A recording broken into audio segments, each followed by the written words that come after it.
السلام عليكم ورحمة الله وبركاته، وأسعد الله أوقاتكم بكل خير. حضورنا الكرام ومشاهدينا الأعزاء، نحن معكم بانطلاقة النهائيات الكبرى MPL MENA سيزن 6 والمؤهلة إلى كل هالأمور برعاية مون. تحدي كبير أجمل راح يكون معانا باليوم، بالذات أنه اليوم راح نتعرف على الفريق اللي راح يمثل المنطقة العربية. فالتحدي راح يكون قوي مبستي، مباراة تاريخية وما كانت متوقعة أبدا من لدى الفريقين. خل نرحب أكيد بتويستد وجي كي. طبعا الأمور كانت للغاية، كل اللاعبين راح مهم. خلونا أول لاعب سانجي من تويستد ماين.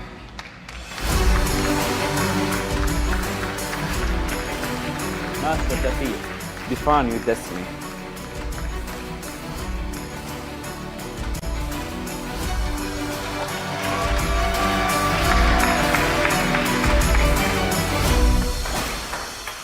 واللاعب سومو من جي كي.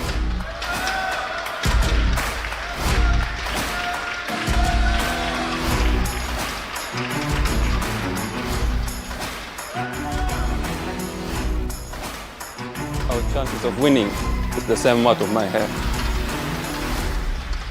واللاعب اللي عمل المستحيل في المراحل السابقة من تويستد مايند، حودة يا جماعة الخير.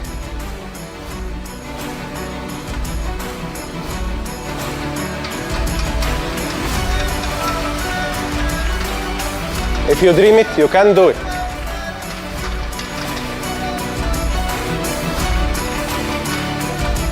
واللاعب الآخر زينو.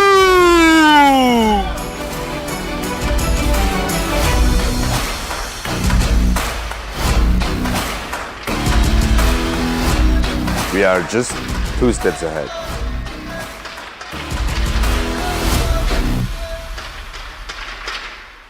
واللاعب الآخر كوفين.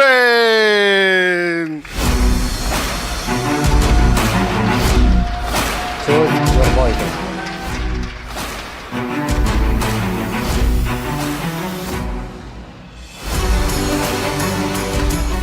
واللاعب القادم سمايل.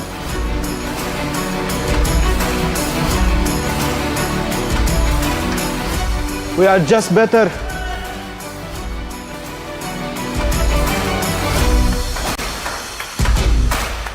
واللاعب القادم أيضا ترول.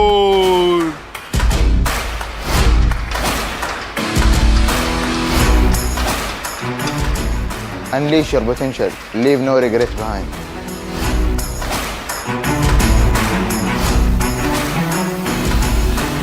واللاعب القادم أيضا جي.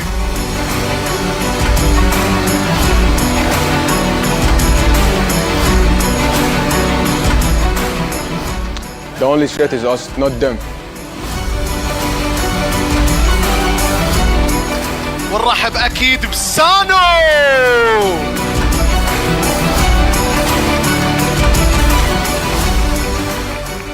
Core is one step ahead of fear.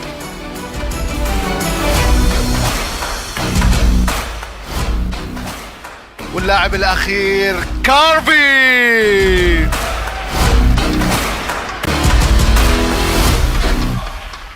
The outcome is already clear.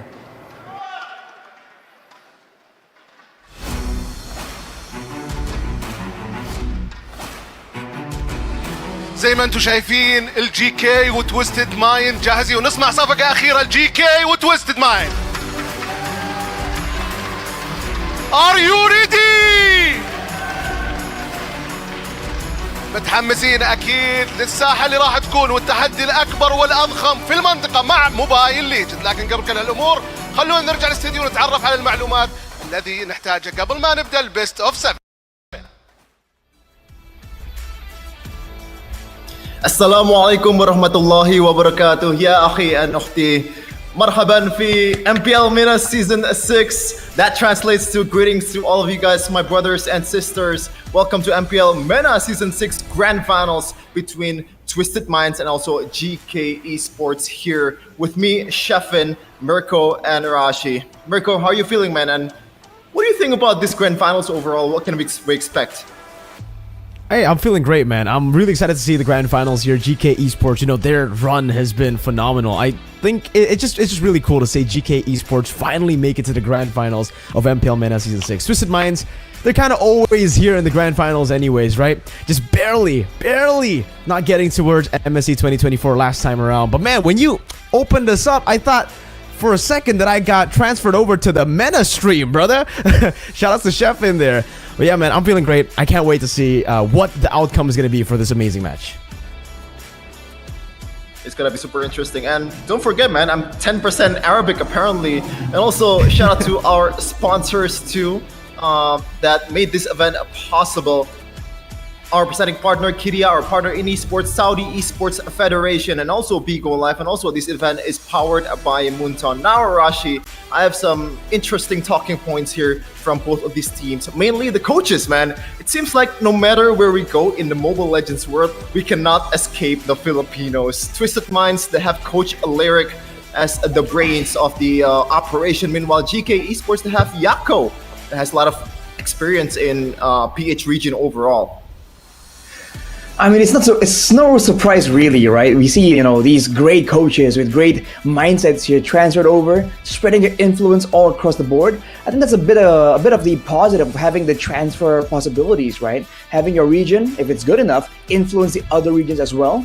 Although, I must say, man, compared to the Filipino MPL, I feel like for the MENA region, it's always been a lot more all-in, a bit more exciting in a sense. So I'm really looking forward to these big clashes, right? The full-on all-ins without any real dances, you know? Because I think that's something that's very quite distinct. And that used to be a bit of an identity for the Indonesian MPL. So something I'm looking forward to for sure. Yeah, speaking of distinct, Mirko, so there is this interesting system here in MPL MENA. Actually, the top 4 of MPL MENA, they have a really good record. At the very minimum, they are 5-2 in their matches. But in the 4th place, they actually have a 6-1 record in Team Falcons, and they didn't manage to get to the upper brackets, which kind of leads them to this position. But we're gonna talk about the Grand Finals here between Twisted Minds and GK Esports. Both of these guys, or both of these teams, has already secured a spot to have a chance in the M6, both wildcard and also in the main event. But yeah, this is going to be very interesting for these two teams, Mirko. Especially this guy, man, Carvey. We have seen him in M5 in a different team. Oh, yeah. For sure, man. I mean, when he was playing for Deus Vault, right? Very cool to see him, you know, actually move over to the MPL MENA scene against R8 Esports. This is actually one of the teams that I was supporting personally throughout the regular season. They also were holding the record of 5-2, and you can definitely see with Carvey in the team, with the experience that he got all the way at M5 while he was working or playing together with the rest of Deus Vault, he's able to bring that experience down here to MPL MENA, where, you know, again, especially up against Falcon, like you said earlier, the defending champs kind of had a re-roster. No more Ding, no more Goodnight as well. Those two shining stars that we had to cast for, Arashi, in the last season's Grand Finals, unfortunately won't be here. It's very unfortunate not to see Falcon Esports. I would love to see them actually face off against maybe Twisted Minds or GK, but it just goes to show you how much the region is developed, right? Having a new representative already for the wild card and also for the M6 main stage. Twisted Minds, hey, I'm expecting big things for them. Honestly, for me, Twisted Minds should still be the favorite. Also, the way that they got all the way here, we can see that it's a bit different, right? It's actually GK who's managed to go and secure the upper brackets, where usually it's always Twisted Minds who are the favorites, who are the dudes that just are unbeatable.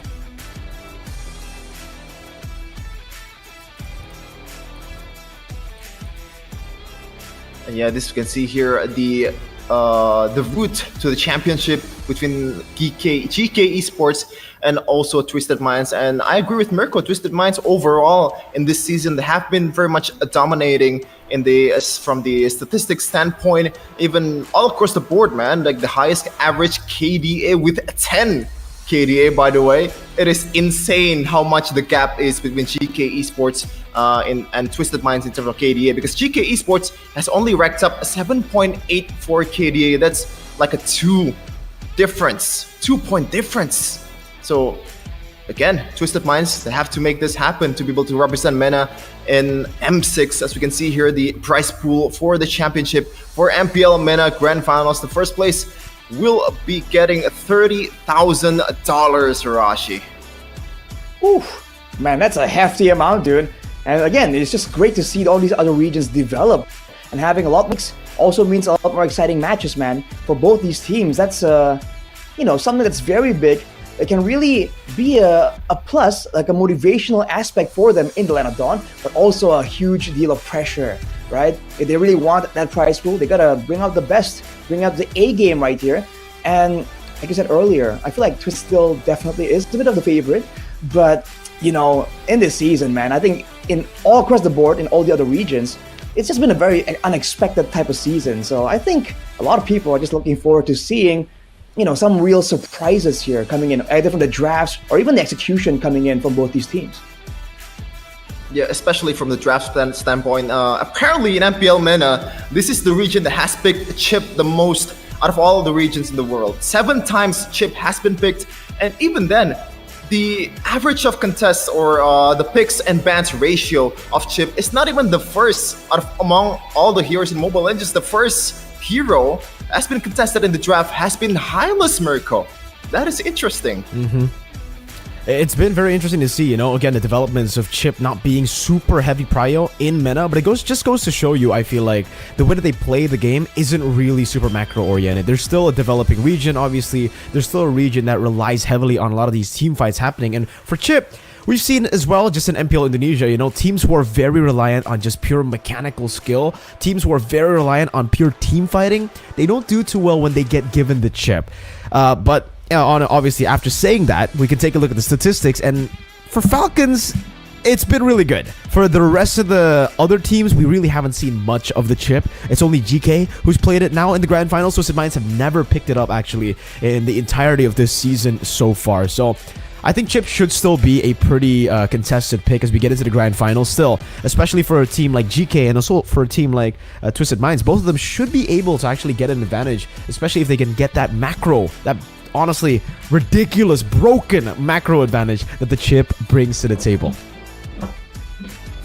But there's some counter plays, as you probably know, the audiences as well. A lot of regions has been racking up their brains to counter the chip. Even Balearic has been showing at MPL PH. And this is going to be interesting after we're watching MPL PH earlier, like how much this region has caught up to one of the best in the world. As you can see here, the starting lineup for GK Esports: Shen, Carvey, Smile, Sino, and Samo. And interestingly enough, at the introduction earlier, Samo said something along the lines of, our chances of winning is the same as my hair. As my hair.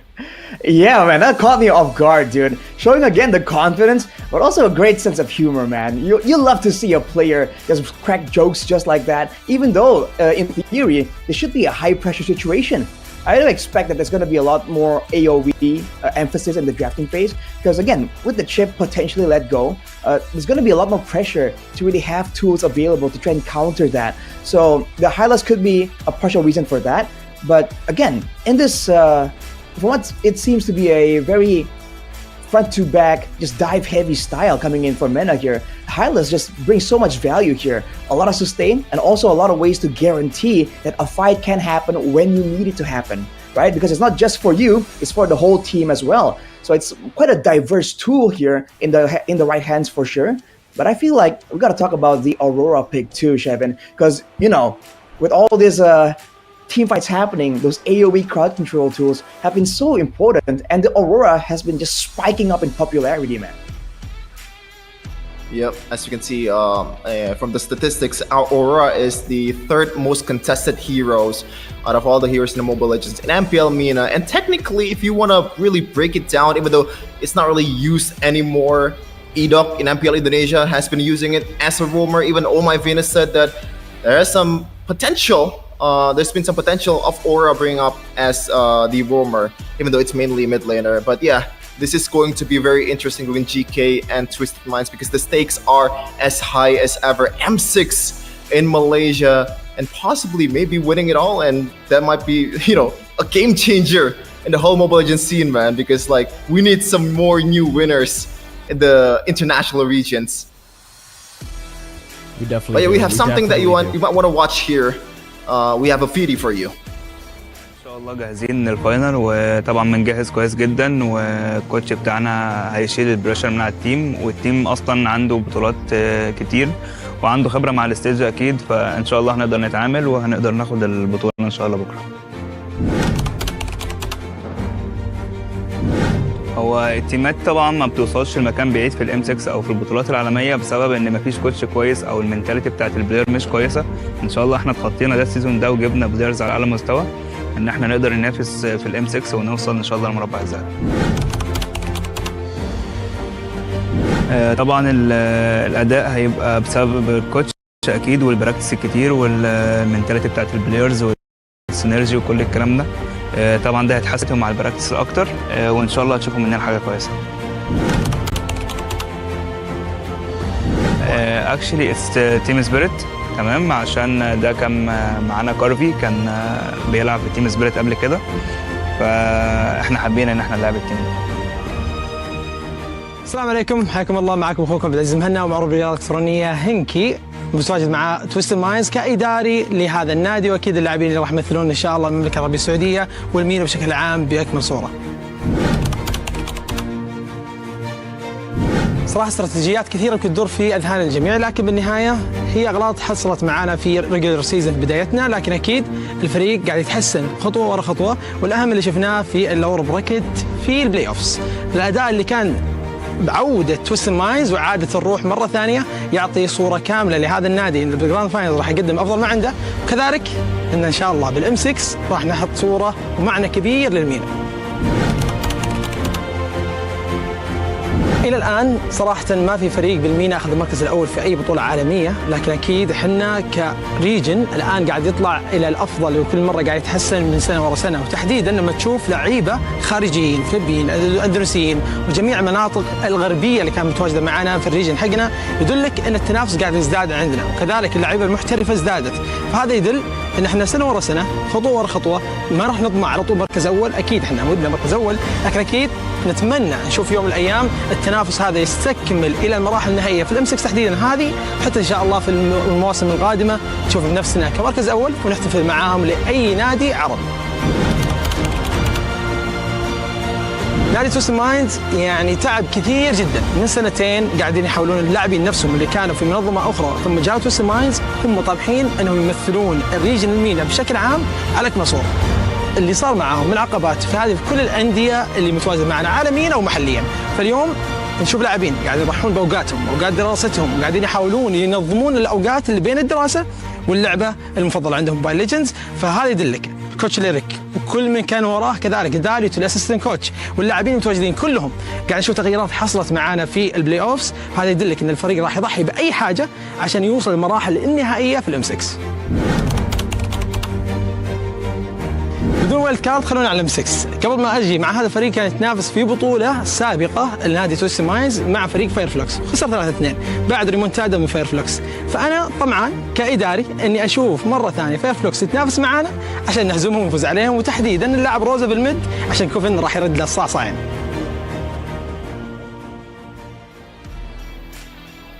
Wow, a lot of confidence. Even at the end, kind of talk a bit of trash towards Rosa, the mid laner of Fireflux Esports after a late loss. It's bitter, man. But yeah, I like the mentality of these players. I'm not saying that they are, you know, deluding themselves, but as an athlete overall, you have that kind of I'm the best mentality. I can take on any guys that I want to take on, Rashi. I think that's something that Mirko can very clearly relate to, I would say. Because, you know, Mirko has that confidence, man. And you need that confidence if you're going to be making outplays in the line of dawn in front of all these players. And I think what really strikes a note with me is the fact that they highlighted the amount of sacrifice that both teams have really gone through. And the fact that this means so much to them that they're willing to go all the way to the end, man, to ensure that they can make something amazing out of all of their efforts and their concentrated cooperation. I think it's just really cool to see, right? Especially considering, especially for GK. For Twisted Minds, we've kind of seen these players grow. We've kind of seen these players in the international scene many, many times before. But for GK, this is such a new thing, I think, in MLBB. Because for the most part, we see a lot of imports, yes. But like Sheffin said at the opening of, the MPL MENA Grand Finals, we see mostly Filipino imports. For Twisted Minds, their coach, we actually used to have a lot of different Filipino players coming in, playing in MPL MENA. Falcons, again, to say a few names, it's Ding and Goodnight. Now we see a player from Mongolia, Rauzino, actually into the lineup of GK Esports, and a player all the way from Norway in Carvi. It just goes to show that MLBB is growing, not just in the Middle East, not just in Southeast Asia. I can't wait to see what the picks are going to be and what Carvi and Zeno can bring to the table as imports from a nation and a region that not a lot of people paid a lot of attention to.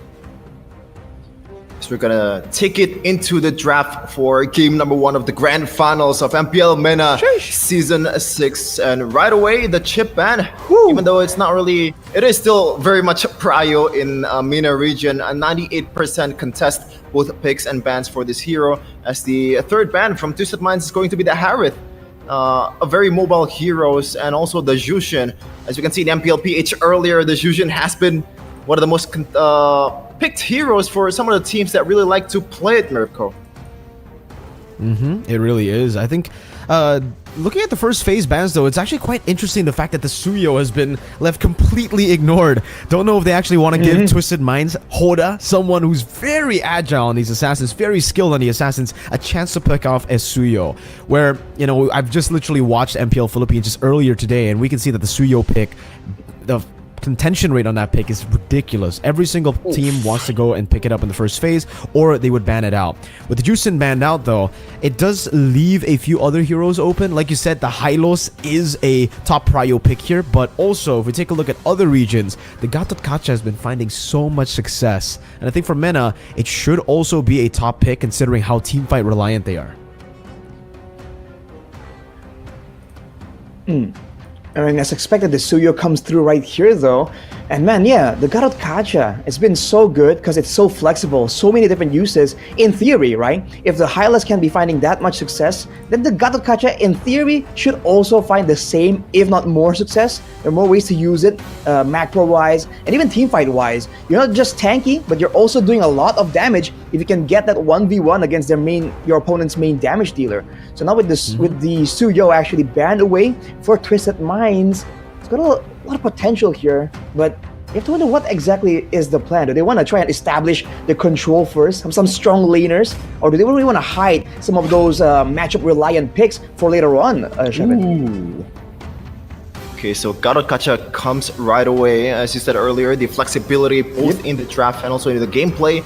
And, you can play, a bit aggressively and use the Avatar Guardian not as an engage tool, but just to get away from the dangers. And combined with the durability, it's just gotta be so much trouble that this guy's gonna bring to the table. Meanwhile, on the other side, it's still going to be the Hylos, the most contested pick in the whole MENA region, and also a Faramis right away after the Gatot pick, Mirko.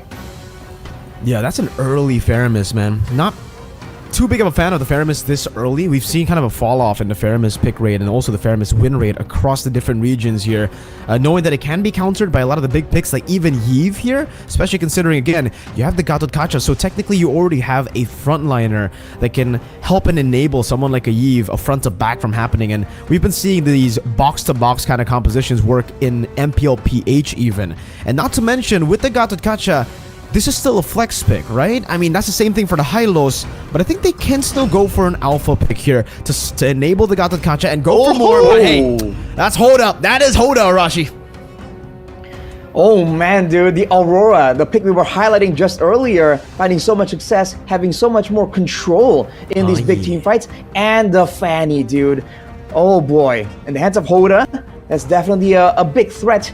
And we've seen the Faramis sometimes struggle, right, against these assassins forced out that Netherrealm so early on. You have to remember, if it does get casted and, the Faramis falls during the duration, the whole team kind of gets locked in animation, in the silence, the stasis. So it's going to be a big problem for you, but for Geekay, they're going with the Jawhead as well. They're just trying to fight fire, aggression with aggression, Shevin. Okay, I wonder what's gonna be like the specific interaction that they're looking for here. Is it just a counter for the Fanny? Is it just an unstoppable force, which is literally unstoppable towards Aurora? Or because this is a very peculiar pick, Mirko. You don't see a Jawhead being picked after these kind of picks from Twisted Minds at all in any region.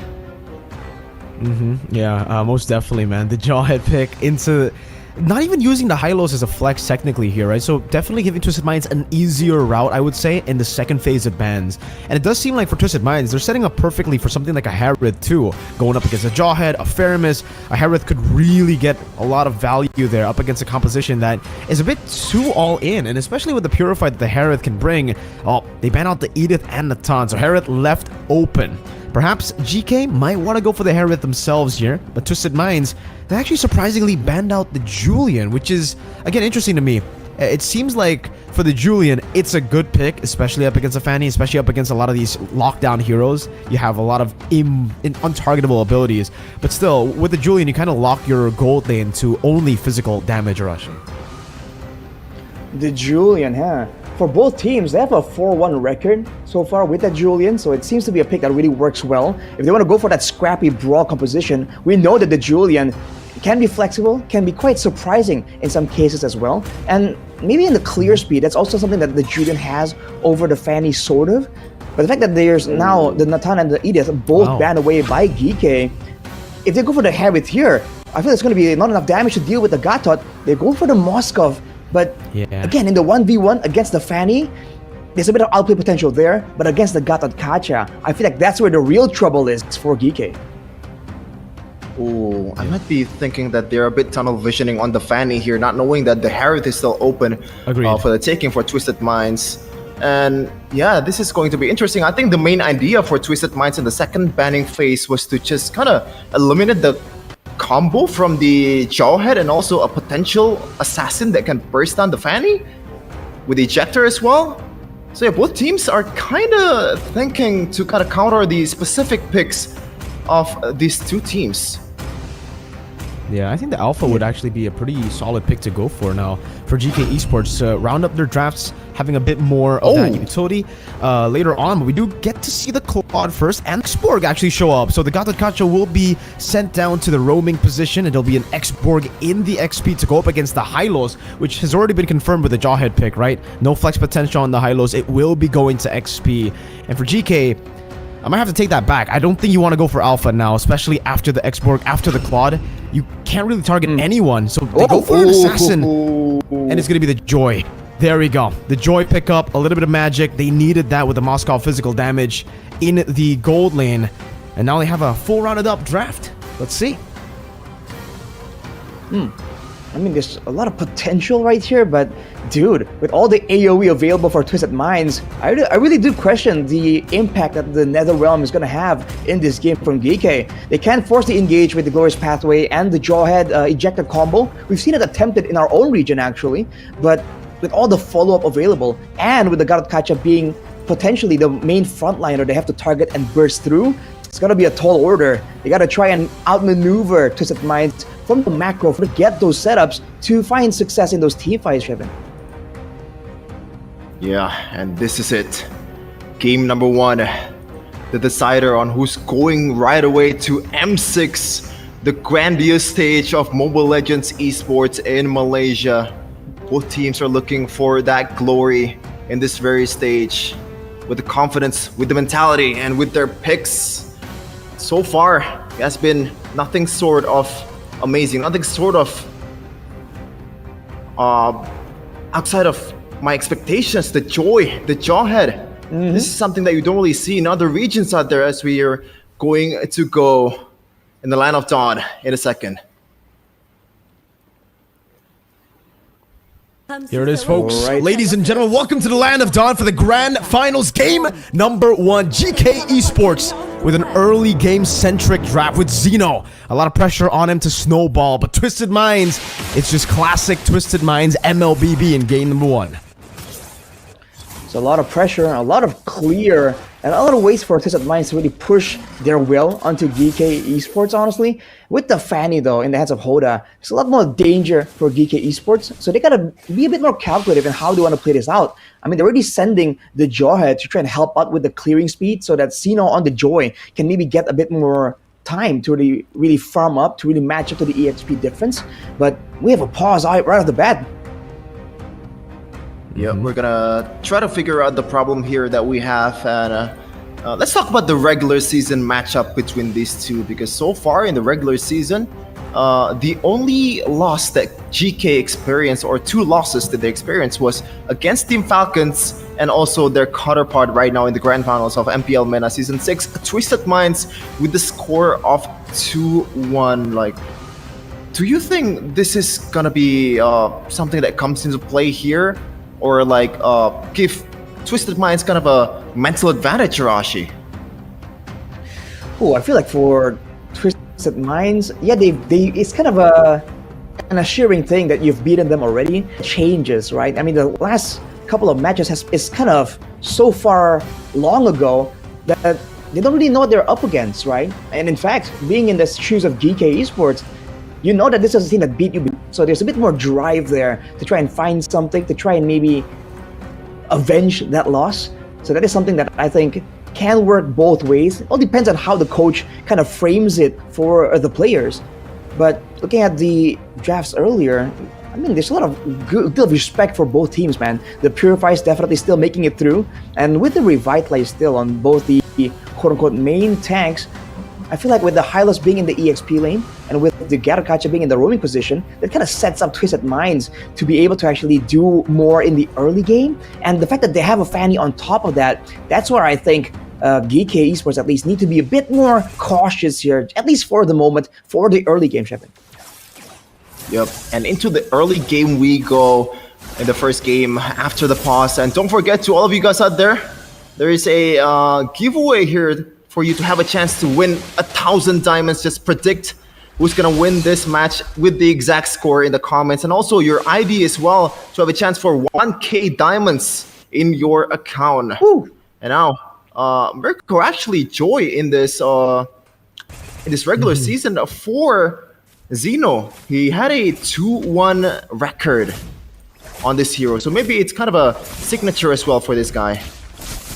Yeah, man, you read my mind. I was about to talk about the Joy. Because all in Indonesia, at least in our region, right, we don't really see too many players actually pick up the Joy and find a lot of success on it. When they do pick up the Joy, it usually does suffer from a loss. We see that as well in a lot of the MPL Philippine games, man. Joy really hasn't been able to find a lot of success in this meta. But hey, like you said, Xeno, seems like he finds a lot of comfort on this pick. And so far, he, I guess, wants to try to utilize that mobility to outmaneuver Twisted Minds, to dodge away from their very resource-reliant draft, right? Because for Cuffin, for Sanji and Troll, once they use those big ultimates, I feel like GK Esports should have a way to kind of like outpace them, especially with another round later. Troll walking up already, getting hit by the missile. Shen comes in with the ejector. Unfortunately, no one there to follow it up, but you can see that damage from the Jawhead already coming in. Hoda walking up with the cables, cuts through, finding first blood early on. Man, Shen overextending. Netherrealm popped in already. Sanji, last insanity. Smiles should be able to escape. No, that's a flicker. Sanji gets the last insanity to the back, finding another. And now it's going to be Samuel looking for the trade. Pops into Glorious Pathway, but gets frozen down. The Frigid Glacier actually also gets used up here. Twisted Minds on route for the first turtle. Should be getting it for free. No contest from GK Esports. Ooh, an absolutely ideal start coming in from Twisted Minds on the Fanny as well. You usually see the Fanny just gotta try to secure the purple buff before the turtle fight even begins, or even concedes the turtle objective game for a lot of teams out there, but they managed to take it all, Rashi. And that's why you have to abuse the Garakacha in the early game. You saw GK Esports try and go for the aggressive play, using the Jawhead, the additional damage up to 10% from the passive of the Jawhead to try and burst down the Garakacha. But Troll with the Revitalize is just a bit too tanky there. Now, being on the back foot, Hoda is trying to assert his dominance right here. He still has to be careful about all the card control. Single target card control that can be landed onto him on that Fanny. But for Geekay Esports, they're definitely feeling the pressure right here. Even in the laning phase, you're seeing that there's an advantage in clear, but Zeno. Just with electrifying beats, forcing out the last insanity. Hoda coming in as well, but I think it's the wrong targeting here. Sanji will be caught by the rhythms. Zeno going back and forth, finding the kill. Cuffin with the flicker to freeze, not finding anyone. The Avatar of the Guardian able to catch onto Zeno to taunt as well. Cuffin, Frigid Glacier, Zeno still able to dash out to safety. And Geekay Esports were able to just outplay that big play from Twisted Minds. Finally, some retaliation from Geekay Esports. Not the greatest of layering of CCs coming in from Twisted Minds there. As we're gonna go into the 5th minute of the game. Arashi, what do you think what's gonna happen in the mid game here compared to the early game where Hoda definitely has the advantage? As we can take a look at the items here. Whoa! Cutthroat Smile just assassinated again. Hoda on the Fanny.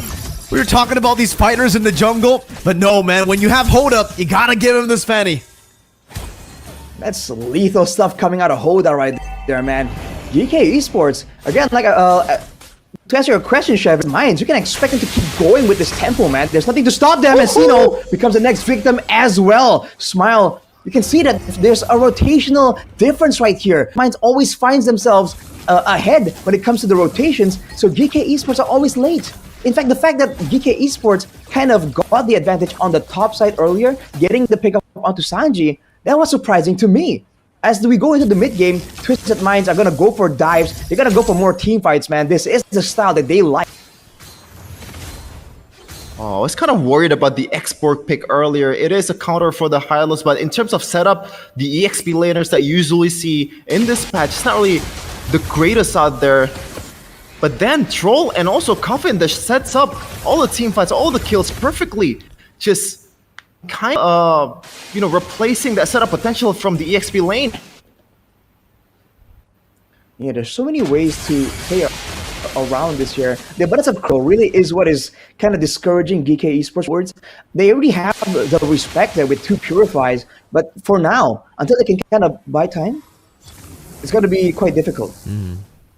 Yeah, I really think it is going to be difficult for them, especially considering now for the Jawhead. There's definitely a time limiter for Geekay Esports. They need to find something back, but it does seem like for now they're just going to have to rely on Carvey to get his item Power Spikes, Arashi.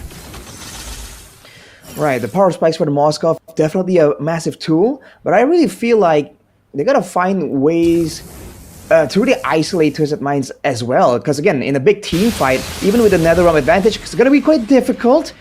They have to try, I think you have to kind of bait Hoda into some of these situations, because he's just going in every single time, dude. He doesn't stop, man. He really doesn't with those cables. Even when he has 0 energy, man still finds enough to go and put on one more cable for the show. Man, it's just so hard to fight against this composition from Twisted Minds, because when you think about it, the Gatotkacha from Troll and also Hoda can cover a lot of grounds. Even if you don't really have a clear vision of 20 yards from your hero, it's still not safe because Troll and Hoda is always there. Yeah, Hoda, even though he got stunned there, still able to pick up the turtle for free. Only just a bit of the Faraga armor chunked down from Zeno. And it's not often that we see this, man. A Fanny actually control the neutral objective. 3 turtles for free to Twisted Minds. Sheffin, what is this? I just don't know, man. When I see in other MPLs out there, the Fannies always, might have just conceded the objectives. Might have just taken the safe route and used my purple buff to further my advantage in the team fight. But right now, Twisted Minds, I feel like they're playing these setups perfectly from Troll and Coffin, so that way they have all the pressure in the world. Meanwhile, in top lane, though, okay, Spirit of Misery actually catching him. Good to Stampede as well. Now the Assault Force chasing him all around. Hoda still able to get the cables to get out. Now Shen forced to use the conceal defensively. Ooh, that could have been a big blunder. Troll under the taunt. Frigid Glacier to full stun and lockdown to get Zeno out of there.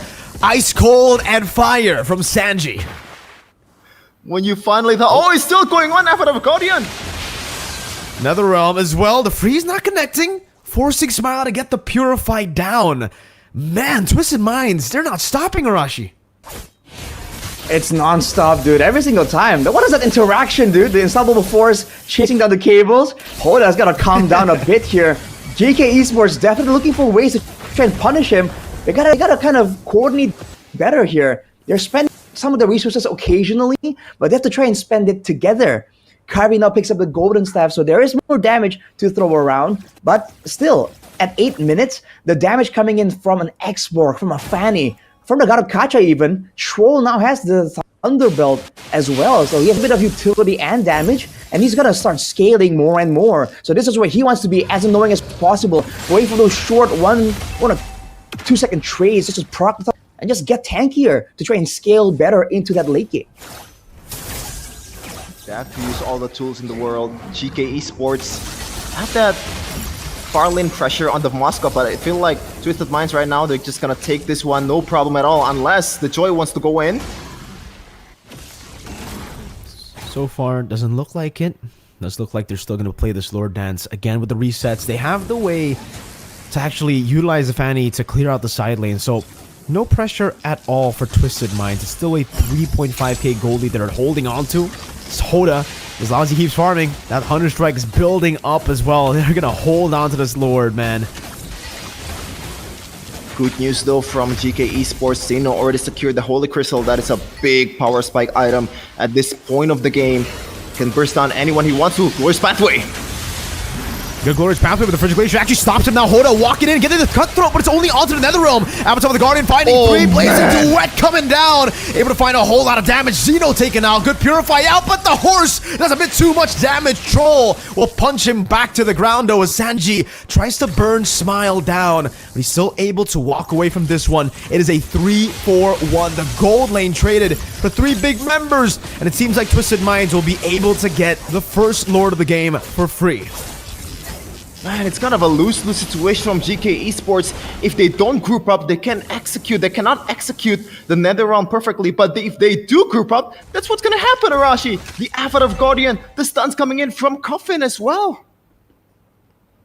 Everything just landed really well right there for Geekay Esports. Looking at the replay here, there was a big dive towards Sano, and in the end, they were able to actually get him, but look at what cost. Wise, they were all funneling right into that small hallway there, small corridor in the jungle, and Twisted Minds wasted no opportunity, just gunning him down, shredding them through with all the AoE.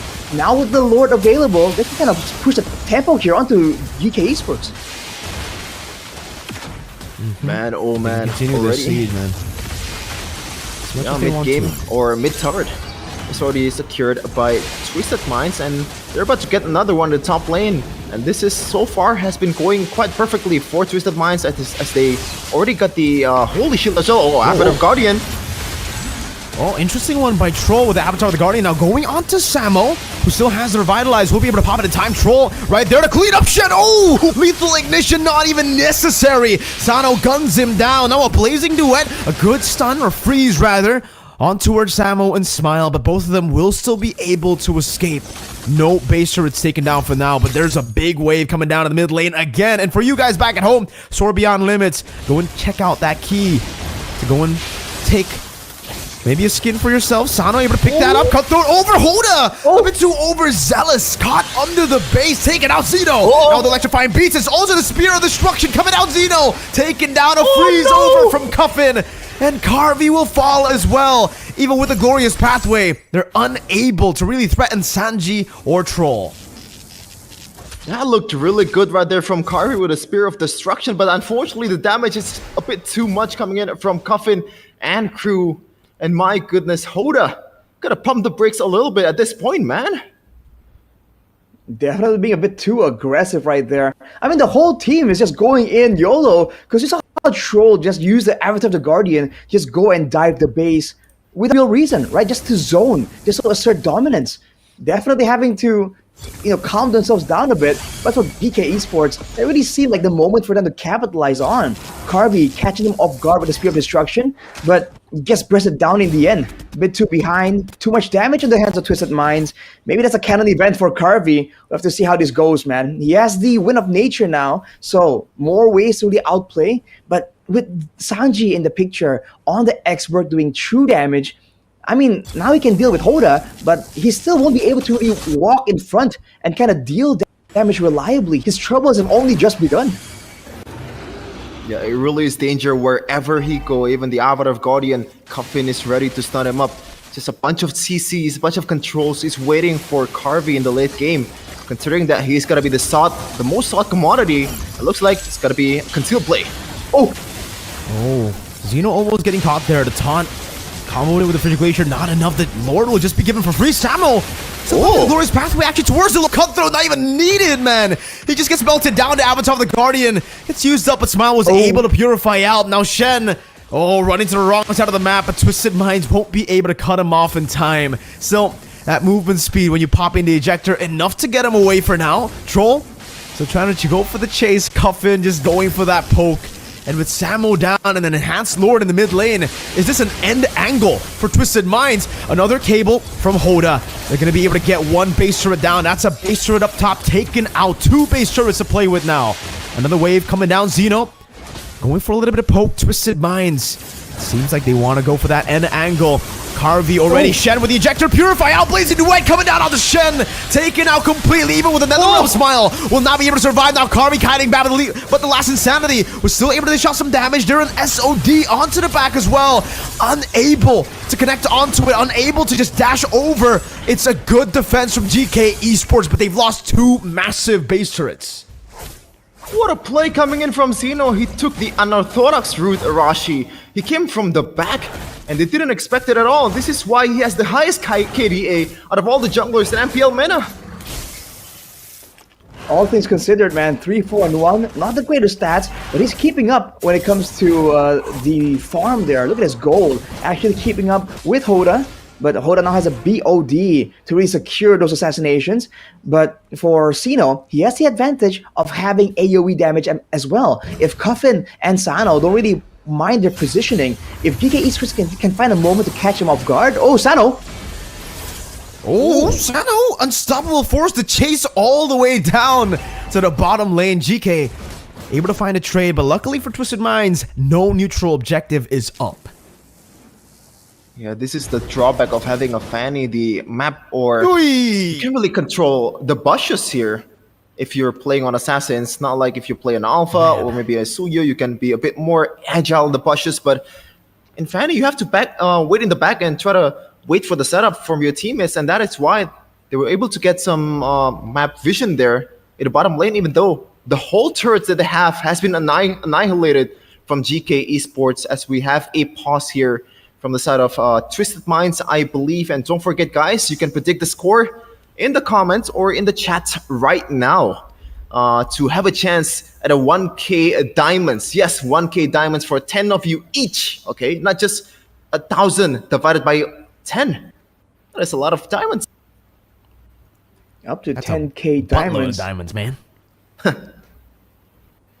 you're seeing it again. Another code here available for you guys back at home.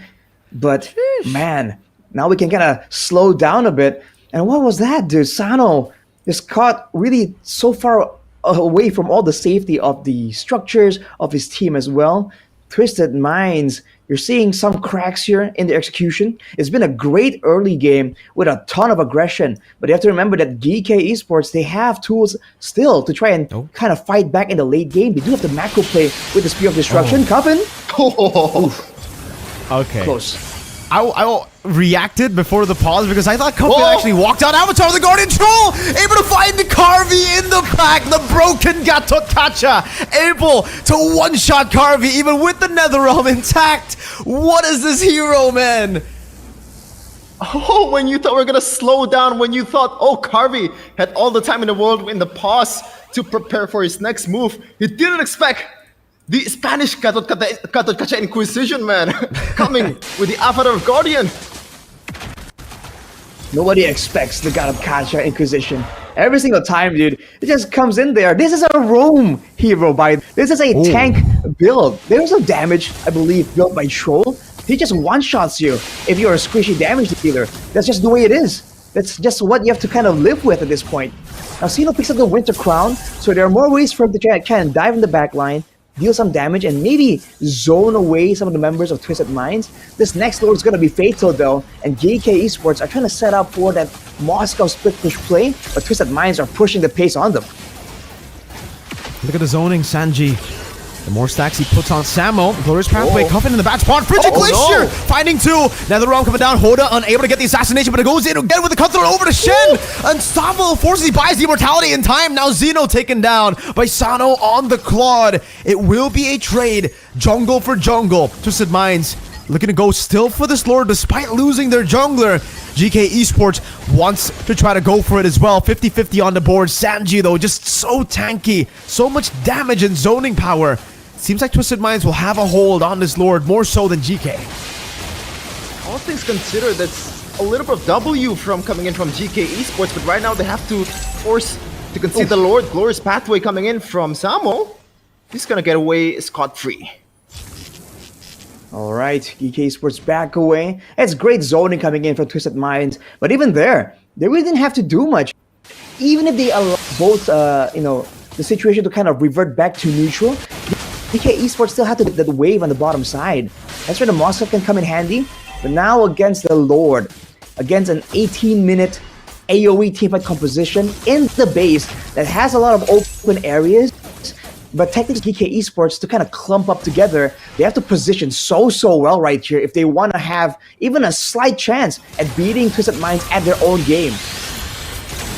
Zeno walking up, now Ejector over towards Cuffin, still has a passive blazing duet, getting rid of the Netherrealm instantly. Cuffin still able to walk away, the cutthroat and the assassination from Hoda. Taking one down, Sano still able to kite away, Avatar the Guardian able to connect onto the back, McCarvey pops in a Purify, now with Smile will just be disintegrated off the land of Dawn. Sano buying immortality, base turret number 3 in the bottom lane should be falling down to that cannon minion. Smile, part of the Ghost Bursters down on Sanji. He still has the immortality, but it doesn't get popped in. Wow, GK are still able to defend to see another day in game number 1, but Twisted Minds, now it's an overwhelming advantage. The light at the end of the tunnel is shining even brighter right now for GK Esports, knowing that at that team fight earlier, they had the Lord, as you mentioned, Arashi, but somehow GK were able to defend that one, knowing they have that penetration coming in from Carvey that just goes through the minions in the back. I think it's a great way for GK Esports to kind of walk around, kind of bait Twisted Minds to try and make a play happen. They know that they are the ones who, Twisted Minds are the ones who really want to go for that big combo. So for GK Esports, all they have to do is play patient and ensure that the right members get to avoid from the bulk of the engagement. And especially with this dive coming in from Zeno, it was really aggressive. It was kind of, they tried to save him using the Netherrealm, but even afterwards, it really seemed like it was over when it comes to the usage of resources from Twisted Minds. But afterwards, it's just a lot of damage coming through, the dive coming through from the Xborg as well. But at that point, the targeting, right? You have to remember that there is a Moskov that, in theory, has a lot more presence in the late game, more ways to try and stay safe. So for Twisted Minds, they have the damage. We've seen them blow people up, but they have to try and focus on blowing the right people up at the right moments right now. Uh-oh, Shen. Also Carvey a bit sussy here in the bushes. They knew that Hoda was somewhere in the bushes. They try to do something here. Okay, Carvey still able to pop it in with nature. Oh, barely connects. Nice prediction from Carvey. But good moves from Hoda to evade from it. Carvey sells them in nature, buys the rose gold. Oh man, that was a crazy battle in the bottom lane. I would love to think that was intentional cables coming in from Hoda with the 4 cables, but right now, the Lord battle begins once again with Sano already chunking up the damage, chunking up the HP from the Lord. Who's gonna get it this time? Hoda on it as well. Now from the back though, Shen going in, ejector coming out the stun as well. Hoda still able to pop in the retribution in time. Carvey dishing out damage, but Troll has the revitalize, jumps over as well. Sanji putting all those stacks down. Good electrifying beats, Cuffin buying immortality in time. Zeno buying immortality as well right now. Asano guns him down. Zeno buys Rose Gold. Outside of the Guardian, not in time. Sanji still zoning the midst of it all, and the team fight. Zeno finally falling to the last insanity smile, losing the immortality, getting cut down by Hoda, but he's still able to use the Stampede to escape. How far can you go, Smile? Hold up with the cable, checking every single one of the bushes. Smile, goes in for the stampede, jukes him around. How's he gonna shoot this one? Goes over from the wall. Hoda doesn't have the cutthroat. Meanwhile, in the base, Sano gonna go for the N angle together with the evolved Lord of the Game. Now the blazing new white Carvey, no Wind of Nature, has immortality, has the kite, has the blink, but it's not gonna be enough for game number 1. It's Twisted Minds getting it. Twisted gameplay indeed from Twisted Minds. What an end! After that whole fiasco in their own base, they're just chasing around like Tom and Jerry, but on the other side of the court, Carvey cannot do it all, man. It's just way too much. The waves are coming in. The Lord is crashing. And Twisted Minds strikes first in this Grand Finals to further their chances to take the M6 berth. And this is the pattern we've been seeing, man. You get an advantage, you get an aggressive composition that wants to move forward again and again, and it's a slow and steady progress built from there on. There was no moment here where Geekay Esports were able to actually turn it around. You get a big, massive moment. The team fighting is just so crucial in this region so far, and you can see that there's a great deal of fun moments in the first game. It's a great opening. We've seen great big combos, long chases, and even interesting interactions just like that, setting the pace, setting the tempo for the whole rest of the match. That's definitely a great pickup for Twisted Minds though. Geekay Esports are the ones that have to try and go back to the drawing board, figure out how they want to deal with this strategy, with this front to back that's just so deadly coming in from Twisted Minds. But it's definitely not the end for Geekay Esports. There's still a lot of times. It's a best of 7. This is the time where the coaches are playing the part of the game. The adjustments are going to be made for game number 2. And to be fair, in game number 1, Twisted Minds does look beatable, even though they are dominating in the kills department. Even at one point, they were doubling the amount of kills that Geekay Esports has. But when you look at the economy, they were not that far behind Geekay Esports. They really weren't. There's definitely moments there where Twisted Minds, despite all the advantages, the structural advantage, the EXP and gold advantage, they still seem beatable, right? There were a lot of close call moments there that really could have swung in favor of Geekay Esports. So I think it's a loss for Geekay Esports for sure, but in a way, it's a bit more reassuring because now they know they have a fighting chance, right? Even though people are talking about Twisted Minds being the favorite, Geekay Esports can kind of pose a real threat to them. Which is very interesting to say the least, in my opinion at least, right? Because if we take a look at the upper brackets, it's actually Geekay who made it to the Grand Finals first, who made it through the upper brackets, and now we're seeing a whole different kind of draft, I would say, as well, from the side of Geekay Esports. They're going for a bit more of a, gamble, I would say? Going for the Jawhead, the Joy as well, even though, it's kind of a signature pick for Zito, you mentioned, Sheffin. I personally think it's still a big gamble to take, to go for these big picks that are very reliant on early game snowball. And I think you're seeing a bit of that. Indeed. For sure, man. You can see that 22 to 9. 22 to 9. I mean, the idea, right, for Geekay is to actually truly win it out in the early game. Use the Jawhead to really set up traps, perhaps, to stop Hoda, and maybe to get a Xeno just that much further ahead. Whereas you can see that from the stats, at least in the post game, Turtle and the Lord, none given for the side of Geekay. But you have to remember, right, the buffs. We've seen a lot of teams when they start to win, they really shut down the buff game for the opposing team's jungler. But that's just not the case. And when you bring a game like this, right, when you have a composition that is snowballing that hard from Twisted Minds, and you take it past the 16-minute mark and take it to the 20-minute mark, you're seeing moments there where Geekay can kind of persevere and hold on. And if they can kind of do so better and maybe tweak something in the composition, in the draft, they can get some success. But for game 1, it's going to be Twisted Minds with the MVP here for the grand final. Game number 1, Sanji on that X-Borg, dude. Just always in the front, stoically taking all that damage, zoning everyone away, getting the pressure and control, but also getting the information. Because now the Garot Kacha is also free to stay all the way in the back line and threaten a potential avatar of the Guardian. So the fact that the X-Work becomes a secondary wall there in the front, and even a secondary dive threat as well towards the backline members, I think it's a great composition from Twisted Minds to be able to be aggressive, moving backwards and forwards as well.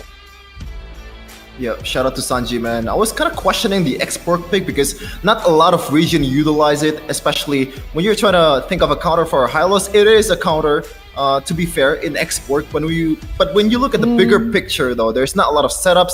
There's not a lot of CCs that this EXP laner is gonna bring to the table. But you know what? Sometimes the simple solutions work wonders, Mirko.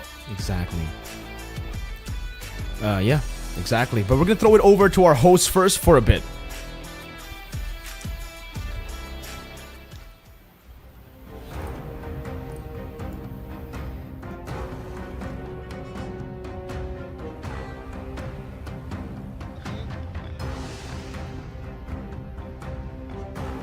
حلو. يعطيكم العافية محبينا الأعزاء وأيضا مقدمنا الغالي. مباراة كانت ولا أجمل لفريق تويستد مايند، نتيجة كانت جدا كبيرة، لكن لسه باقي معانا مباريات كثيرة وتحديات كبيرة في MPL MENA سيزن 6، لكن جايبين لكم فعالية ولا أجمل من موبايل ليجند. خلونا نختبر قوة معرفتكم باللعبة والهيروات اللي راح تكون موجودة بالشاشات. الجائزة طبعا 50,000 دايموند. فراح يطلع لكم هيرو الآن وأبغاكم تخمنون مين هذا الهيرو، فنبغاكم معنا. Are you ready guys؟ أوكي، متحمسين على 50,000 ها؟ يلا، مين هذا الهيرو؟ يلا يا شباب، أنا راح أختار واحد عشوائي من عندكم الحين. يلا، تعال أنت، لا تعال.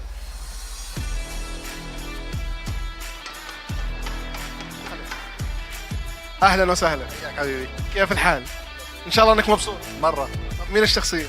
بطل خالد طبعا. يعطيك العافيه، صفقه يا جماعه الخير. 50,000 دايموند حصل عليها، بالذات انه عنده نولج اكيد باللعبه، لكن التحدي الكبير في النهايات الكبرى ما بين تويستد مايند وجي كي لسه قايم. اتمنى انكم تستمتعون معنا، وما تنسون انه هالبطوله راح يكون فيها بطل واحد فقط وممثل للمنطقه العربيه. راح نرجع الاستديو ونستكمل معنا مبارياتنا القادمه. Yeah, and that is it. As they said earlier, Twisted Minds already leading 1-0 against GK Esports, and this is the route that they took towards the championship. Potentially two different routes for both of these teams, and the one that's the same though, Rashi, both of these teams came from the upper brackets, even though I believe Twisted Minds has to fall off towards the lower bracket in their first day in the playoffs. And you know, a lot of people would just say immediately like, oh, that's part of the strategy, you know, that's one way to actually get to the grand finals, make it happen, make it work. So we'll have to see, man. Twisted Minds having a great start right here, but GK, again, there's still so much time here to adjust. That's the benefit of whole best of 7. That's why we're giving him so much time, because we know that in the top level, it's not just about playing the game, right? It's also about adapting, not just even in the drafting and in the execution, but also in getting reads onto your opponents. Maybe now that GK Esports has seen that Twisted Minds, man, they're so aggressive, just keep going in like that, they can maybe set up for a more trappy style, or a style that can punish those dives even more, and that could potentially shut down Hoda when he's overextending. You never know. Yeah. I think we've seen that many times before, right? I mean, Hoda got punished a few times. Even Sano on the Claude, someone that you don't expect to be punished, was punished. But we do have a prediction match result here for you guys, especially you guys who think that you guys can actually get the correct prediction. Go ahead and predict down below. Sheffin, what's your prediction for this match, actually? Well, just because of the name, you know, GK Esports, there's a geek there, even though it's not spelled the same or pronounced the same. Oh, man. I'm gonna go for GK Esports right away. 4-1. 4-1? Wow. Okay. So expect that one game to be the only game that... Alright, okay. Okay, what about you, Arashi, as we take a look at the stats? I gotta say, especially with gleaning some info from game number 1, I really do feel like the draft becomes so much more important. I think Twisted Minds still has it though, but I think it might get more competitive as the game goes on. Because again, when the drafting phase is that important, with more games comes more experience, more information. I feel like it could be like a 4-2, I would say, for Twisted Minds, I think. Interesting prediction there, Arashi. And you know what? Let's talk about some of the drafting earlier, man. That Jawhead. Let's just talk about that again. Because it was a very early pick for a Jawhead. Usually you want to see those pocket picks in the second phase. But it might be a signature pick for the roamer of GK Esports. But what do you think? Because in that performance earlier, I didn't really see a solid ejector towards an unstoppable force gameplay or like pickoff. Not even a single one of them. Yeah, I mean, it seems like there's one moment where the Jawhead kind of found some kind of play, but it really is so far and few in between. And when you're at this level, when you're in a region that's so aggressive, you gotta have just more activity, man. Have a higher work rate on the roaming position. I mean, on the other, right? You're competing against a Gatot Kacha, and you're seeing how difficult it was for the Jawhead to kind of keep up. Even in the early game, level 1, where in theory, right? In theory, the Jawhead is at its strongest. With the passive, with the way that your skills kind of do damage, it still wasn't enough to kind of bully the Gatot away. So in that sense, if you want to go for something that's aggressive, go for something even more aggressive than the Jawhead. And if you can't really beat the Gatot Kacha, and you know that you won't get to pick it first phase, then, go for something a bit more passive, Shevin, right? Oh, man. Speaking of passive, there's someone that's not really passive there from a few.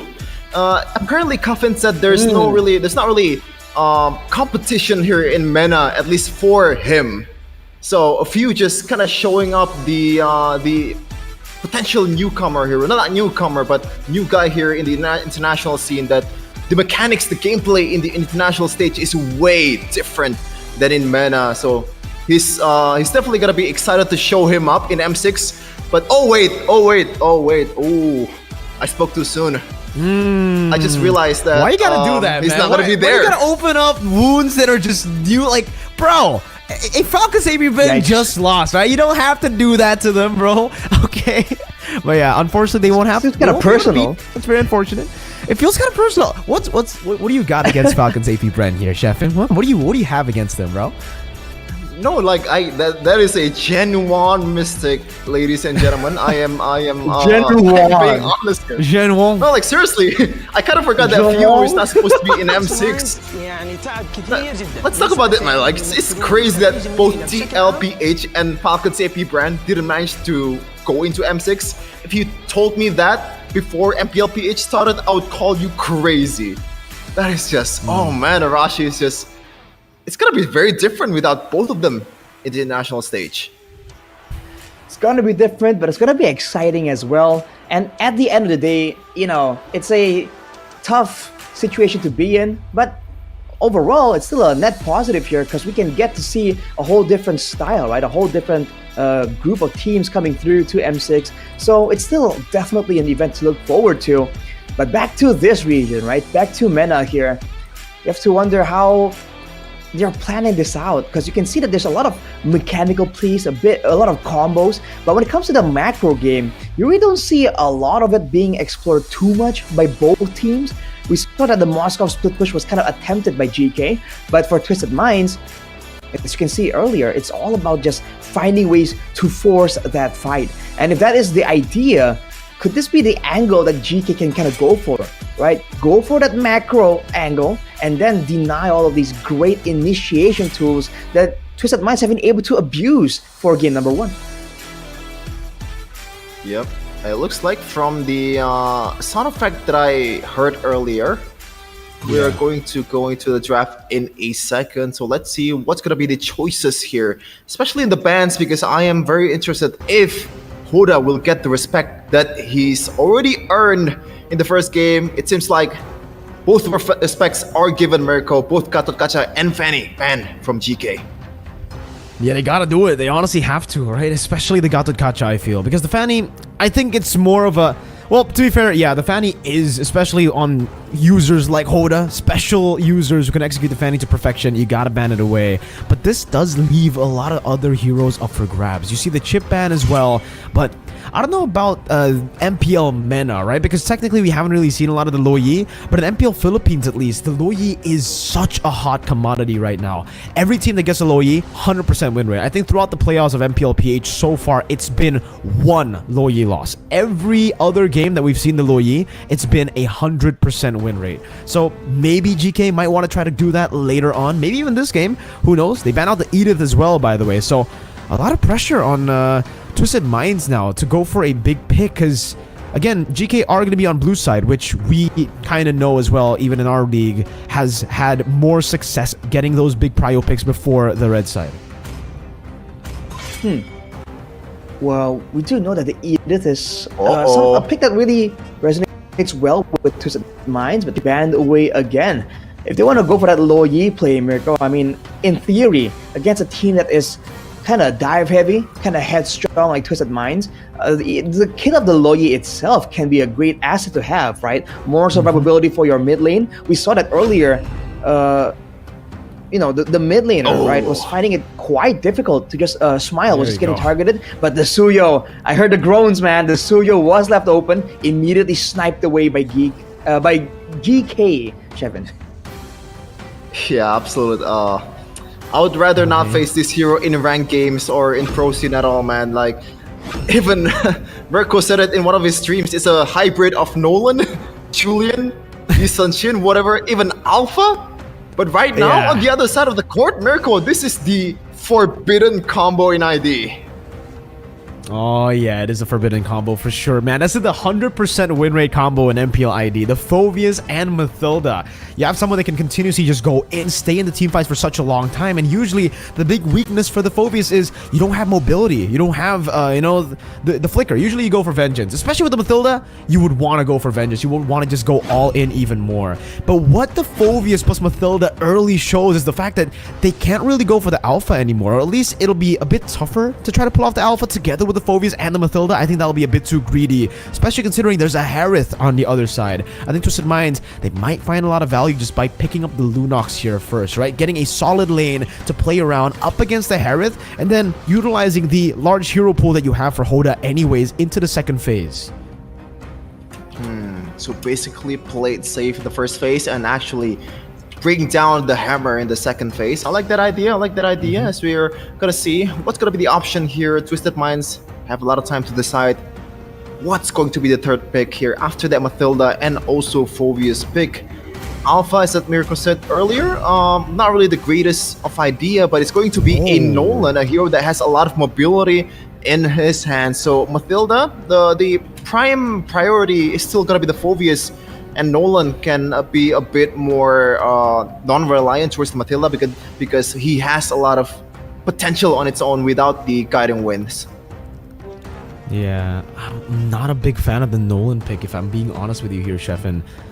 I was in a call with Wolf just earlier today, and we were talking about Suyo, how Nolan against the Suyo isn't really the best of matchups. I mean, it's not bad. If you perfectly execute the Nolan, it can work. We've seen some teams make it work. But yeah, it's not really a 50-50 kind of battle. I would say it's 70-30 towards Suyo. On the Nolan, you have to really execute this hero perfectly. You need to get the farm, and you need to get that kill pressure down. So just like that, I feel like the Nolan, again, like I said earlier, could have been used up in the second phase. I don't think GK would have banned it out anyways. And now you can see the vision from GK. With the Nolan pick on the other side, you need to have someone that can enable the Nolan kill pressure. You need to have someone with kill pressure in the individual lanes. And I think the easiest lane to bully is the gold lane here, with the Harith left vulnerable very early. Because with the Khalid, it's still a flex pick, and it's really kind of an unkillable pick in the XP anyways, right? So the Clint taken away, I believe the Lunox shall be taken out next, because if it doesn't, it does give Nolan quite a good opening to actually go for the gank over to the Harith, especially early on, knowing that that matchup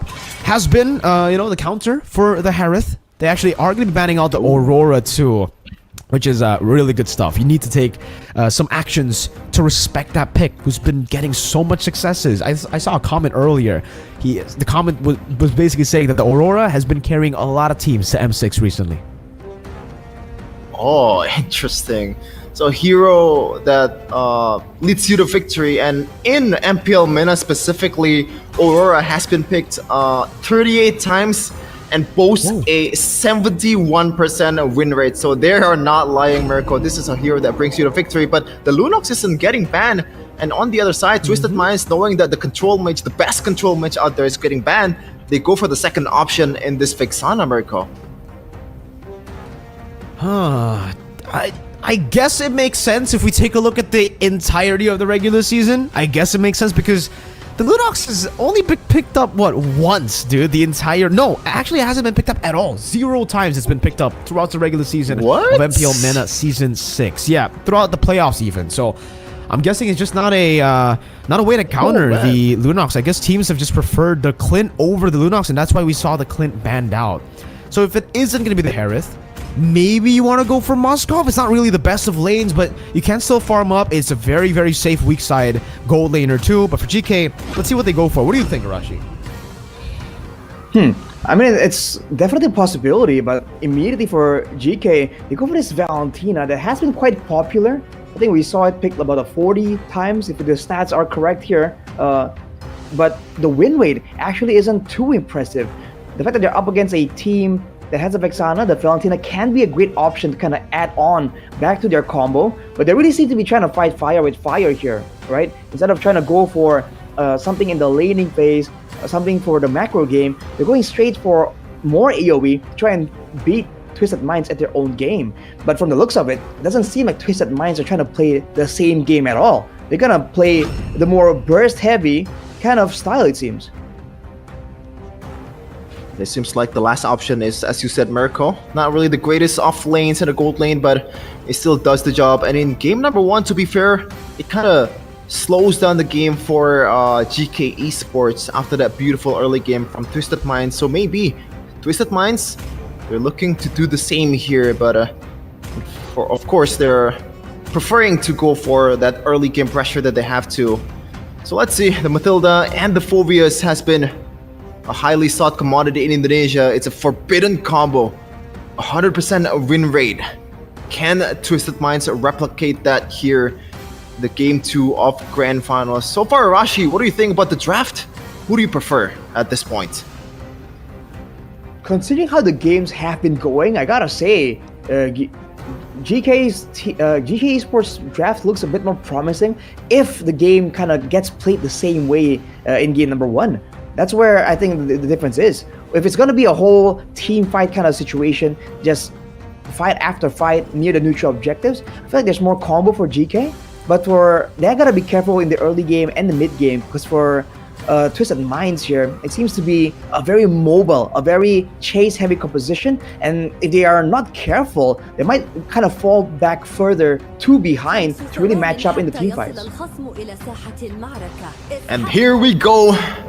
Game number 2 of the Grand Finals of MPL MENA Season 6. Is it gonna be Twisted Minds or Geekay Esports bringing it back to an equal position? Big questions up in the air. 1-1, is the Suyo going to have as much success as it has been able to find success around the world?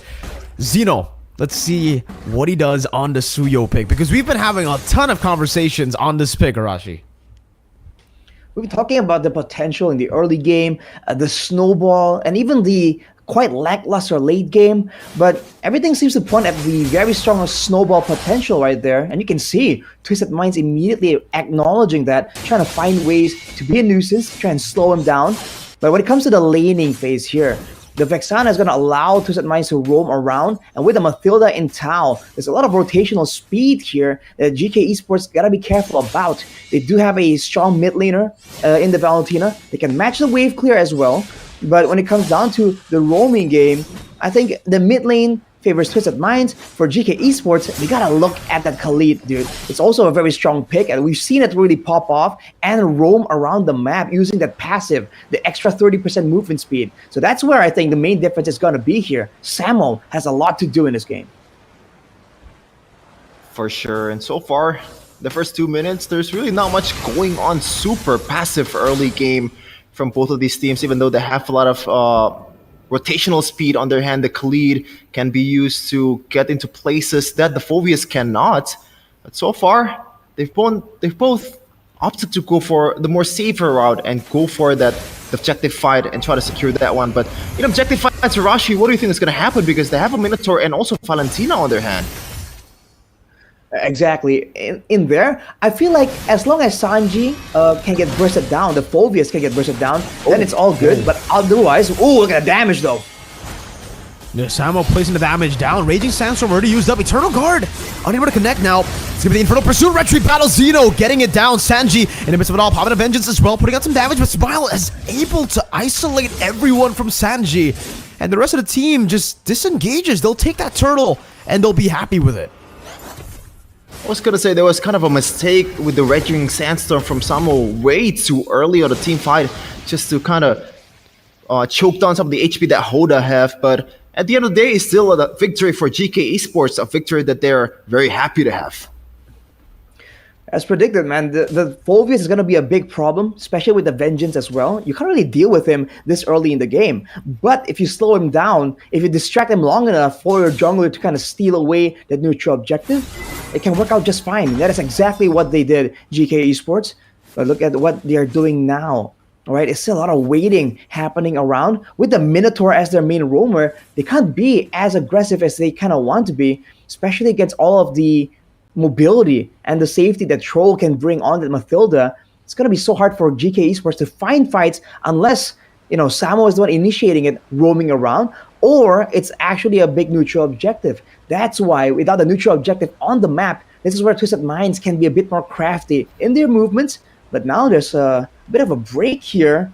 Good time for both teams to kind of strategize, Shevin. Yeah, for sure. And it looks like they've been strategizing, man. They've been watching MPLPH. In the first 4 minutes, there's no kill whatsoever, just one objective, a true Filipino style from both Filipino coaches.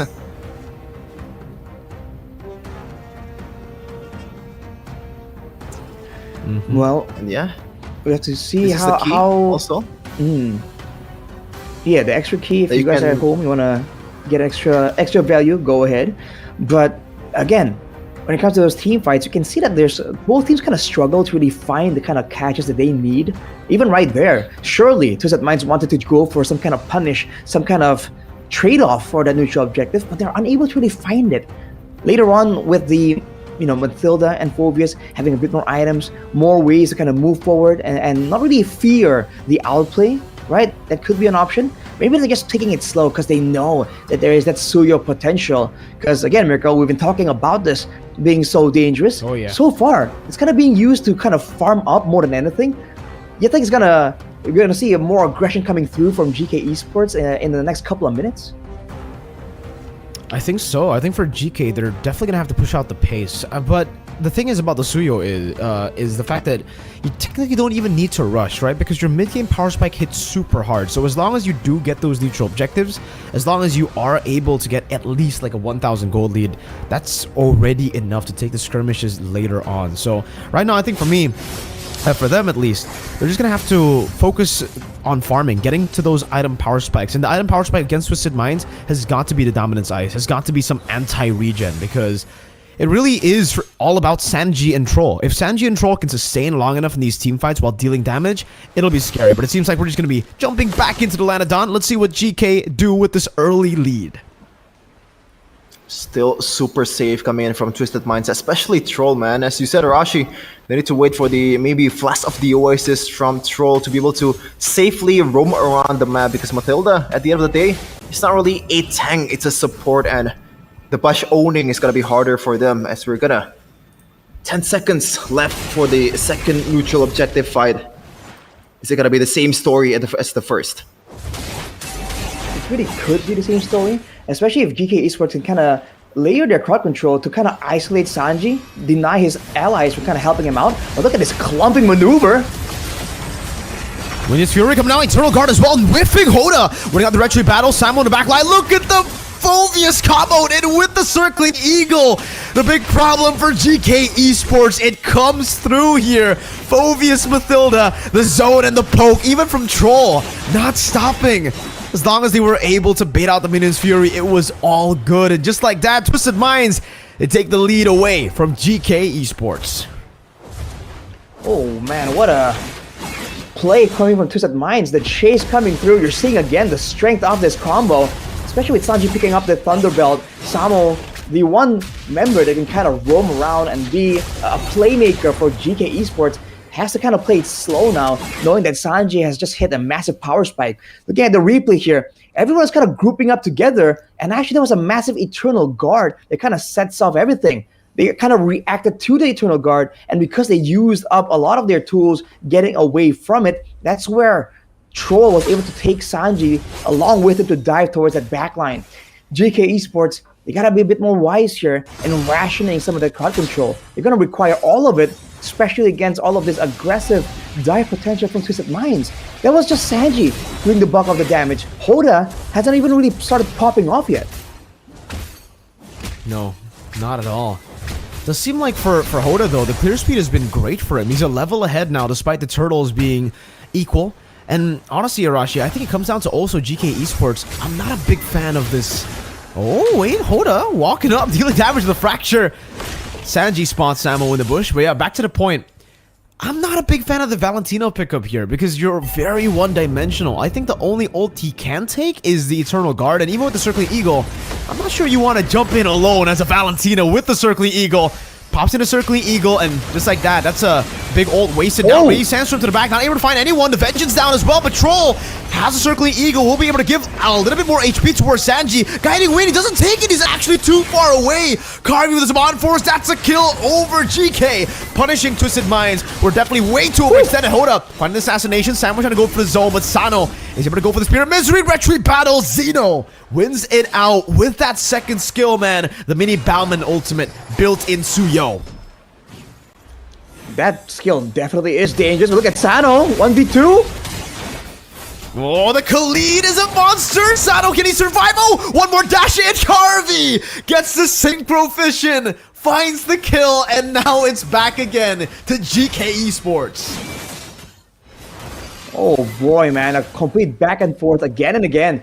Twisted Minds, though, they're doing a great job using all this mobility, but they gotta be careful. They're relying on Sanji being too tanky, regenning through all the damage, but you know, with the Suyo in the picture, Mirko, like you mentioned, mini Balmond ult can be quite deadly, and here, the chase coming in from Samo, like we mentioned, not a lot of crowd control tools, but the ones they got definitely are great when they need it. It was a great win for GK Esports, getting the neutral objective on top of kind of winning in the fights, but Twisted Minds were able to get that mid lane turret, so you gotta keep being aware here. But look at that damage coming in. Carvey barely survives with the Flash of the Oasis available. Man, they gotta be a bit more careful there, because Hoda, he's gonna start doing a lot more damage here past the 8-minute mark. When we were saying, you know, when we saw the Nolan, I was not a big fan of this matchup, the Nolan into the Suyo. Last time I saw this, it was literally just earlier Aurora versus FCAP, and the Nolan went 0-0-0, while the Suyo dominated all the way in the late game. Let's take a look at the items, though, Arashi, here, because even though Hoda is dishing out damage, it does seem like GK are actually getting to a comfortable spot, too, with their items. Hitting quite a few power spikes, but it sure seems like Twisted Minds have reached the more substantial ones. I mean, the Heptacy is on Hoda, like we were talking about earlier. You can see that if you just miss up even a little bit, you can get picked up, but look at this, whoa! Yeah, you can still escape with the Guiding Wind, still all good. Twisted Minds, though, they gotta be very careful going up against GK's mid-game power spike, because this is what I was talking about. Earlier, second turtle, they were able to utilize their maneuverability and that combo Phoebus Mathilda to get in. But now, even if they go in, GK have that mid-game power spike, meant Carvey is gonna deal a buttload of damage. Just be aware of the potential there, right? Carvey for sure is gonna be bursting everyone down, but Sano has been doing a great job splitting. He got the mid turret as well earlier, and he's at 2 items, I believe. So he's definitely getting there, but he's kind of capped because he has no idea where is Samo, right? That's the power of the Khalid. So much damage, even if you don't build damage. Now with Sano showing up, you can see GK Esports looking for a chance to go for a pickoff. Okay. Just poke around. Seems like the Lord will be held down by GK. Up top, though, you can see that Sano is already going for the cut, or going for the split push, rather. Hoda trying to get a good angle. He should be able to find the angle, but no, man. They burst it down way too quick. The Mod Force used up. Carvey assassinated by Hoda, who comes in last second. And now Sano, too, finds the sod. Over to Smiley goes. Zero won't be able to escape another assassination. Twisted Minds. They twisted the gameplay of GK Esports. They completely dominated that team fight. I think there's a difference in priority right there. Twisted Minds, it seemed like they were trying to go for the neutral objective, but technically Sanji was the only one diving. Let's take a look at it one more time here in the replay. Sanji diving in, but everyone else, look at that. Even Hoda wasn't really diving in along with Sanji. It's almost like they kind of called it, right? Hey, they have a mini Balmon ult on the Suyo. We can't really contest that easily. Might as well make them pay for going for that neutral objective. And they got a massive wipeout right there. The Lord got cleared out, and a lot of the base turrets, the base turrets are still available, but all the other turrets are taken. And look at this, Sanji once more. Oof, man. Oh, Sun over. Zeno with a cheeky little attempt there to actually catch Hoda during the dash, but man, again, we were talking about this all the way from the drafts, right, Arashi? Twisted Minds, with their composition at least, they're going to be able to actually bait out a lot of these big resources, man. The Minions Fury, the Raging Sandstorm, even the Zaman Force. Once those big ults have been used up, it just feels like GK won't be able to deal as much damage as Twisted Minds. I mean, take a look at it. Twisted Minds have so much more consistent damage with the Moskov. I mean, honestly, even if we take a look at the Phobius, that's way more consistent damage with the resets and the Infernal Pursuit. Samo, Raging Sandstorm, good flicker out by Cuffin, and that is an amazing Circling Eagle. No, Guiding Wind to get help. Now we're re-engaged with the Circling Eagle. Sanji still in the midst of it all. Pops in, avenges, soaks in so much damage, even with the Minions Fury. Sanji keeps on going, and now Hoda able to go for the cut, able to go for the assassination. Clean up crew for Hoda, as Sanji was able to bait everything away from GK. That's 4 for 0. Sanji didn't die. That is insane, dude. He is the danger, man. You cannot take this guy out. Twisted Minds with a big play. Is this an end angle? Samo, can he do it? Oh, Raging Sandstorm. Samo goes in for the healing, but that's a bit too much burst to heal from, buddy. Shen spawns in again, Carvey and Smile as well, so no end angle. But Arashi, that's a 7,000 gold lead for a composition with a Phobius Mathilda, man. This is already a deadly combo if they didn't have a lead. Heck, if they had a 3,000 gold lead, it would have been a deadly combo. What's a word more deadly than deadly, man? Because it's a 7.3k gold lead for a snowballing late game weak side pick in the Moskov and a monster combo in the Phobius Mathilda. Let's not forget that Hoda is still in the picture, man. 6-0 and 2. We know Sanji is stealing the show right here, but the jungler for Twisted Minds is absolutely lethal, and GK Esports haven't really had an answer for it. They have all these AoE tools, but they are forced to use it in an aggressive fashion. And that way, Hoda just waits for it to get popped, the Minions Fury, the Raging Sandstorm, and it just goes and makes a beeline straight for Sino, for Smile, for Carvey. And again, he's been able to find the mark. They go and get that Lord just like that immediately. With the base turret on the bottom side taken, Twisted Minds, there's so many ways to play this around. They can kind of sit around, wait for the freeze. They can kind of play around the Moskov as well.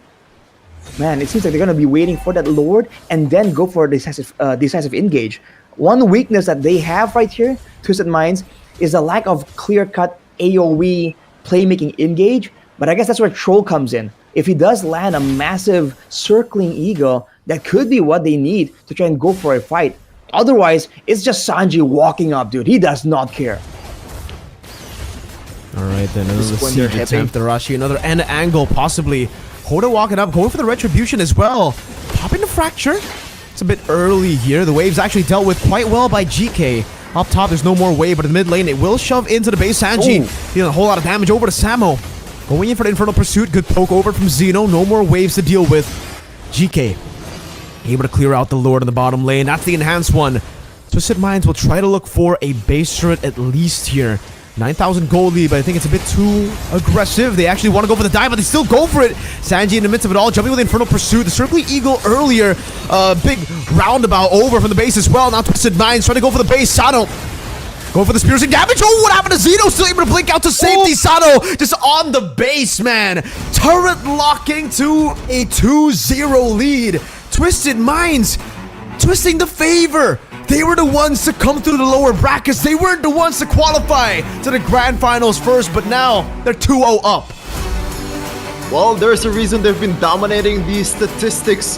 They've been dominating MPL MENA in terms of insane how performance, dude. dominant they were in the game. The amount of just plays that we've seen there coming from Twisted Minds, the flanking, the way they're able to dodge away from the exact way that they were able to win in game number 1, the AoE combo is just great, dude. It started all the way here from that first big moment where Sanji just goes in all in, and Hoda just bides his time. This is what happens when you allow the jungler to have so much time, so much space to kind of wait around. Of course, there are moments where GK were able to kind of find something in return.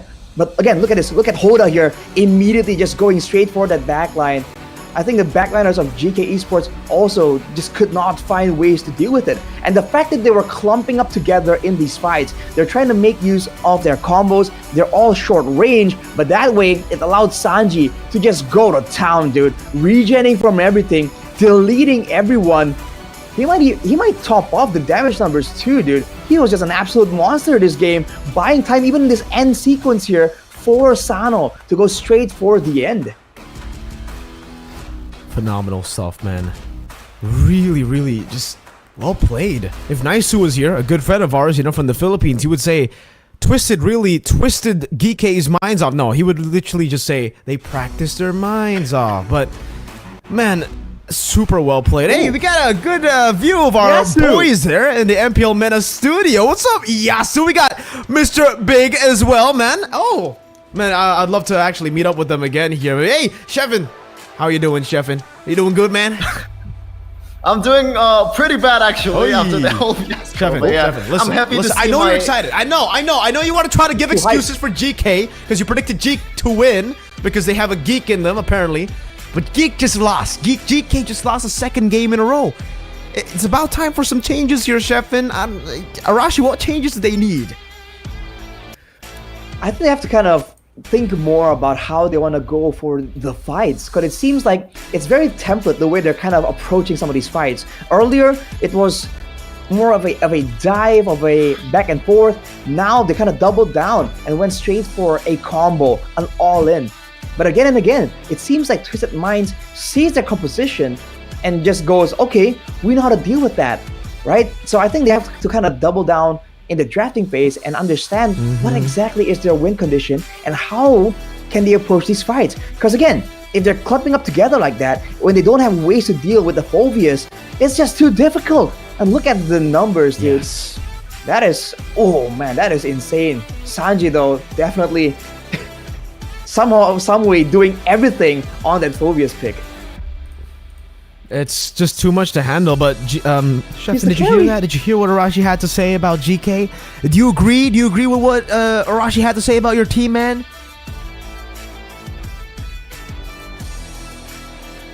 Okay, I heard you, Sheffin. I definitely heard you there, man. I understand though, Arashi. When it comes to the damage, it was just too much damage, really. And yeah, 11,000 gold from Sano. He only got 3 kills. It wasn't like he was participating in every single team fight, but it's the fact that he's always in the side lane too, clearing it out, getting gold. 11,000 gold on a weak side pick. Maybe this is why we don't see the Lunox. Maybe this is why. Maybe Sano's just a beast on the Moscow. Sheffin, man, you were thinking so hard. You were talking to yourself so much. It's time to share to the world. What do you think about GK's performance, man? Absolutely insane coming in from Twisted Minds, unfortunately. And GK, I really hope to God that they're going to be able to come back in the next games. Because, like, if it's going to be a 4-0, man, oh, brother. It's going to be a tough time in the wild card for GK Esports, no way. man. Dude, surely they can find something. Because if you look at the gold graph at least, you're seeing that, you know, there's a bit more pattern here, right? There's a bit of back and forth. You can see that GK definitely are finding some solutions, some ways of staying competitive, but they gotta go even further here. Twisted Minds clearly is still ahead of them when it comes to the pre-planning, the foresight, but that can change, man. I mean, Shevin believes, and I think it's possible as well. All you have to do is believe. Believe first in yourself. What is that saying, Arashi, in the anime? Believe. I believe in you who believes in yourself, or something like that, right? Or we go and talk about, you believe, achieve, conceive, all those good words. We can go with that as well, Shevin. But yeah, Mirko, what you think, man? The MVP?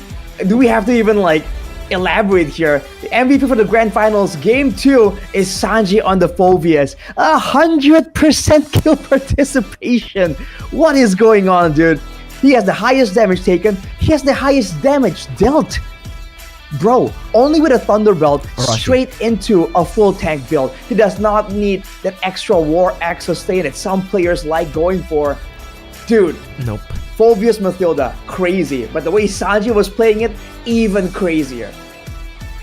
Exactly, dude. I mean, we were talking about it already, right? The Mathilda was open. They decided to go for Suyo, which is fine. But they couldn't get the wins on the side lanes there. And I'm not too sure about the Minotaur pick. I personally am not a big fan of the Minotaur pick, not a big fan of the Valentina pick. I think they ended the draft with a pretty weak draft. But the first phase was pretty good, right? The fact that they actually got the Khalid in there too.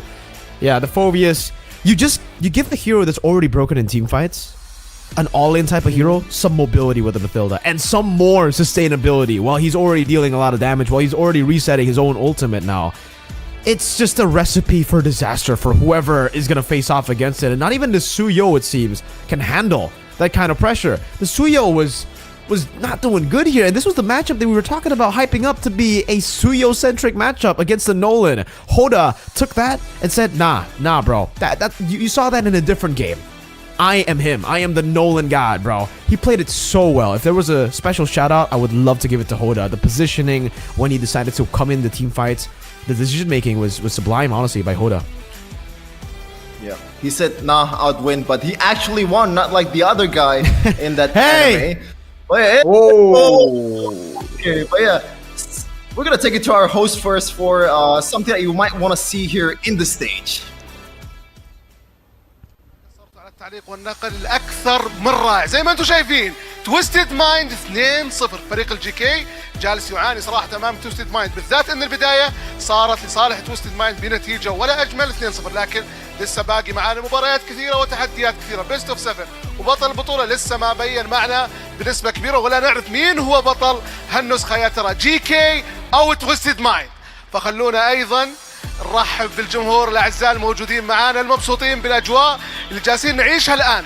والسؤال الاعظم والاجمل، لازم نعرف مين الجيم اكسبيرينس اللي موجودين معانا، ونطلع لكم الشخصيه ونعطيكم 50,000 دايموند تنبسطون معانا بهالحدث الكبير. لكن لابد يكون معانا ناس عارفه وفاهمه، و50,000 دايموند راح تكون لصالح احد من الجمهور الموجود معنا. والرجال من الحين متحمس، لكن خلينا نشوف مين الهيرو اللي راح يطلع خلف الشاشة، ولابد تعطونا توقع صحيح 100%، وبالذات انه بتاخذون 50,000 دايموند. ففكروا شوي، خليكم مبسوطين شوي. انت متحمس على طول، تبغى تطلع على طول، تعال من الحين. طيب خلينا نرحب. صفق يا جماعة.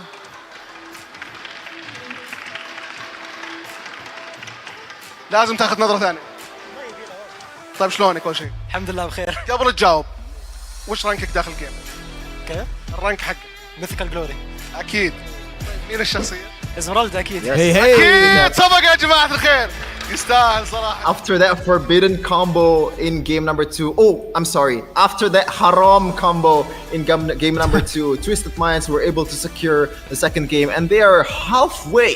They're halfway to Malaysia. What is going to be the solution here, Rashi? Because I feel like in these 2 games earlier, they brought out the first game, Twisted Minds brought out the Karukacha. It's banned in the second game. Now, they've done it all.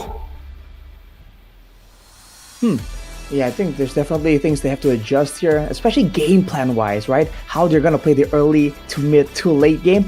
I think it's there, right? But it's gonna take time for them to resolve that issue, Shevin. Okay, we're gonna check it out to break first to further prep us for game number 3 in MPL MENA Grand Finals Season 6. Don't go anywhere.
Welcome back to the Grand Finals of MPL MENA Season 6. Once again with me, Sheffin, Mirko, and Arashi. And after their loss last season in the Grand Finals, Twisted Minds lost 4-1 to Falcons Esports. But right now, they are on route to take it all the way, even sweeping Geekay Esports in this Grand Finals and go to M6. Now, Arashi, they need a needle mover. A move that pretty much caught the opponent off guard. At this point, like, what's gonna be the move? Oh man, it has to be something that can set up, right? Because we've seen that. I think a big problem is in the playmaking. Again and again, Twisted Minds have been the ones to actually make the plays happen, engage on it, and even when they do have a better initiator, when they have more chances, it seems like GK kind of takes it a bit easy, and I feel like they should kind of, wrestle the control away from Twisted Minds, because it really seems like that's something that Twisted Minds are completely abusing to really get ahead of GK in some of these games. And from the looks of it, I mean, what do you think, bro? Because the predictions, right? There's that prediction minigame going on. We can get 1,000 diamonds if you can predict the right score. With the way things are going, dude, it's looking kind of one-sided for Twisted Minds. Shevin in particular, bro, do you think GK is gonna mount some kind of comeback? With that kind of strategy, right? Do they want to go with something more aggressive, maybe, right? Ooh. We're gonna hold that for a second here because we have a comment here from Kyrie to one of the best junglers in MENA, Hoda. Hey Hoda, I've heard about your impressive playoff run with Twisted Minds. It's not easy stepping up like that, but you made it happen. Keep pushing yourself, and maybe we'll meet at M6. Let's see who dominates the jungle. Good luck and soar beyond limits. Wow, that's a whole lot of praise from one of the best in the business out there, Mirko. I'm a big fan of Kyrie. I think all of us are here at Indo-English casters, right? We're a big fan of him. Let's really hope that they can actually do what Twisted Minds have been able to do all the way from the lower brackets. It looked like coming into the Grand Finals, GK were the ones to be, maybe the new champs here, taking over from Falcons, who were able to beat Twisted Minds. And Twisted Minds sticking to the same lineup. We know that it's very hard for a roster like this, for a roster that has been together for more than a year, to stay consistent. But it does seem like Twisted Minds has actually gotten better through the lower bracket run, through the losses and through the mistakes that they've made in the playoffs. They have learned from that, they have adapted from that, and now GK, they're the ones left to kind of adapt and improvise themselves, right? And I think for them, going on with a lot of these overthinking type of picks is not the best choice to go for, right? The Valentina and the Minotaur. We got to talk about those two picks, man, because I think for the first phase, they won it with a Suyo, a Harith as well. A Khalid, they were looking good. And the fact that there was no Lunops to counter it, they took away the Clint as well. No kill pressure for the Moskov lane. Yet they didn't go for a roamer that can actually rotate fast enough. They didn't go for a mid laner with Prio. It was up against a Vexana, by the way. So it was auto Prio to the Vexana Mathilda, who already had a mobility advantage. Sure seems to be the case right there.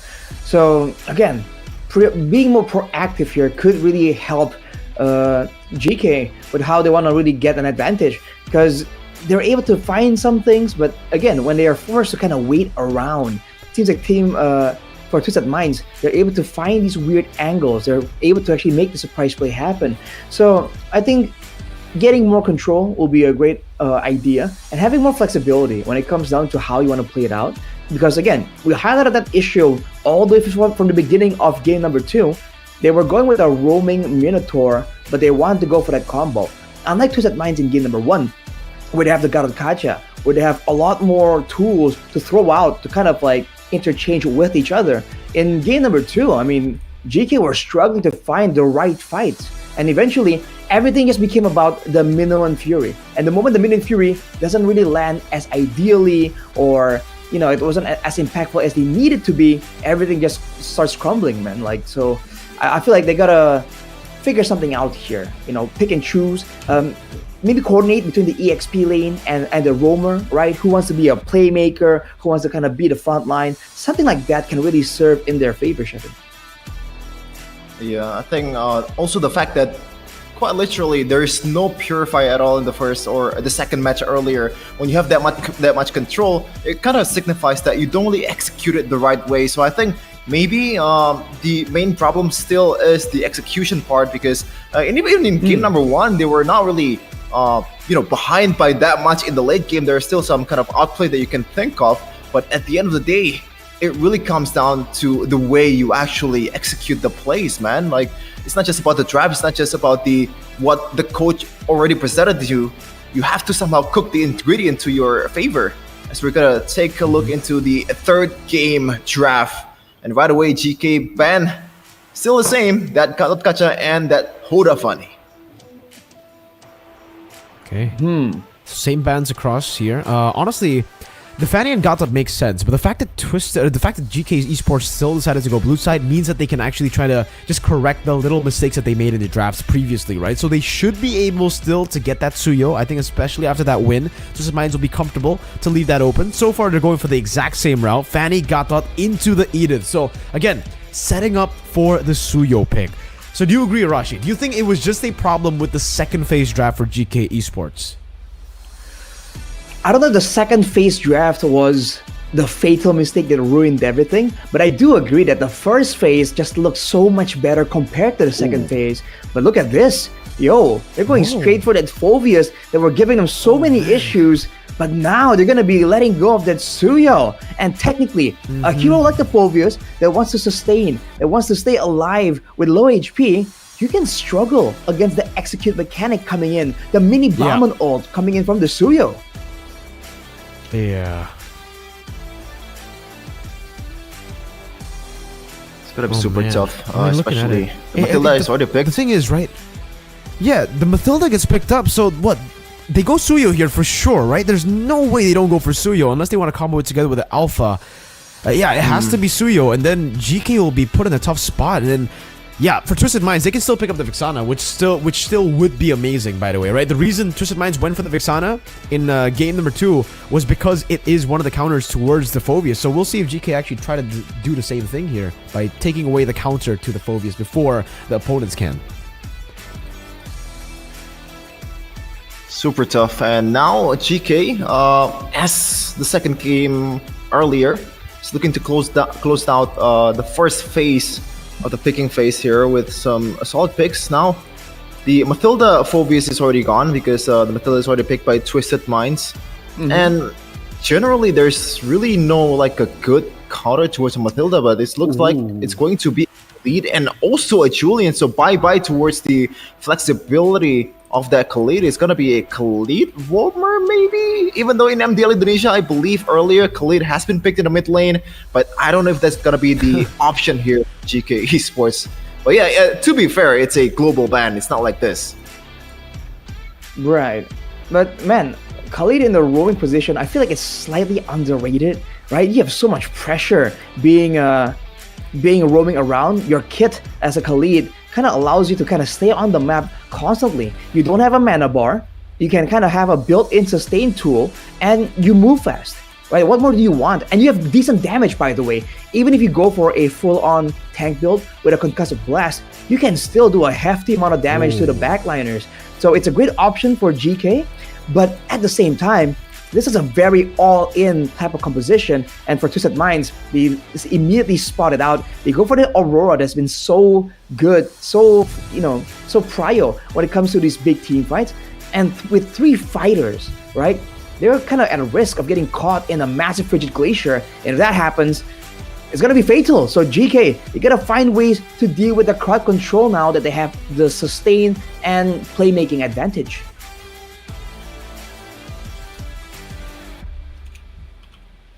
Honestly, at this point, I think even next bird pick for Sanji again, it's not really a bad idea because when you think of the heroes here, Phobius and also Khalid, the frontliners, it's gonna be there mostly in the objective fights also, and Sanji can just repeat the process again, especially when you have that Matilda in your favor. And once again, as I said earlier in the first game, after the first game, sometimes the simple solution might work, you know? And you don't really have to have that big setup for you or your teammate to be able to do the job. Maybe just counter out your counterpart in the laning phase might be a good idea here, but I don't know if that's going to be the case for Twisted Minds here, as they banned 2 mages right away. 2 very annoying mages in Faramis and also a Vexana. Now, what's going to be the option here, Rashi, for GK Esports now that all of these mid laners has been banned? 3 mid laners banned, in fact, from Twisted Minds. I'm thinking something like a Yeve can work. It's been rising in popularity. It can kind of slow everyone down, can move together with the team, and kind of add one more layer to allow your fighters to kind of catch up. But yeah, if they do go for that, there is still a risk of getting dove on by the Suyo. Now with Twisted Minds picking up the Harith, having physical damage supplied from the jungle as well. Oh man, I feel like they need some more safety tools almost, some way. Oh, as I say safety though, here comes the one with the mobility, with the crowd control immunity as well, Mirko. This is a pick that you're very familiar with. Oh. Yeah, that's a really good pick up against the Harith too. Love it. The Valentina, technically only the only real mid laner that you can take now, right? Other than the Vexana, Faramis, Juicin, all of those banned out already. The Aurora taken away. Really smart move from Twisted Minds. I guess they saw what GK played just earlier with Smile and the Valentina, wasn't able to really create an impact. But the thing is, that's why I feel like, oh wow, they go for CC here instead of a tanky boy. I guess trying to capitalize on the fact that the Khalid and the Phobius will have a lot of HP to try to punish. So maybe that's the case. I would have expected definitely something like a X-Morg, like Mr. Sheffin mentioned, especially with the Faraga armor, right? You can actually kind of stop the crossbow attack with the Faraga armor getting used up. It kind of like puts the crossbow tank down again. But yeah, for me, this time, I'm not really a big fan of the Aurora into the Valentina. I feel like if they went for the Vexana, then they could have gone for the Aurora and Faramis ban, and then it would have been the same issue, right? Where the Valentina wouldn't be able to get any real good ultimates. But I think the Frigid Glacier is a pretty darn good ultimate here to take for GK Esports, and they should be able to utilize it in a combo themselves with a Khalid, with a Wanwan too. GK actually have a pretty strong composition now. Yeah, a lot of burden on towards Troll's shoulder here, trying to cover his teammates, heal up his teammates, pretty much doing everything that Mathilda can do in the Land of Dawn. Look at that match. Look at that, man. I like the color scheme, bro. Like the greens and all that stuff. It looks pretty peaceful. I don't know why. Oh, peaceful. Interesting word to use there, Shevin, because the game we're gonna witness soon will not be peaceful at all, dude. Both teams wanting to go for the brawl. Both teams having those big ultimates to really make plays happen. I feel like we're in for a massive fireworks show right here for game number 3 of the Grand Finals.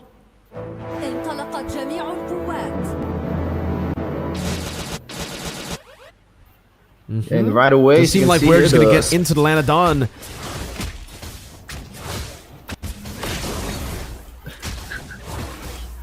Yeah, looking at the spells here, nothing too crazy here, just pretty standard all over the place. Maybe Sano going for the Purify, and makes sense, man, against this Khalid, against this kind of pressure that you have especially in the late game. It's gonna be very vital for this guy to be able to survive this onslaught from GK. But Arashi, speaking of onslaught, man, this Shen pick, this Khalid, what is he gonna do in the early game?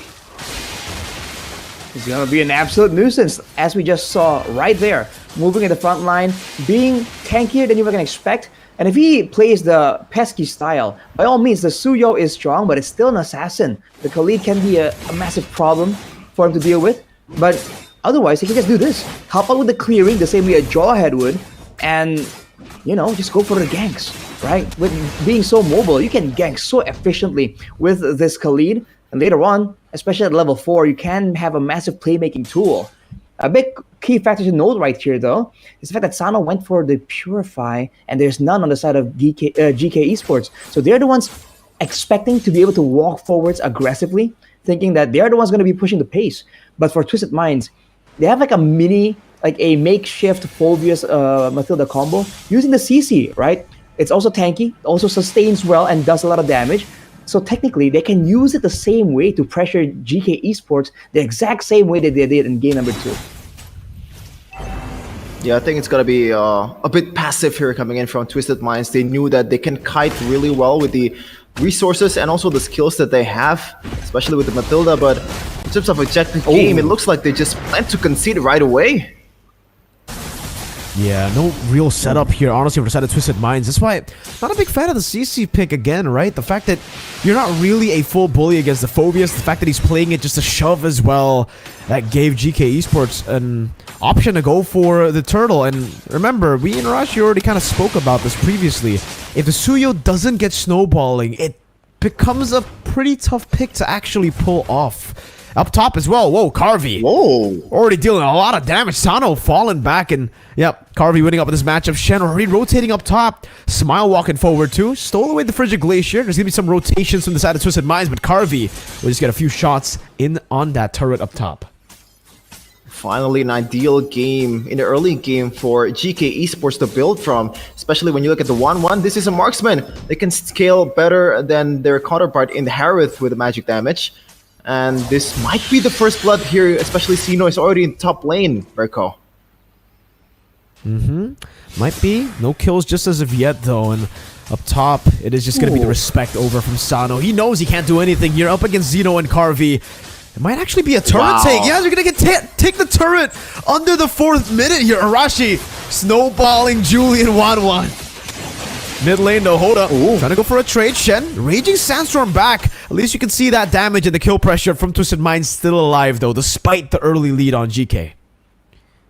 That was a brute force turret take from the side of GK, dude. He just kept sending people there, and Twisted Minds, that having the Mathilda, they can't really match the rotations.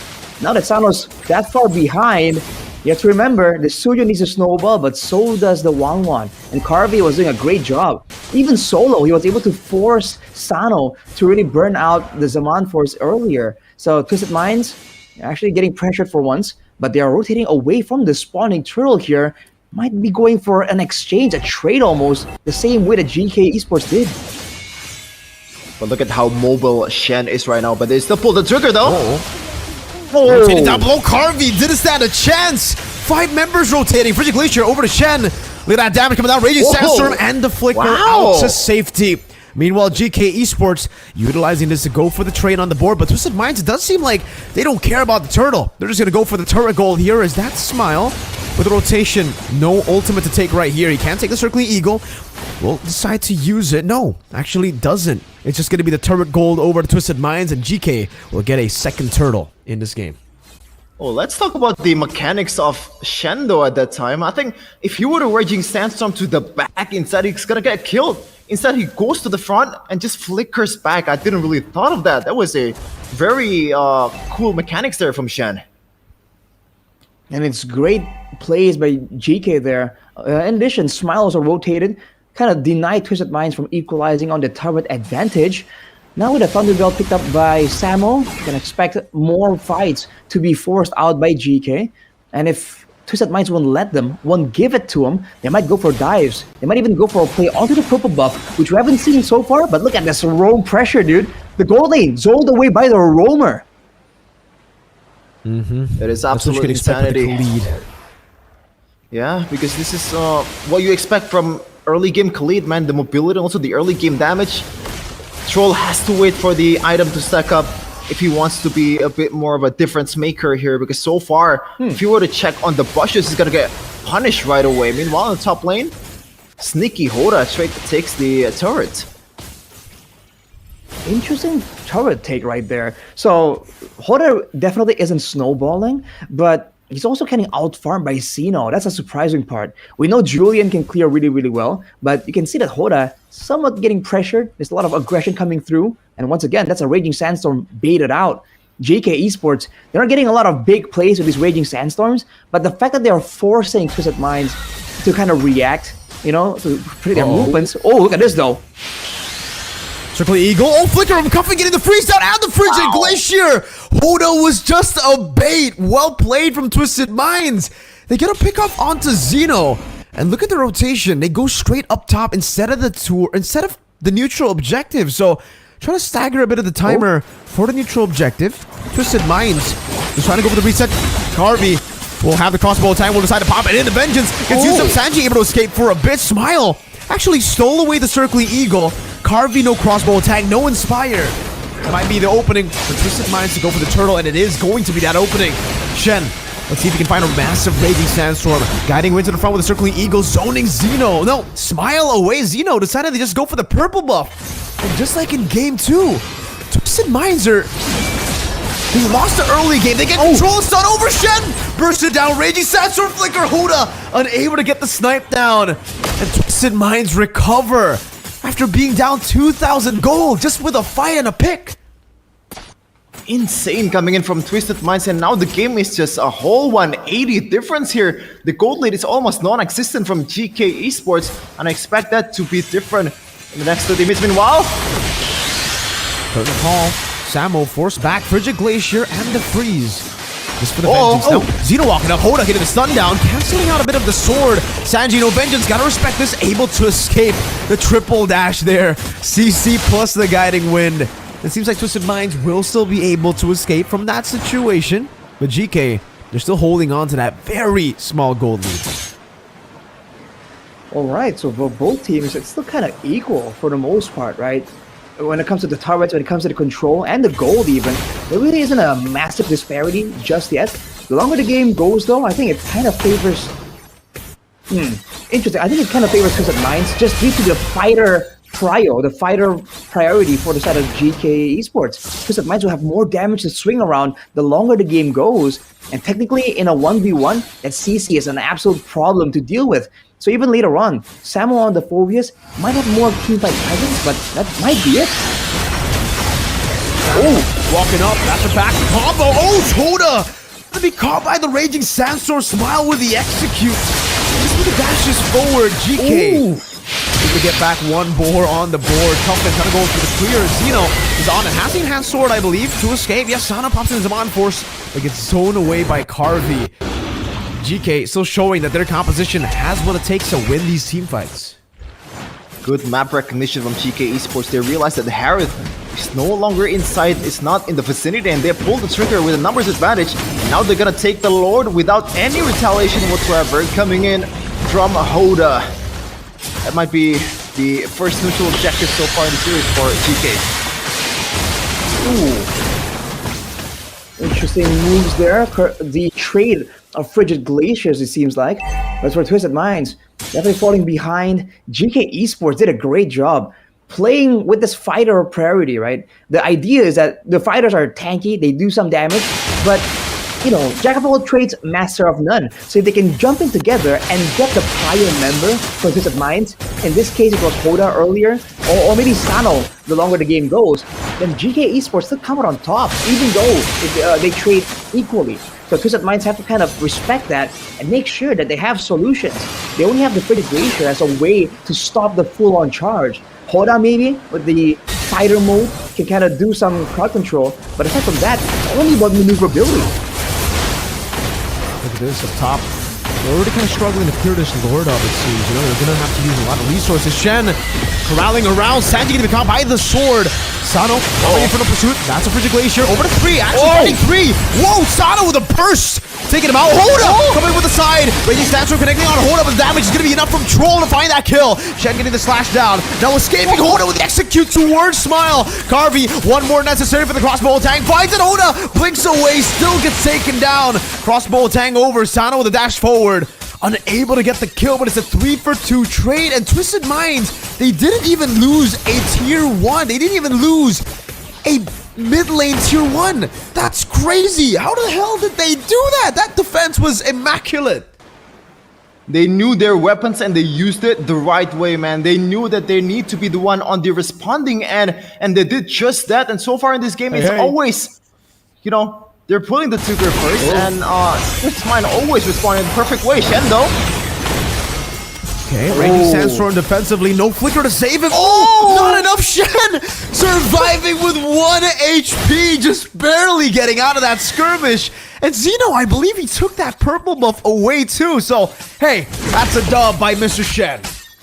For sure, man. I think it's the 3rd time so far in this game the Raging Sandstorm plays. It's not really raging, it's just back down and calm and collected and try to regroup with the group. And he's escaping all the deaths that's coming out onto him. Hoda now with the BOD though, it's gonna be doing a lot more damage. but he needs to kind of wait and choose. He's playing this Suyo so much more impatiently compared to the Nolan.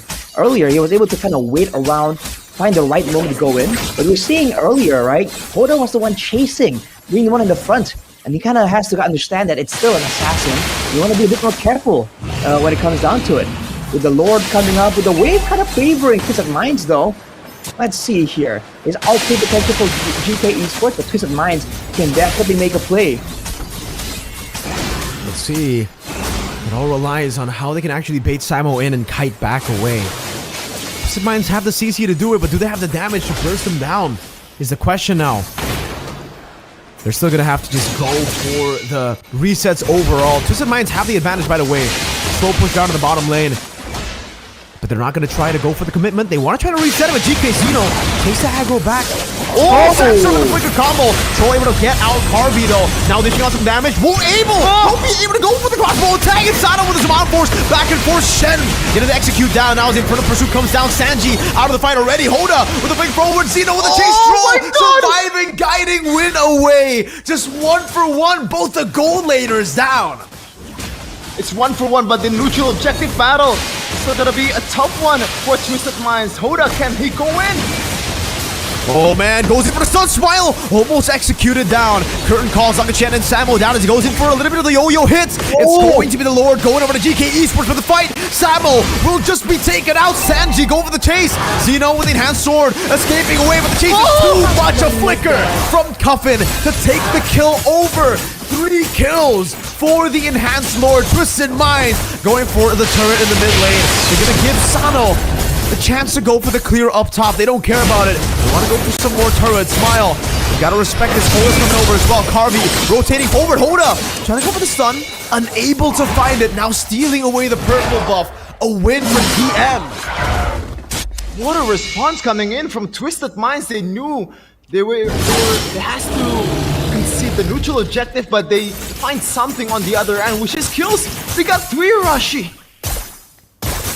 And that's a great play there for Twisted Minds to identify the fact that, hey, GK Esports are having the advantage here. They have the information. We can't even go for a guaranteed play onto the neutral objective.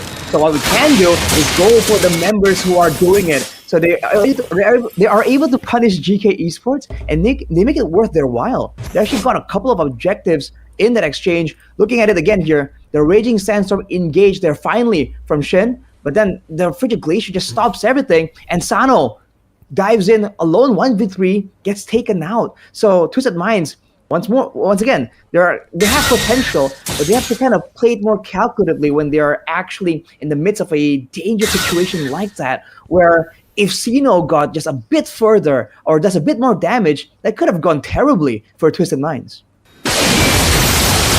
Almost getting to execute Hoda, a bit too aggressive. Carvey turns it around. Just 2 more, actually 1 more weakness point over to Cuffin, and that could have been brutal for Twisted Minds. Hoda's gotta be careful, man. On the Fanny, we saw a bit of this, and now on the Suyo, we're seeing it too. Now going for the siege, tier 2 taken down to the mid lane, just down to their base turrets, Twisted Minds. Man, what was that coming in from Hoda? I mean, on the Fanny, I get it, you're trying to get kills, but at that time with the Suyo, I feel like that's more than just naive. That was just bad, man. Exactly, dude. You gotta understand it. You have a fighter mode where you take less damage, but at the same time, you know, you're kind of stuck out there if you go in, right? It's not the same kind of in and out like a Nolan can possibly do. I think it's a lot wiser for them to really just allow Sanji to do his work. Like earlier, all these good engagements that Twisted Minds have been able to get has been off the back of Sanji making the play. The pick off on the top side towards Samo, the dive to the backline earlier in the Lord, near the Lord pit as well. You gotta play around that, right? The strong EXP lane that they picked for this extra bit of damage. Now already 16 minutes has elapsed in this game. The Lord's gonna come up, and once again, looks like Twisted Minds. What's going on here? GK Sports, they want to blitz this? In front of pursuit, Winter Crown used up by the Suyo. Hoda, can he do it? He walks in forward, blinks forward, but will be caught off. Lord also going towards GK. Carvey unable to get the crossbow tank. Shen still. You can see they're healing up HP with the Khalid It's a jungle traded in for nothing, and the Lord went to GK. Twisted, can they go for the defense? Can they defend against GK's composition? This is an enhanced Lord, second one of the game. Or third one, rather. It's super hard. It's super hard. It's Harith. It's not a Moskov. And what was that coming in from Twisted Minds, man? They're supposed to be better at macro game, but at that time, it's not just terrible, not horrible. That's terrible. A combination of both.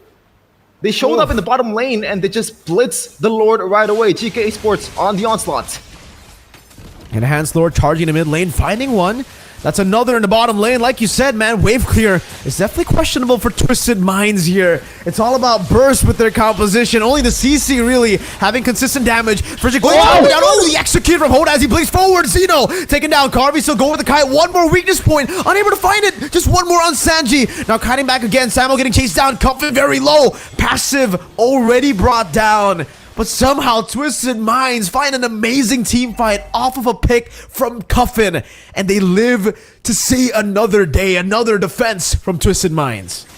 Hold up, Carvey. Walking up Sanji, trying to survive now. Crossbow Tang ready, pumped in, win a crown though. That's the weakness. Now Carvey gonna be executed down. Circling Eagle, not ready just yet, but the guiding win will bring Hoda back again. Smile with the flicker backwards, baiting on Zaman Force. Now the Circling Eagle comes in, and Sato gets brought into the back, finding the kill as well. No crossbow Tang. That's a winner crown bought in by Troll just in time, but he will be able to find a kill. Pops in the winner crown, but still that trade isn't worth it. It's only the roamer traded in for Samo, and the fact that Twisted Minds can now use this to look for another fight, another pick to set up for Lord is massive. It is massive indeed. Back and forth in this point of the game for Twisted Minds and GK Esports. But so far, even though they have the economy advantage, GK, it doesn't look like they have the pressure in Twisted Minds' hearts. I mean, Twisted Minds has just been hitting back every single time, harder and harder. The next Lord is going to be on the side of the map, where unfortunately, on the opposite side, Twisted Minds has the base tower still available, so they can still have an edge in the macro department. Let's take a look at that fight earlier. Sino, with no cooldowns, gets stuck with the Frigid Glacier, and you're seeing that Suyo damage. Now, fortunately for GK, they're able to hit back, still do a lot of damage. But with so many members already taken down, they're forced to run away, and Troll made this great play to buy so much time and at least force GK Esports to kind of commit to this fight, lose 2 members, but now it's a 5v5. And technically, I think the wave is still favoring Twisted Minds though, so they can play it slow. But GK, we've seen, have been more aggressive, so Twisted Minds have to kind of expect the unexpected. They're trying to chunk him down now. Again, this time, it does look like GK have actually done a lot of their homework up top. It's a slow push building for them. So Twisted Minds will be the ones struggling to get control over the Lord. Sanji still trying to scout the situation here. He's a fighter, not a tank, so it's gonna be harder for him. But thankfully, though, it's Troll on a Matilda, so the healing is always there. They can stay as long as they can, but I don't know if that's going to be the same for GK Esports. They do not have a healer, but so far, the members of GK Esports, they have some kind of heal built into them. But now, what's going to happen? Will they pull the trigger on this one? They're going to have to send Hoda up top there. You can see it. Hoda going to have to clear the wave, and this might be an opening for GK. They see it. Carvey on it, Smile walking forward, has a Frigid Glacier, pops it in. No one gets caught. Circling Eagle still ready, but Hoda is way too far away. Zeno just retrieves it and secures it for the team. Zeno gonna be caught by the curtain call, still able to use it. Enhanced Sword to escape as Smile goes into the back. Silence going for the chase. Raging Sandstorm towards it, the Purify as well. The crossbow Tang not ready just yet. He's unable to utilize it. Twisted Minds. The communication needs to be better if they want to set Hoda up top to clear. And they burned the Purify on the Harutharashi. Sano is much more vulnerable now. Definitely, Ashen looks for a play, looks for a chance to engage right here. GK Esports, this is their window, but they gotta be careful. The ultimates are available for Twisted Minds. We've seen this play out before. So far, the waves are quite staggered, so Twisted Minds actually have a chance to go for the defense here. Frigid Glacier already used up, though. Big resources, Hoda low. But it seems like GK will take the slow route. They will just take the base turret up top. They won't try to force anything, despite the fact that Twisted Minds have lost a lot of their resources already. No ults on the board. For Cuffin at least. So that's a big game changer, I would say, for Twisted Minds. Yeah, both teams, you can see the hesitation from both of these teams, man. They lack the definite engage potential. Yes, there is a Raging Sandstorm, but the cooldown or like the stun duration is not that great either. And you have a few purifies and all that stuff from Twisted Minds, so it's gonna be harder for you to pull the trigger. Meanwhile, they're gonna chase down onto a Shen. Oh, freeze and able to find the Frigid Glacier. Zeno's gonna be caught. Immortality bought in time. Can he buy more items? No, Hoda just executes him. Zeno is down for 50. But luckily, there's nothing to take. GK, I think they're fine despite losing Zeno.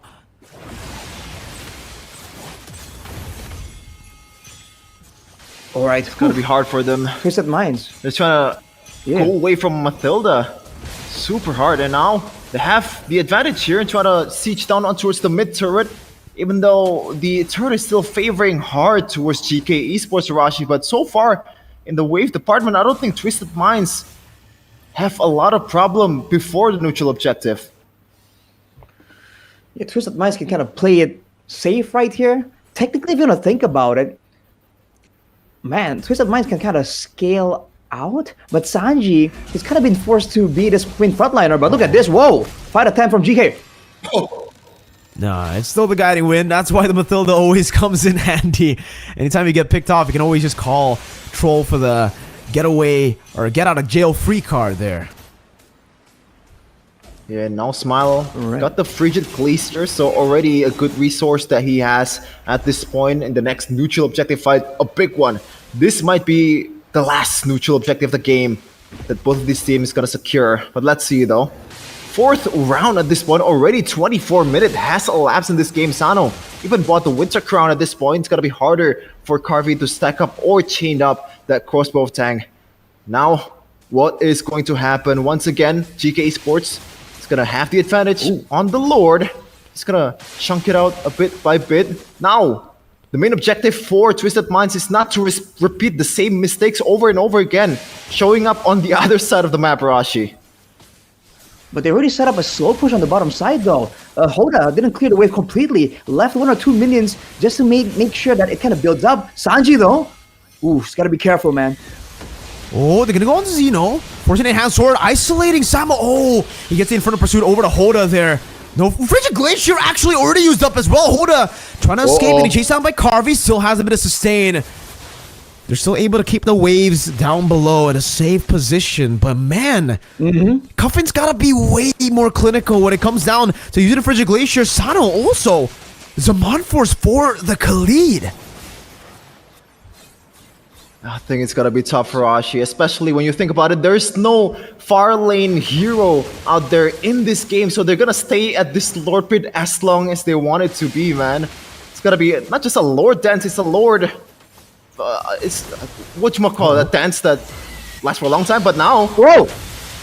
Flicker forward, Frigid Glacier, good Winter Crown to escape it though from Samo. And for pursuit to re-engage, Frigid Glacier from Smile finds them, and now it's just everybody falling down. GK, they might have gotten their first win with that team fight. Only Cuffin left to defend, no Flicker on him as well. There's absolutely no way you can defend this alone. Shen zoning him in the back, and now it's gonna be GK just targeting the Crystal to bring us to another game. It's 2-1, not a clean sweep for Twisted Minds. Finally, some sort of retaliation in the score department for GK Esports. They're not done just yet. As Samo said earlier, their gameplay is gonna be as strong as his hair. And now, you're definitely gonna get a game 5, but how far can GK take it? Man, oh man, because even in that game, it's not really the most convincing showing, man. A lot of blunders from both teams. But yeah, still a good victory to start off the comeback. Great moment for sure for GK.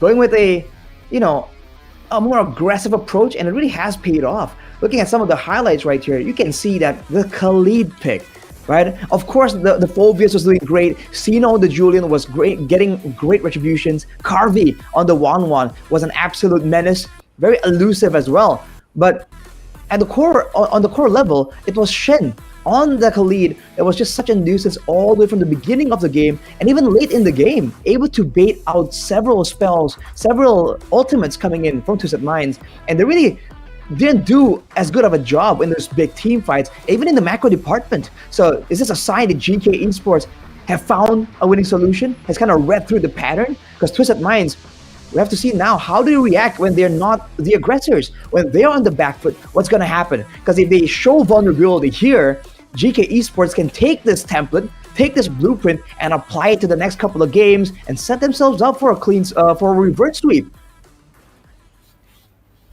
So you're telling me 4-2 is not out of the table, Arashi? Oh, my prediction is looking strong right now. Wait, hang on a second. I thought you predicted I changed it to something else, 4-2. Kevin. You changed it to 4-2 as Twisted Minds got the second game, but hey, Sheffin, listen.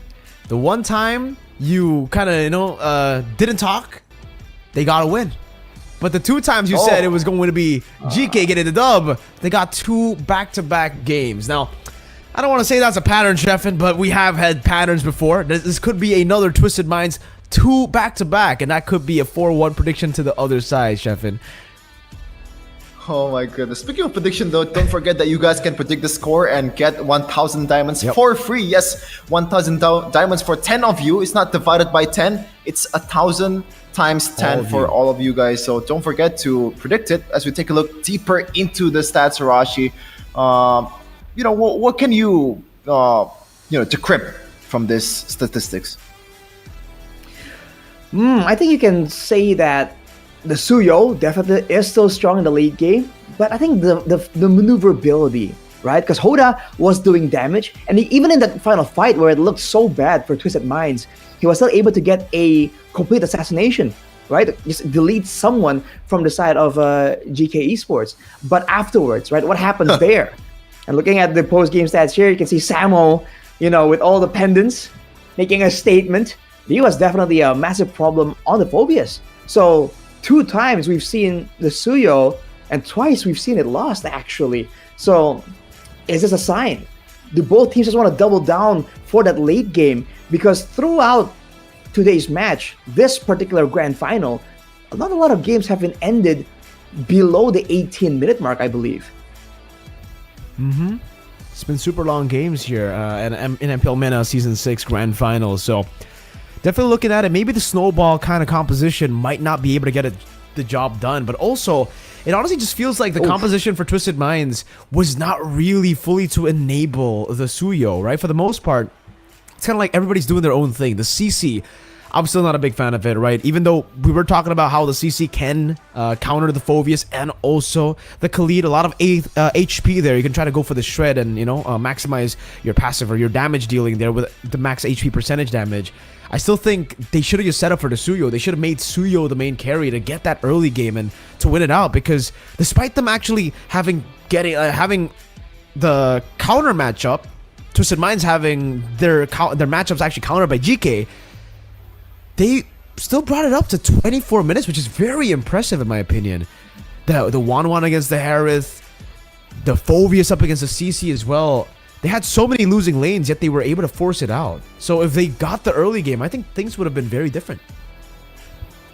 Yep, and this is the MVP of that game earlier. The man from I believe Mongolia, or one of the imports of Norway. I'm sorry. So Norway. This is the brother of Magnus Carlsen, and playing chess in the Land of Dawn. Carvey with 327 KD, and also the Hosklos as well, to kind of respect the damage dealing output from the opposing side and to kind of heal up in the process, because they do not have a healer. So I like the itemization there coming in from Carvey import. I feel like, there's so many factors going on right here. And on the point of the CC, I feel like they also really, it felt like they lacked the frontliner, right? Because you see Hoda again and again kind of try to frontline with the fighter mode of the Suyo. Ain't gonna happen, bro. Just not possible. But for now, we're gonna send you off to the host because there's something spicy happening in the MENA region. أول راوند مباراة كانت ولا أجمل، ومباراة كانت طويلة جدا فيها فائز واحد فقط اللي هو فريق GK لكن جت الفقرة الأجمل والأفضل معنا في MPL مينا السيزون السادس اللي هي فقرة الهيرو. راح يطلع لكم هيرو الآن على الشاشات وراح تحصلون على جائزة 50,000 دايموند. ففكروا، نبغى الناس اللي تحب موبايل ليجند وتلعب موبايل ليجند كثير وتعطينا توقعها بعد قليل. لكن نتمنى انه الاجابه تكون سريعه جدا، ونتمنى انه الموضوع يكون في افضل ما يكون. خلونا ناخذ الاورنج. كم صفق يا جماعه الخير، صفق كم صفق. هاي هوز ذا هيرو؟ كفرة. شور؟ يس كفرة. 50,000 دايموند. صفق يا جماعة الخير. لا يا جماعة. اوكي زي ما انتم شايفين اجابة ولا اجمل، زي ما واللي 50,000 دايموند راح تكون لصالح اللي الاجابة الصحيحة. وما ننسى انه لسه باقي معانا مباريات كثيرة وتحديات كثيرة. اللي هو مين هو بطل هالليلة؟ البطل اللي راح يمثل الريجن العربي افضل تمثيل في الام 6. لكن خلونا نرجع للاستديو نتطرق لاجمل معلومات راح تكون معاهم. That is it for Game 3. It looks like it's not going to be a sweep for Twisted Minds just yet. They gotta pump the brakes down and also play a bit more safely in the next game to secure the spot to M6. But Geekay Esports, though, they're not going to back down just yet. There's still a lot of games to uncover in this series. Best of 7. The adjustments is going to be the name of the game. This is kind of the difference, I guess, between regular season games and also playoff series, man. The adjustments mid-games or like in between games, Arashi. This is where the coaches are shining the most. Most definitely. I mean, we saw that the draft was a big reason why Geekay Esports were able to actually turn the tides and be the aggressors. When you have 3 solid fighters, I mean, the elite in our own region is a contested pick.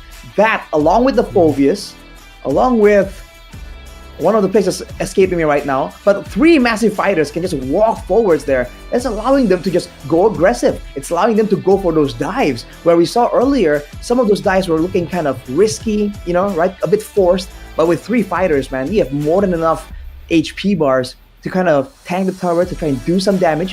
And we talked about it, right? Even in the end, if they all just dive in and they lose 1 member, but they're able to take out the main damage dealer from the side of Twisted Minds, then they still come out on top. On top of that, the 1-1, relatively independent, not really relying a lot of attention from the rest of the team. So you saw Carby just kind of do his own thing, right? And doing his own thing, he was doing a lot better compared to the Harith, who has to play around the Demand Force, who has to play around his team as well, and still have to keep in mind, you know, the guiding win, who's taking it and all that. So, like Shivin was mentioning in game number 2, it really feels like simplicity becomes the best idea, right? Occam's razor, the simple solution generally becomes the best.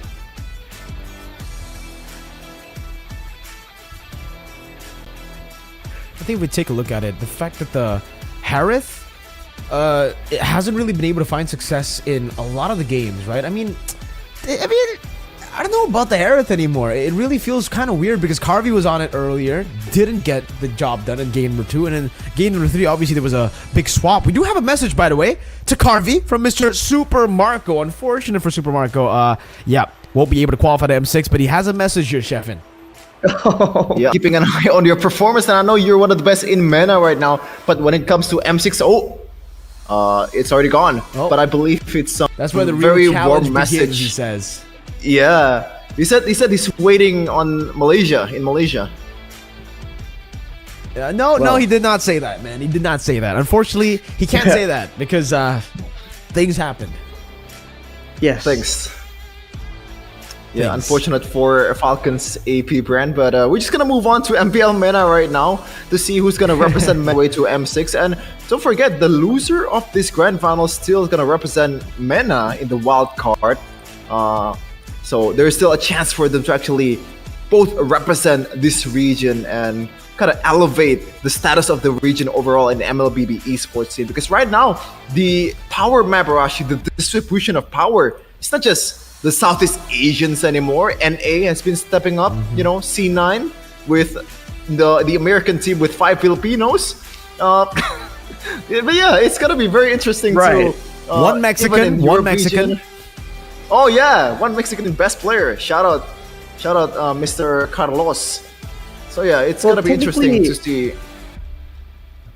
Oh yeah, Mena. technically, like if you want to talk about 5 Filipinos, technically people say that the Philippines is like the Mexico of Asia. So there's that. True, That's true. very true. You know, sometimes you see a Filipino in Japan, you see Filipinos pretty much everywhere, man. But That's I true. really actually. meet. Yeah, I haven't met any Filipinos so far in Jakarta aside from the MLBB talents that we What? flew out here in Jakarta. Well, I live in Solo, that's why. Wait. But yeah, we're just gonna move on to the 4th game here. And right away, the Katot Kacha so far has not been banned by both of these teams, but still, the Hayabusa, the Phoenix, and the Chip, still the staple in the Grand Finals. We have to see that Ooh, Twisted if Minds you actually wanna- went for first pick this time. So it's already going to be different, right? Blue side has had more of an advantage. So the fact that Twisted Minds actually already won game 2 on red side is a big advantage to them because now they're back on blue. They should be able to get the better draft now. Well, should being the underlined word right there. But yeah, the Gatot Kacha, I think we from game number 1, we've seen that it has so much more potential. I feel like for GK Esports, it might be worth considering banning it away, dude. It just does too many things too well. And for Twisted Minds, it really suits their style of play as well, right? We just praised them for game number 2, I believe, where they were able to actually move forwards and backwards equally dangerous almost. And the Gatot Kacha can be a great addition if they want to go back to the same kind of approach. After banning with Dissolution, they're leaving the option to GK Esports. The GK, they're still hovering towards some of the options that they have in this last ban. Suyo might be the option. Gatot Kacha, as you mentioned, I think it is gonna be the Gatot Kacha. But let's see though if they wanna let it go and fight through the Gatot, because Matilda is also a good solution towards the Gatot as well, because you can just back out and back in, and the amount of utility that you have. And that hero is gonna be very important. But no, it's not gonna be both of them. It's still. No, it's gonna be the Aurora. That so far, as Mirko said earlier, has been one of the most sought commodity in the mid lane. Even, I think it's the most pick in the mid lane for MENA this season. It certainly is, but unfortunately, I mean, Twisted Minds didn't really get the dub with the Aurora anyways previously, right? The Suyo ban, I think, would have been a bit better. Having the Suyo left open now, especially with the Gatot, with the Matilda, with so many different picks open, it'll leave GK in a tough spot. So I think for sure they take the Matilda, right? But my question is, do they go for Matilda? Do they want to go for the Matilda and the Gatot Kacha? That's the big question. Or do they go for the safer route, which is Matilda Edith, right? I think both can really work here. Either way, Twisted Minds will be able to get one of the big boys. And even then, even if it's Gatot Matilda, I think Twisted Minds could just go for Khalid and Edith and just flex that all the way to second phase. Oh my god! Wow. Wow. Okay. You talk about the 2 big boys. It's not the big boys we're thinking about. So the Matilda is open for Twisted Minds, but the Hylos and the Gatot, you know, looking at the stats, the Hylos was very popular. The Gatot, not as much, but of course it's a different situation now. JK, we just talked about how they were able to be dominant, to be aggressive. And now with both these very beefy picks, Twisted Minds, they gotta think about having someone equally beefy, but also enough damage and card control to stop them from just stampeding over the backline. They picked up the CC against the Khalid just earlier. If they don't pick up the CC against the Gatot and Hylos, this is literally the most value out of the CC, right? If you want to pick it up, you got to pick it up now, the CC, okay, or the X-Borg. At least we've got something there, right? At least we have the X-Borg to try to counter this crazy setup of the Gatot Hylos. Yeah, a bit too much testosterone in the front line there for GK Esports. It's a bit too much muscle, man. But now what's going to be the pairing for both of these guys, man? Because you need some kind of damage to pair it also, because so far it's only been set up, and it looks going to be the Nolan against the Suyo. Mirko and Wolf seemingly doesn't really like this, but so far in this series, it's not going to be the case. Nolan has been winning out against Suyo in the jungling area, so we can't really rule out the possibility of this Nolan winning this game. Mirko. Yeah, definitely not. You really can't take away the fact that Nolan can, in many ways, outmaneuver the Suyo, right? That's the advantage. It just comes down to the execution. Some teams have been able to make it work really well. Most haven't. But so far in the series, yeah, the Nolan actually does have a win over the Suyo. That was when Hoda was on the Nolan. Now he's on the Suyo, and it seems like, honestly, I personally like Hoda more on the Nolan than I do on the Suyo, based on the playstyle, right? He gets more value out of the maneuverability and the movement of the Nolan compared to the Suyo, which is a bit more all-in. So if Twisted Minds don't get, for a second time, a composition to enable the Suyo, I think Twisted Minds should just stick to what they're comfortable playing, which is just the Assassins for Hoda instead of the Suyo that is kind of a mix fighter/assassin. Interesting, man. I mean, there's definitely potential. And again, the idea that both these frontliners, the Hylas and the Garatkacha, wants to kind of revitalize bait that can be punished by the Suyo, but you want to set him up, right? Give him ways to actually have more space to try and make this happen. Because we've seen Hoda when he has control, right? When Twisted Minds have control over the bush, over the jungle, and the river, when he was on that Nolan, he was just unseen. He always knows where to position himself. So if they can kind of get better frontliners, the Xborg is already a great addition to their composition, especially with the safety that he brings by being a strong frontliner. So if they can get some more of that, right, to really muscle against the Hylas and Garatkacha, I feel like that can be, there's great potential for Hoda here. Space, I think, is one of the main things that kind of dictates how the fights have gone for all three games here between Twisted Minds and GK Esports. I think it's very weird so far that Mathilda has not seen any light of day so far in this draft pick that's been contested in both PH and ID. I don't know if it's still gonna be the option for Twisted Minds right here against this kind of beefy boys in the front line. I guess a counter for testosterone is some estrogen, and Mathilda definitely has some of them. Okay. Okay, Could be. Yeah, that's an interesting way to put it. Definitely wasn't expecting wrong? all that. You're not wrong, by all means. But hey, the Vexana as well to counter all the masculinity coming in from the Gatot and the Hylas. So now, the two picks for Twisted Minds. I'm thinking that they need ways to shred for sure. The Moscow great start. You can hit whoever's behind the frontliners instead of just the frontliners. But I feel like they need crowd control at this point. Because the expert can do great as a frontline, but they can't just walk past them. Especially if they want to use the glorious pathway to try and be aggressors. Oh. But there you go. That's the Mathilda that we've been waiting on. And the Lo Yi. Mirko, you talked about this. It's a front to back. Technically for GK with the two frontliners.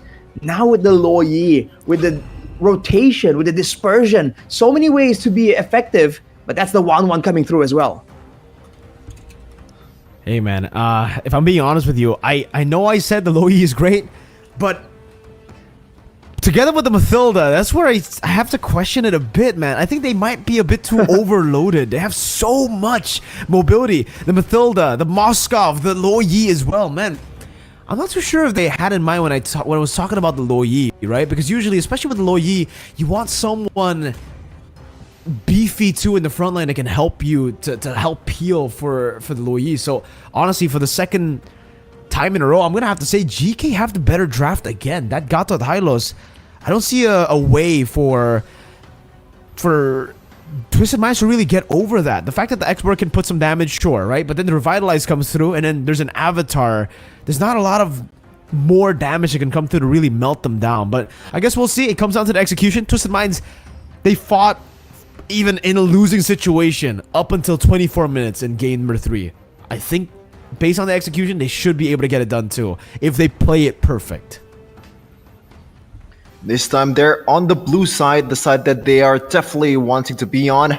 Let's see though if they can actually utilize it in this one. The series is so far 2-1 to the favor of Twisted Minds. Can they make it a 3-1 and take a step closer to Malaysia in M6? Here we go. Game number 4 of Twisted Minds versus GK Esports. Game number 4, and already you're seeing the two revitalizes. So in the early game, I don't think there's any way for Twisted Minds to really win out in a skirmish. I expect a lot of trades to come through from them, and they have a lot of mobility. They have the Spear of Destruction, and they have the Lo Yi, but ooh, look at this. Ooh. Aggression coming in from GK in that mid lane as well. But yeah, as you said, Mirko, they have a lot of mobility, but when it comes down to the prowess in the lanes, when it comes down to the wave clear as well, they might be overloaded on mobility, which causes them to kind of lack on the other departments. GK Esports' composition definitely is a bit more balanced, but I guess the hopes and dreams of Twisted Minds lies with Sano on the Moscow, right? If you can kind of outplay the 1-1, kind of bring it to the late game. Ooh. Crazy damage indeed here that they're gonna have to really hold on to. And this is a problem, right, with the Mathilda. Yes, you can get people around, but you're very squishy, especially considering the burst is definitely there for GK. And when it comes to lane prio, Vexana Gato does a better job right now, you know, clearing the wave. Sanji putting the stacks down, but they can obviously just run away. Hoda to go for the damage here, but we'll just be caught. What? Way too over-aggressive there from Hoda. And again, this is why we were talking about maybe the Nolan fits better in his hands compared to the Suyao. Well, I think that's just an experienced Suyo player, man. He's just not used to playing it, because what was that coming in from Hoda? A player that's supposed to be mechanically sound doing that in the Grand Finals? What is happening, Rashi? I mean, he had no ultimate. He used the Retribution to try and get a aggressive move on the Smile, potentially because there were some comms about the Flicker being down. But that's where Sino just capitalizes on that moment, going to the top side, but Faraga Armor allows Sanji to take that momentum, to try and take, still be around, but he won't be able to actually contest for the turtle. So as you can see, the team, as predicted, is forced to trade out to try and find something on the other side of the map. It's almost like Twisted Minds are playing with multiple losing lanes here, multiple weak sides, and that's just not in line with what we're talking about, setting up the Suyo for victory. I think it's still gonna be the case for second neutral objective, even third turtle of the game. Twisted Minds has to find something on the other side, because when you look at the setup that they got, they barely have any setup. The only thing they have got going is that diversion play from Coffin. Even then, you have to have the perfect angle if you make a surprising play towards GK Esports. So it's going to be tough, Rashi, very tough in the early game to mid game. They have to bang on the potential of Sano in the late game, I think. I think they can bank on Sano in the late game, but again, would that even be enough? A single lone Moskov against two beefy frontliners? Not to mention, if Shen can get his hands onto Sano, then we've seen it before, right? The marksman getting 1v1 by a full tank out of Kacha. The passive is just that deadly, that lethal. So for Twisted Minds, it has to be a concentrated effort. The Mathilda and the X-Work has to go in together as well. And man, despite having a strong laner, Sanji definitely is feeling the pressure here. But look at this diversion. Diversion, Hoda not finding the stun. Zeno should be able to escape here. Doesn't have the fracture though. Now the Silver Eagle coming down. The Yin Yang reaction catches him. And Zeno gets caught. Good usage of the diversion to finally get a pick on the map. But GK Esports, look at that, punishing the mid lane instantly. Hey man, they might not have the setup, but the chase potential of this composition is absolutely insane. Hoda, even Troll and also Coffin can stand up some of the members in the front line for GK Esports, and they very well make sure to use that in that instance. Okay. I mean, yeah, they can chase, but with the Glorious Pathway later on, you know, mobility is going to be augmented for GK and going to be slowed down for Twisted Minds. Coffin now picks up the Glowing Wand, so a lot of that regeneration is going to be finally curbed down just a little bit. Now, when it comes down to this move back and forth, neutral objective dance, Sanji can do so much more compared to Samo and Shen. Well, Glorious Pathway gets placed down. Zeno walks up, but Hoda is able to secure a Circle Eagle onto 2 Smile. In quite a vulnerable spot, but still they're able to actually maneuver away from it. Hoda getting the stun down, not the execute though. And now gets caught in the tough spot. Now with the Circling Eagle not being there The guiding wind can't even get him out. The spike troll using the flicker. Up top, the Sod able to connect onto Carvey. Spear of Misery down as well. The diversion into the bush. Carvey, can you escape? Finds another, but you know, Insanity as well. The lethal ignition. No, it wasn't even lethal ignition. It's a war cry. How did Cuffin get that kill? It was just the ticking damage that got him. The ticking damage from the AoE skill from Cuffin. That sliver bit of damage secure a very important kill on the other side for GK Esports. They might want to defend this one, but they can they do it? They can. No Oh, they chance, cannot. man. Tower does fall to GK Esports, and you're saying Twisted Minds have the chance to make mobility happen, but look at that! Troll deleted immediately, and the purple buff is immediately targeted by GK. They're just pushing the pace right here, and with the diversion still, Twisted Minds can't really match up to the movements. Uh-oh, Shen stunned down under the turret, but even then, this is a Gato Cachazino coming down with the assassination again, finding the pick. Hoda is 0-3-1 on the Suyo. I just don't know, man. Hoda looks lost, like an Indonesian looking for a bidet in Singaporean toilets. They really look lost, man. Like they don't know what he doesn't know what he's doing. It seems like he has a vague That's actually idea quite relatable, of the potential. Shevin. Yeah, good call, Shevin. But yeah, he really seems to have a general idea on how he can move around, what he can do, the damage numbers. But when it comes to making a split-second judgment on whether or not this play is possible, whether or not the play is even feasible or advantageous to his team, it really seems like they're at a disadvantage. Now again, with the mutual objective and play, Troll can kind of zone out Xeno.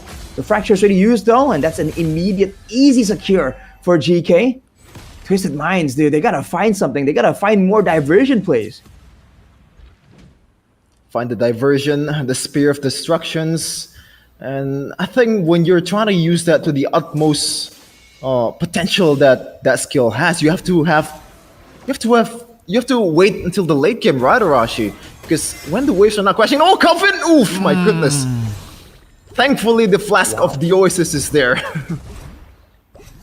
But once again, seeing this position from being pressured, the gold being pressured as well. Diversion though, will this pay off? Oh, into the bottom lane, circling Eagle as well with a Sod, but this is the thing, right? When you have a diversion, you need someone to catch. The circling Eagle isn't really something that you can use to catch Xeno though.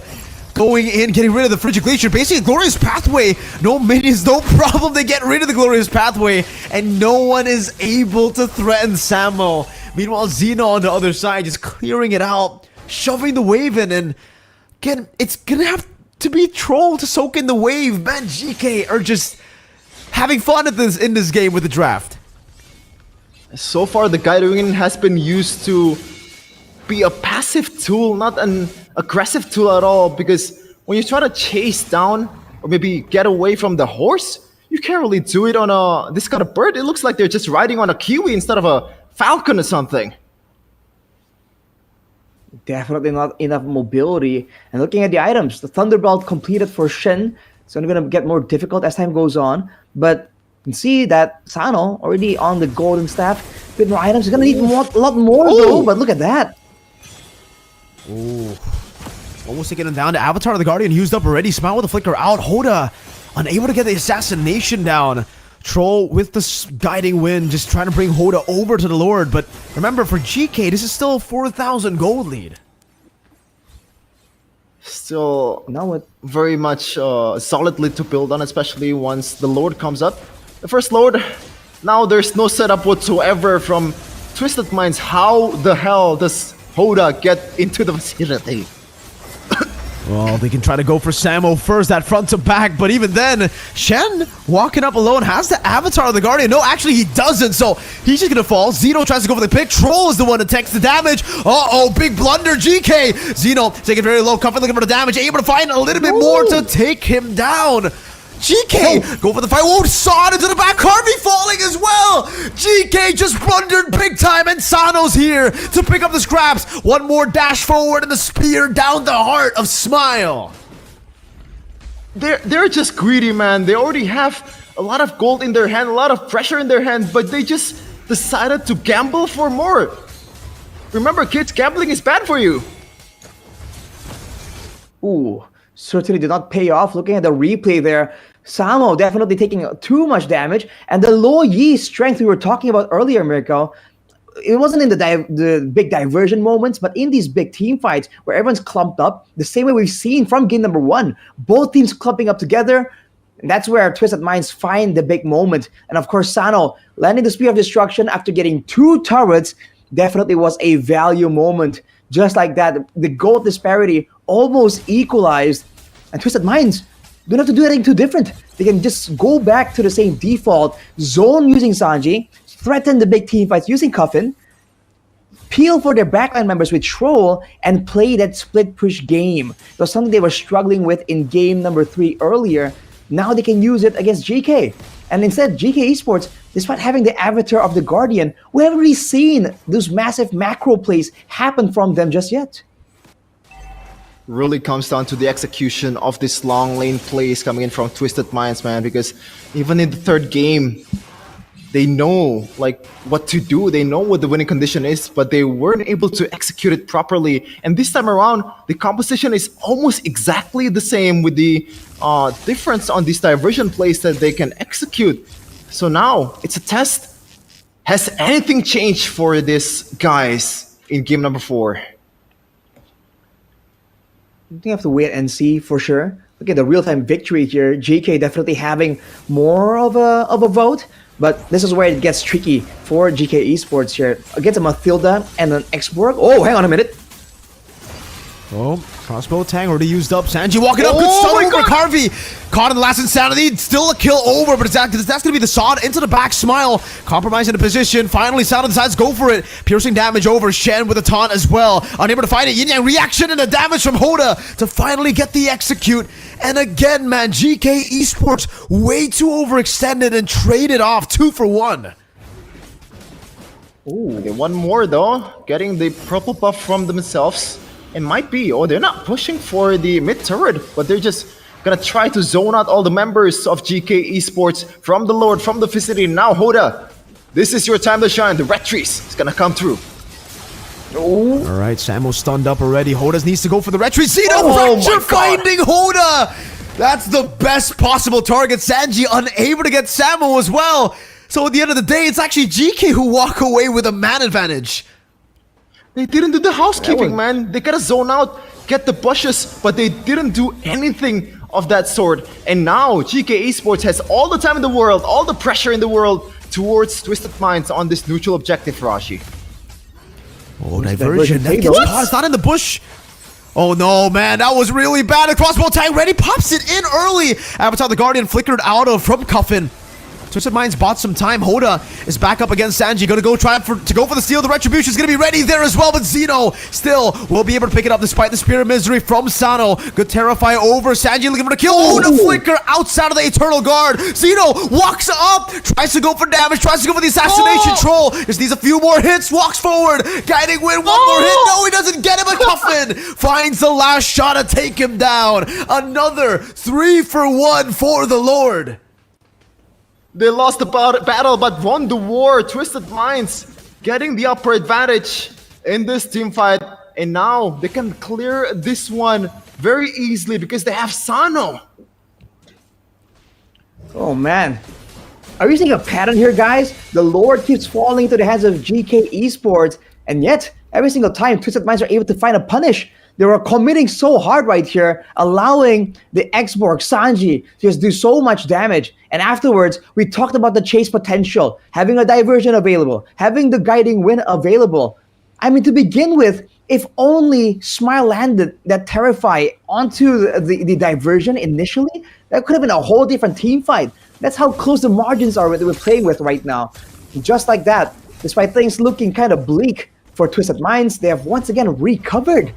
And, you know, we talked about this a lot, Mirko. The 1-1 kind of needs to kind of snowball. And you're seeing Carvey desperately go for some of these solo crossbow of Tang outplays. Now, the longer the game goes, Asano has completed the 3-item power spike with the Demon Hunter Sword, the Golden Staff, and the Corrosion Scythe, as well as the Wind of Nature. Twisted Minds have so many more tools to try and play around with. All this mobility that we said was useless in the early game now becomes a massive source of pressure for Twisted Minds to use against GK Esports. Oh man, I want to ask you a question, Mirko, because you are much more, you know this much more than me. Because 1-1 at this point, 1-3-2 for Carvey, and like, what do they have to do to make this guy a bit more of a factor in these team fights? Oh man, it's tough. This is the reason I was talking about it for.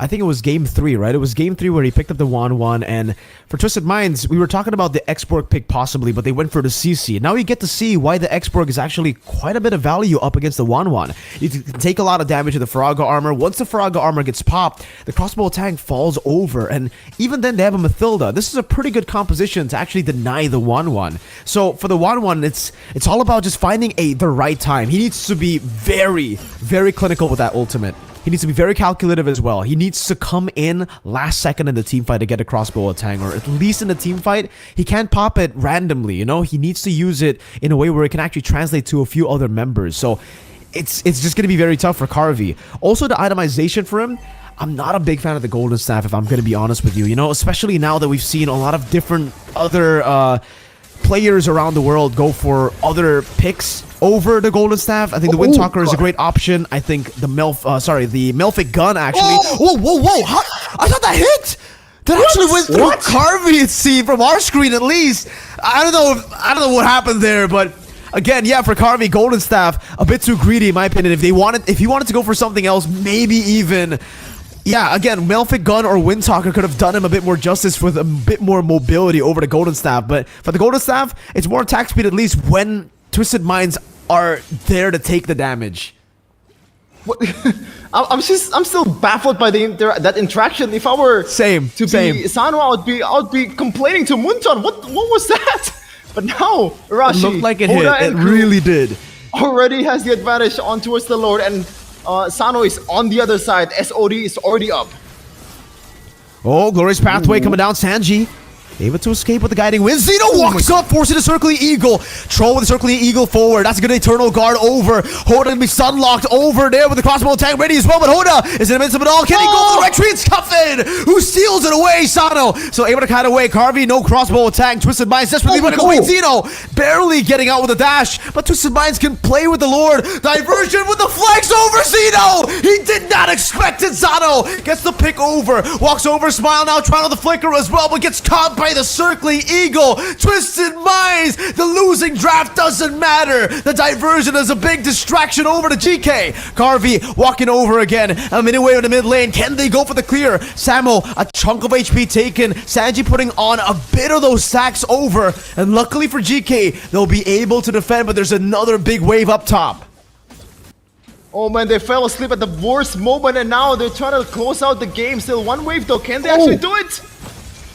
Winter Crown of the Avatar of the Guardian connecting onto the back. Smile gonna be not up just yet. That's a Circling Eagle to bring them out again. Another last Insanity over the Carvey. Wind of Nature won't save you from that true damage. Twisted Minds against all odds. They pull off a comeback. It's match point for Twisted Minds. Their minds are twisted, and they're twisting everyone's minds with their execution. Oh my goodness, man. Cuffin. The 2 kills from the AoE skills. And also, the Stolen Lord. That should not have happened. Hoda was not in the vicinity. They have the retreat. They have all the tools. They have all the CCs. They have all the control. And somehow Cuffin got it in the end, Rashi. Man. Wow. I mean, that was a close fight, dude. If you look at it, right, the setup in the first place was already so razor thin margin-wise, because you can see that if you look at the highlights here, again and again, that burst damage is available for the side of GK Esports. But afterwards, right, especially the longer the game goes, Sanji is able to catch up, get a few more kills. They're able to get more pressure using Sano here with their split push play. It's just so good. They're just kiting backwards again and again, and the combination of the Moskov and the Lo Yi both independently having ways to kind of stop a diver, to try and land some crowd control and maintain distance.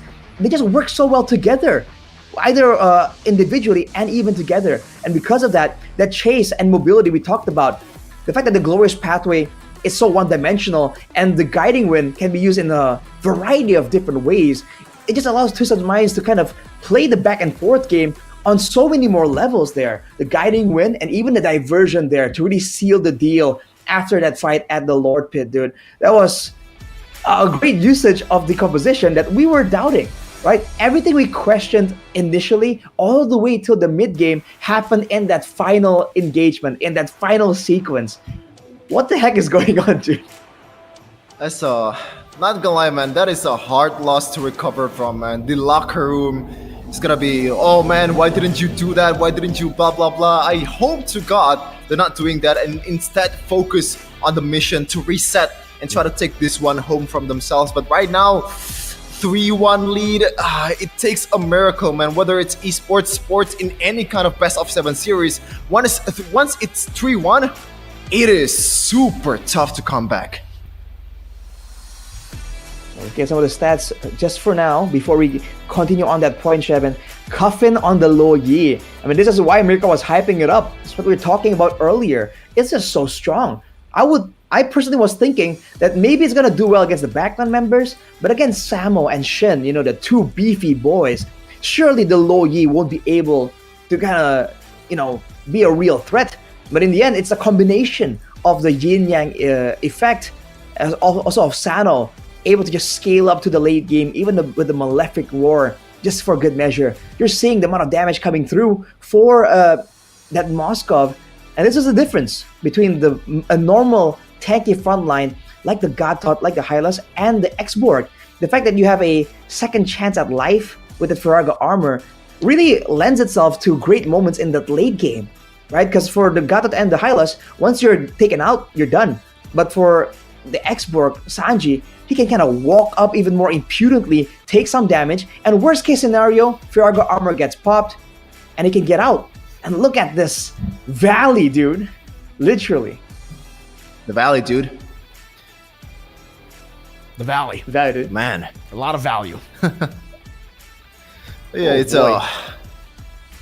God, man, like, they have all the tools in the world, man. At that, I believe it was like very early in the late game. They kind of threw it all away once they got the Lord. They forced out a fight, and then where it all went wrong in that 10th minute mark, man. And this is the MVP of that game number 4, Coffin. And I believe so far in game number 3 and game number 4, Coffin hasn't died a single time despite losing in game 3. So shout out for this guy, man. One of the best, probably the best mid laner so far in MENA. Wow. I mean, that's a very impressive stat. We've seen this match just have all-out aggression, and yet 0 deaths still. That is definitely impressive. But again, it's also a whole team effort. The fact that Coffin was able to kind of position well, stay safe, it also kind of is due to the fact that GK, they're really forced to kind of use all of their efforts and early game aggression, the duo Hylas and Gatot, to shut down the X-Borg, you know, to shut down the Moskov, because they were concerned about that mid game, right? The playmaking, the frontline advantage, the split push advantage.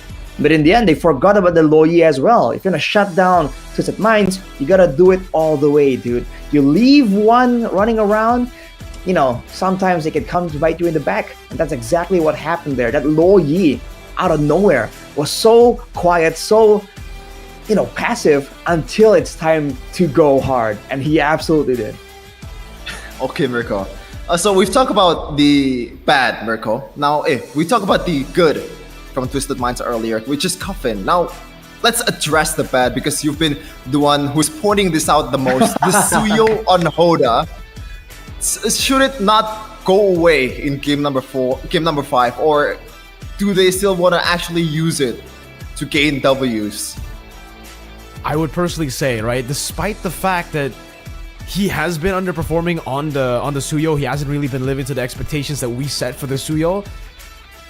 I think because of that, he needs to change, right? I mean, despite getting the win, I think it's about time to change it up. Maybe ban the Suyo, no problem. Get it away from the opponents, no problem. But it's very clear to see, at least for Hoda, he's a very assassin-centric player. He does well on the Fanny, amazing on the Nolan, amazing on assassins. But when you force him to play a fighter in the jungle, it's kind of like last season, Arashi, if you remember, right? In the Grand Finals against Falcons, where he was forced to play utility because it was the utility meta back in the day. It doesn't feel like it's the right Hoda. It doesn't feel like it's him, you know? It feels like it's a completely different player, and we saw that from Hoda here with the Suyo. So my answer, get off the Suyo. Try to go for something else. That's the answer from Mirko. But yeah, we're gonna take a break first to charge us up for game number 5, which is potentially... Wait, is it game number... Yes, game number 5, which is potentially the last game of the series that decides who's gonna go to Malaysia. So stay tuned, do not go anywhere for the next game.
Welcome back to MPL MENA Season 6 Grand Finals. Back again with Shefin, Mirko, and Arashi. And we're about to witness game number 5, which could be the last game of the series, of the season overall for MENA and Twisted Minds, man.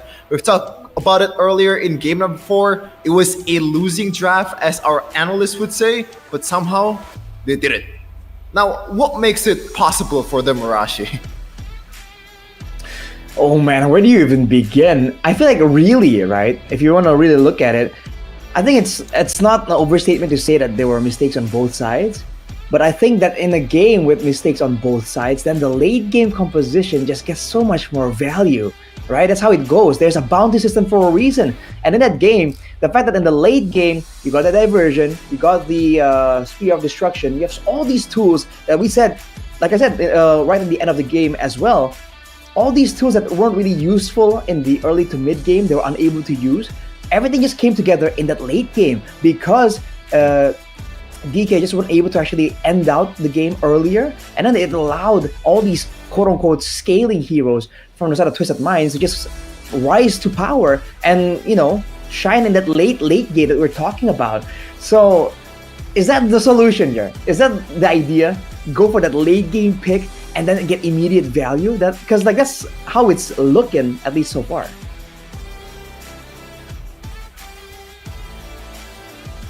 They've been super dominant so far, man. Like, Twisted Minds, even game number 3, which they kind of lost, you know, it's winnable for them. And this game probably shouldn't have happened if they were able to execute it a bit better. And now they're looking to close it out in once again 5 games in this Grand Finals, because last season it was 4-1 against Twisted Minds, and now they're en route to win in 4-1. How poetic is that? Wow. Pottery. It's very, very poetic. Yeah, definitely poetic here. The performance of Twisted Minds, just their route to get here too, right? They were top 2 in the regular season, but coming into the playoffs, especially after losing the first round there against Falcons, the very team that actually knocked them out, that forced them to not make it to MSC, they did it. I mean, they showed the world that right now that they're at their peak, man, up against such crazy favorites. Geekay not dropping a single series so far, going to the Grand Finals with a pretty spotless record, I would say. I don't know how they did it. It really is poetic because Falcons had the exact same route just last season. They had to battle it out in the lower brackets to make it all the way to the Grand Finals. And even then, a lot of people were writing them off already up against Twisted Minds last season. It's really, really cool to see that Twisted Minds are going through the same exact arc. And it's always these kind of superstars, man. These guys have been in the game for so long. These guys have been favorites for so long that I would say last season they were a bit too overconfident. They got humbled, and now they're coming into the Grand Finals as a humbled version of their former selves, the better version of their former selves, no longer underestimating their opponents. And the fact that Geekay, this is their first time ever making it to the Grand Finals, Twisted Minds do not see that as a weakness. They see that, they respect that, and that's why we've seen the plays happen here. They've just been disciplined. They, even after making so many mistakes, the old Twisted Minds, after making these many mistakes, they would tilt. But the new Twisted Minds, I think it's safe to say they've twisted our minds, our expectations on what they like to do. Ooh, maybe they twisted their minds for the better is also the right thing to say for them. A bit more mature, a bit more experience at this time of the game, and they're looking to close this one out in 5 games.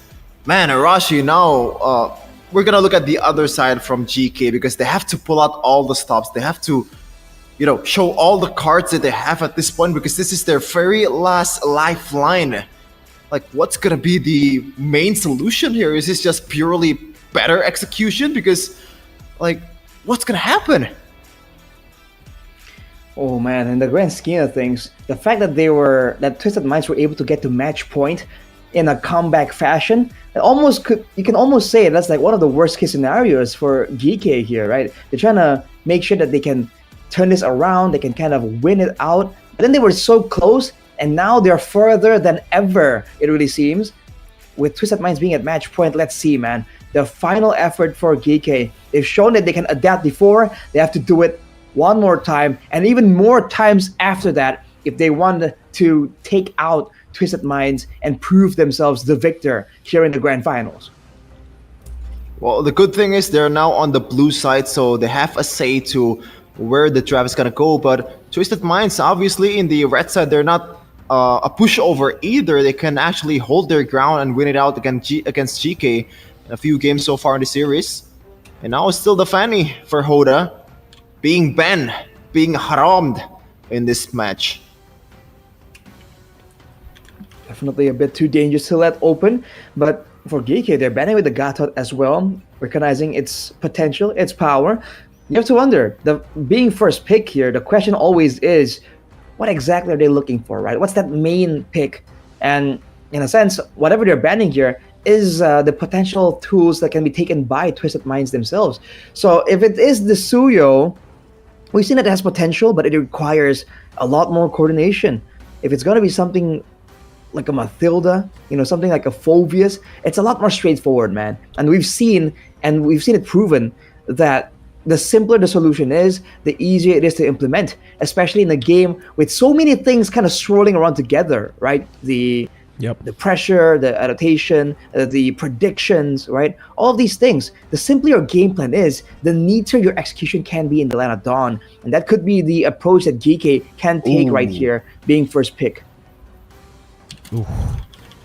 Man, a few of these bans coming through as well here. Let's see what GK are actually going for. The fact that they actually ban out the Mathilda means that they want to go for the Suyo. They don't want Twisted Minds to pick up the Mathilda there to try to counter it or try to outmaneuver it like we've seen before. But again, for Twisted Minds, I feel like this conversation that we had right after game number 4, we can bring it up again. Will Twisted Minds get the Suyo? I think for GK, if they pick up the Suyo, Twisted Minds will be happy. They'll be happy to go for the Nolan. They'll be happy to go for the counter instead. Not even really a counter, but in a way it is. If Hoda is playing it, they somehow are able to execute it. GK actually don't go for the Suyo. Maybe they've caught on as well. Maybe they're like, no, we want you to go for the Suyo. We don't want you to go for these assassins. So either you pick it up or we get that combo, Suyo plus Phobius. You have to keep in mind, though, this is also a Phobius without the Mathilda. It's not nearly as threatening, as strong as it was, like we saw in game number 2, I believe. So now, I have to see for Twisted Minds here, what's the idea? Do they really want to go for that Suyo yet again? I think we've been unanimous in our vote here that Hoda hasn't really shown that brilliance, that power of that hero. But the Edith, a very popular pick in the region, and the Moskov that has been so critical, so crucial in playing that late game macro, has fallen into the hands of Twisted Minds. I love this, man. A late game insurance and also a very versatile pick here in the first pick for both Sanji and also Troll potentially. And right away, GK, in the previous game, they actually banned the Aurora, but instead goes for Aurora and also CC. Now, is this a CC gold lane? Is this a Phobius? Yes. I don't know, bro. Maybe it's a CC jungle or something. It's a CC gold. Actually, you're right. That's a good question because at first thought, it's definitely going to be a CC gold, right? But last time I saw this was SRG, Cram, and Innocent. It was Cram on the CC, Innocent on the Phobius gold lane. So there's a possibility for that to happen. They're still going to go for the Suyo pick here, Twisted Minds, despite the fact that they've actually thrown the Suyo as last pick in the first phase. Aurora, though. Despite the fact that, we've been talking about how Aurora has been winning games, here it actually hasn't. The 2 times it's been picked up, it's lost. Oof. Kind of poetic how that's playing out, honestly. For GK, though, 2 fighters, so they still have the same kind of aggression they want. And it's going to be a tough order for Hoda once more to be an assassin against 2 very mobile, very chase-heavy fighters here that can punish his aggression and his flanks to the backline. But with the Aurora available earlier, we saw that the Valentina becomes a great option if you can get the Frigid Glacier as well. Will they be banned away, though? Or will there be other picks that can be prioritized over that Valentina? Because we've seen that the Valentina's win rate in the region is actually not so impressive. Also, the bans coming through to the mid lane from GK Esports. They saw the Luoyi, they saw the diversion coming in from Coffin, and they don't want to get cuffed by this guy. And now is it going to be the same bans here from Twisted Minds? They've already banned the Ling. Might be going for a second jungler ban. What other assassins are still available? The Julian's still there, the Nolan is still there, but are they gonna actually put some emphasis towards those junglers again, or is it just Ling is that OP? Let me get this off the board, kind of thing. So it's gotta be the Nolan. Oh, The trend still continues. I think it's the idea is to just ban away all these mobility tools, right? Because we talked about how the Moskov was just so important, and now even if he's up against a fighter gold laner, well, potentially here from GK, I think he can still have a lot of impact. But with a Ling or a Nolan in the picture, it's a bit more difficult, right? So with the Yves ban from the side of GK, though, Twisted Minds, they go for a Minotaur. Oof! Wow. wow.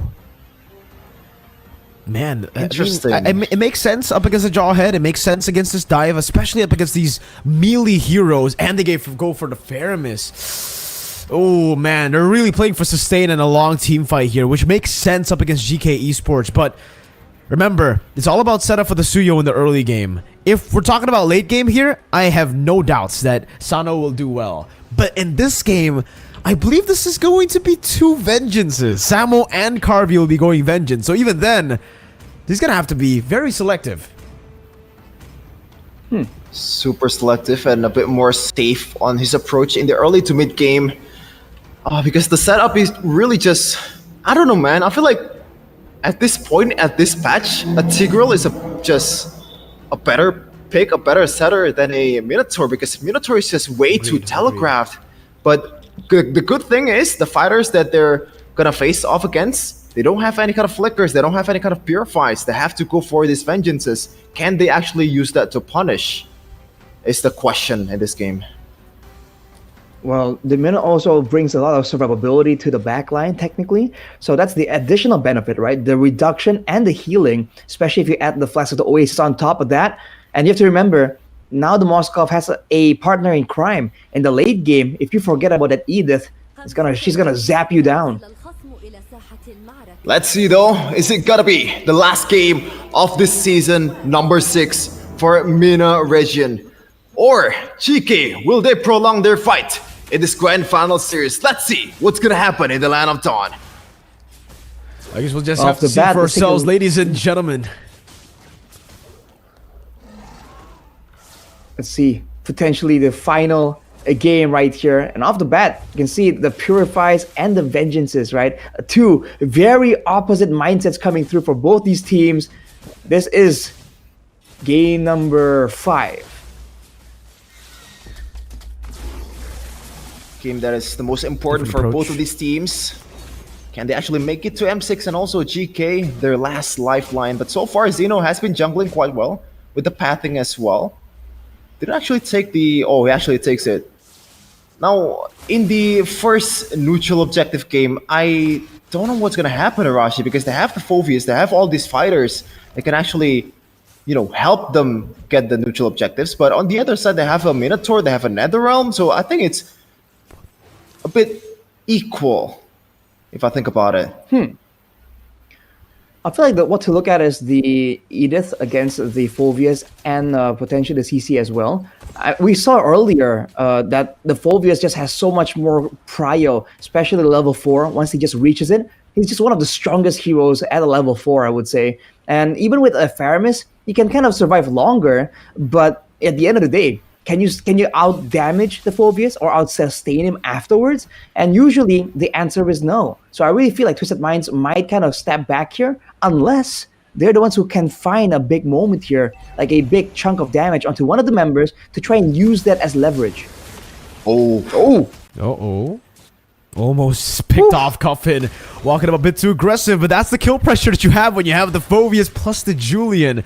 Early game control for GK. Here is Hoda. This goes onto the purple buff. Does seem like GK will be able to just burst down this turtle. Should be, and Twisted Minds, they don't care. They're actually just going to go back to the normal path here. Won't even try to open up the map for the turtle.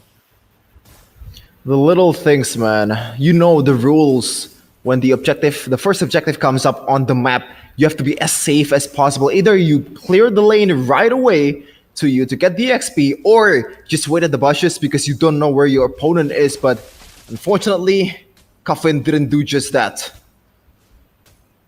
Yeah, it's a bit too aggressive. knowing that the Faramis is always has a target painted on his back, I think he's gonna be a bit more aware of that. But looking at the EXP difference, even though Cena was able to get the neutral objective, Hoda is still keeping up in farm, using the time efficiently. I think there's something you can praise from both teams. It's the decisiveness.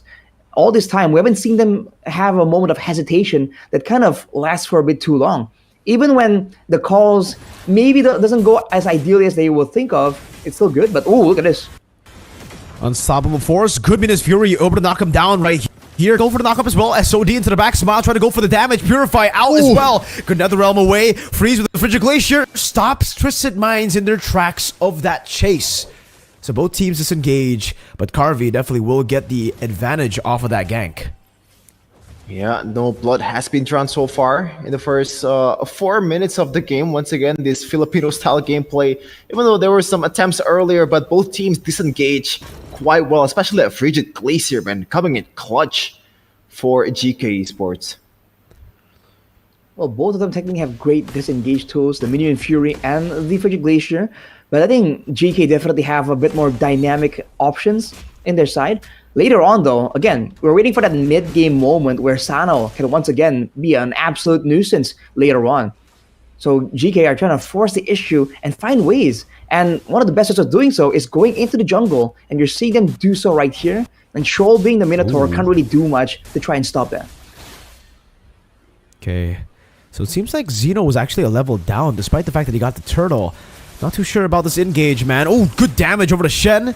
Again, for both teams, no engagement. Is Fury coming down as well. Troll able to knock them up. Hoda coming down. Sanji with the flicker. Earth Shatter. Cuffin rotating. Netherrealm coming down as well. Hoda will try to go for the execute. We'll be able to fight him. But gets caught by the Frigid Glacier and will be taken down as well. Now, Infernal Pursuit to the back. It's a win for GK Esports. Oh man, as you said, Arashi, Phobius early game, he's just doing jumping jacks in the 5th minute, and now another kill secured by Zeno in the mid lane, plus the turret, killing 2 birds with 1 stone. Bottom lane might be a solo. Spear of Misery from Sano saves him from getting solo killed, but you can definitely see that kill pressure from the side of GK Esports. Zeno rotating down, and man, Twisted Minds again. We're just gonna have to give up all of the lane prio, bot, mid, and top.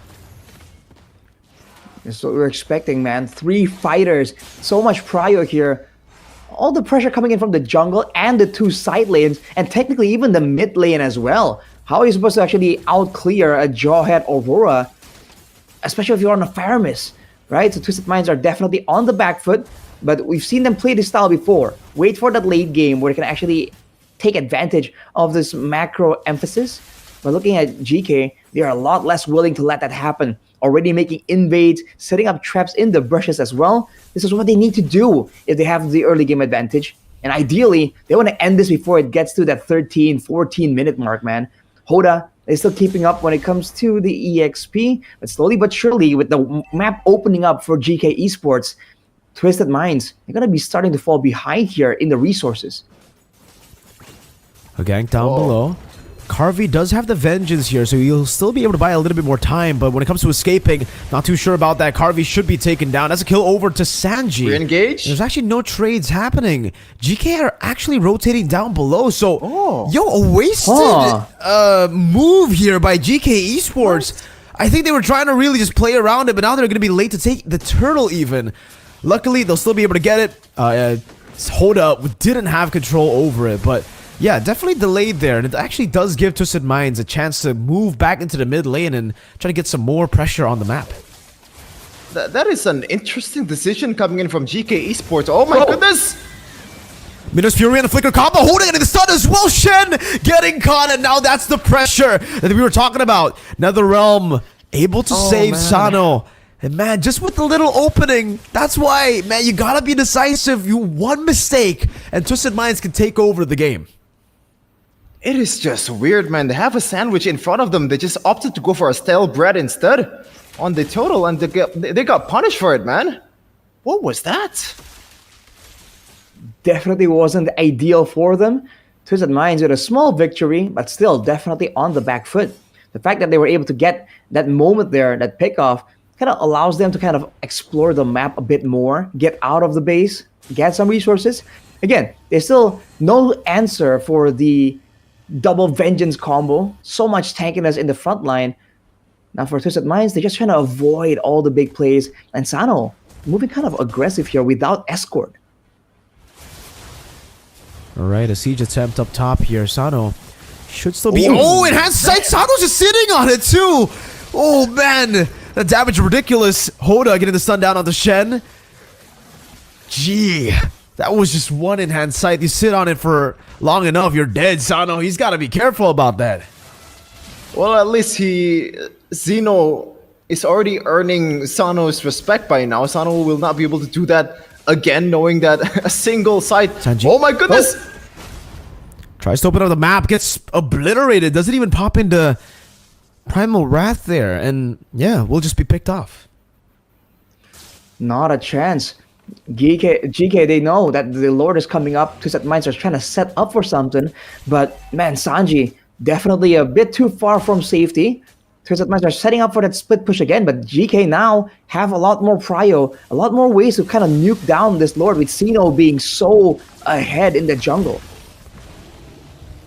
That is the first Lord of the game secured by GK Esports. Oh, so far, 4.5k gold lead. That is a lot in the 9th minute of the game. And they're just running down to the second tier turrets of Twisted Minds. It's looking pretty bad for them, but once again, it's just Arashi. That late game potential, that wave clear of Sano is going to come in handy when the time needs it to be. Actually, on the top side, I thought Sano was going to get a turret at least in exchange for their troubles, but it wasn't even taken. He was kind of so respectful of the potential solo play, the potential gank coming in from the EXP, from the gold laner, from the jungle as well. Just backed out of there, wanting to play it safe. Looking at his items, one item away from the quote-unquote trinity of the marksman. But everyone else, they're just way too squishy at this point. Even their main frontline Sanji, you can see earlier, got obliterated. Yeah, it's going to be a very late 3-item power spike, man. Usually we see 10, 11 minutes. I think he might get it at the 12th minute, looking at the way or the pace of his farming right now. But it should still be defendable here. Kuffin actually taking a whole lot of damage. Gotta be careful again. Holy Defense is still here to save them. So Twisted Minds will be able to clear out this Lord, but they're going to lose all their tier 2s, that's for sure. GK making quick work out of these waves, out of these turrets. And the Holy Defense in the mid lane has been popped as well. Hoda getting the stun down, forcing a flicker from Smile actually. A bit too overextended there. So Smile still has to be very careful, still has to be very wary of a possible kill threat from Twisted Minds. Man, it's not just happening on Twisted Minds' side. Even GK Esports, these little things, man, the spell burns, this, overextending by an inch. It's gonna get punished real hard in the international stage if they keep doing this over and over again, man. This is the improvement that they need to use, or they need to actually address in the training. Right now with a 6k gold lead, GK actually backing away for quite a bit, but Shen eyes an opportunity. Opportunity to take the orange buff for free, takes it away, and man, Twisted Minds are just getting choked down in their own base, man. Just gonna have to use the minions to their favor, and GK Esports is not just gonna let that one go towards Twisted Minds, actually freezing the lanes and all that stuff, getting them as little money as possible, knowing that Sano is gonna pop off if he's given the time. Now, for Twisted Minds, what is the solution to this neutral objective battle? Do you just want to concede and wait for Sano? Do you want to go for the Hail Mary at this point? Because I just don't see that happening for Twisted Minds. I don't think they have an avenue to go in. We'll see, but look at this. It's already zoning them away, man. Infernal Pursuit, Shen! Flicker forward, ejector over to Troll! Flicker back as well now by Troll. So flicker for flicker. Meanwhile, Sano actually still on The wave up top. This is split push potential of the Moskov, and so far, it's a Twisted Minds win. It's a Twisted Minds favorable trade. That's another turret that's gone down, and I need to make a move fast. Oh, that's going to be the ejector over to the Earth Shatter. Hoda dealing damage over to Zeno, taken down by Dominus Fury. Hoda caught again. In front pursuit, taking him down. SOD over from Sano to go for some damage. Carvey walking up, canceled out. Sano going for more, poked down by Smile. 2 for 1, but that's ultimately worth it. They got 2 turrets off of that. Yeah, that's W's in everyone's book, man. 2 turrets and all that's left. Even the Holy Shield is already triggered by Twisted Minds. And now, at this point of the game, even though the jungler is gone, they might have a chance to actually go for the steal the way GK Esports executed the fight just now at the next neutral objective battle, Arashi. It was really, really good, man. The fact that the Minion Fury lands on everyone, the fact that Sano got the 3-item power spike right before the fight even begins, it was just so good. But Sano opted to stay there. Now Twisted Minds, rinse and repeat, same play. Well played. Mind games. He's playing Really chess well played. in Dawn of Dawn. No, checkers even. Oh man, this is incredibly well played here. Twisted Minds holding on to the Lord, and Sano's just gonna stay there. He doesn't need to oh no, he does! Twisted Minds have to hold on this. He has SOD anyways. Oh, way too respectful, and now Lord gonna be taken to reset. Cuffin caught in the ejector. Netherrealm used up already. Cuffin's still able to escape because Troll is able to back him up right there. Buys immortality in time. Sano rotating as well, but Troll is compromised, isolated. A bad call from Twisted Minds. They had control over the Lord. Oh, man. Oh, sometimes you just gotta gamble with the risk, but Sano playing a bit more safer at this time, which is why he's so far 0 death. But now he might be paying that to his team's favor. Twisted Minds, they're down 6k plus the Lord, second Lord of the game. Can GK Esports actually close it out in this time around? It's going to be a tall order. You have to remember that they're up against a Minotaur and a Faramis, but this was that play earlier. Again, there was a ejector that allowed the Earth Shatter from Sanji to actually land on 2 members, and that was the follow-up coming in from the Minotaur. But look at this. On the bottom left corner, already a base attempt, but you can see the clearing happening for the side of Twisted Minds here. Again, they can't really approach carelessly because they're all fighters. Against a Minotaur and a Faramis, it's going to be very difficult. No sieging potential, man. Absolutely none. Oh, the 3-man stun over. Shen with the ejector and the flicker combo, but it's over on to Sanji, who's still able to use that primal rat, dealing damage. Netherrealm a bit too late, but Samuel's going to be taken very low, taken down. Sano in the midst of it all. Now with the help of the Netherrealm, still able to escape. Zeno walks up, gets the enhanced chain. GK looking for Hoda, getting a 2-man stun. That's an all-in. Sano's just free hitting. GK, they might have bit too much, and they could chew. Twisted Minds on the chase. The curtain call coming down. 2 base turrets for GK. But look at the kills. It's 4 for 2. Twisted Minds might be able to go for the push in the mid lane. Oh, they might go for the push, but I don't think they're gonna be able to end just now. There's still 1 member there, and the respawn time for Samo is gonna be on time when they're about to take the mid turret, and they actually take it. A lot of value here. A stun over to Carvey, gets executed before he can do anything. The base wide open, the minions cleared out by Samo. That will deny the end, but man, they've staggered Carvey enough to get more pressure on the map. Oh boy.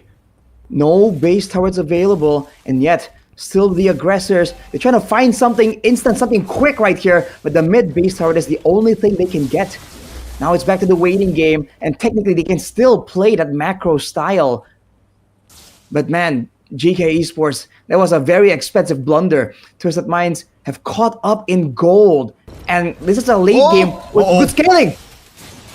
Oh no! He got displaced out of the SOD. Won't be able to connect. Hoda in the back, alone up against Smile, dashing forward, finding the execute. This time the assassination. Shen down, Smile down. Hoda jumping forward over to Samo. Hoda a bit too aggressive, but still, that's the backup. Now with Minus Fury, getting him some airtime. SOD not ready just yet, as that's gonna be the winner crown used up. Sanji going for the Earth Shatter, Cuffin executing him. 10 seconds for the Lord. GK, they might have made a mistake that could have costed them the game. Twisted Minds on match point, 3-1. It's Zeno and Carvey, the two members, the true imports that they brought here to try to win it all. But it's gonna be Twisted Minds still doing enough damage. Now into the mini waves. Carvey buys immortality. Carvey still able to survive. Zeno gets the immortality as well. Smile spawns in back in the game, and that will not be an end angle for Twisted Minds. Hoda will clear up the wave. Samo, 10 seconds necessary for him to respawn. Twisted Minds will go onto the Lord, and they surely will be able to take it with Samo still down. It's free for Twisted Minds. They pulled off the comeback. Now, 18 minutes in, this is an evolved Lord. How do they handle this? Oh my goodness, the Mission Impossible was executed perfectly by the imports.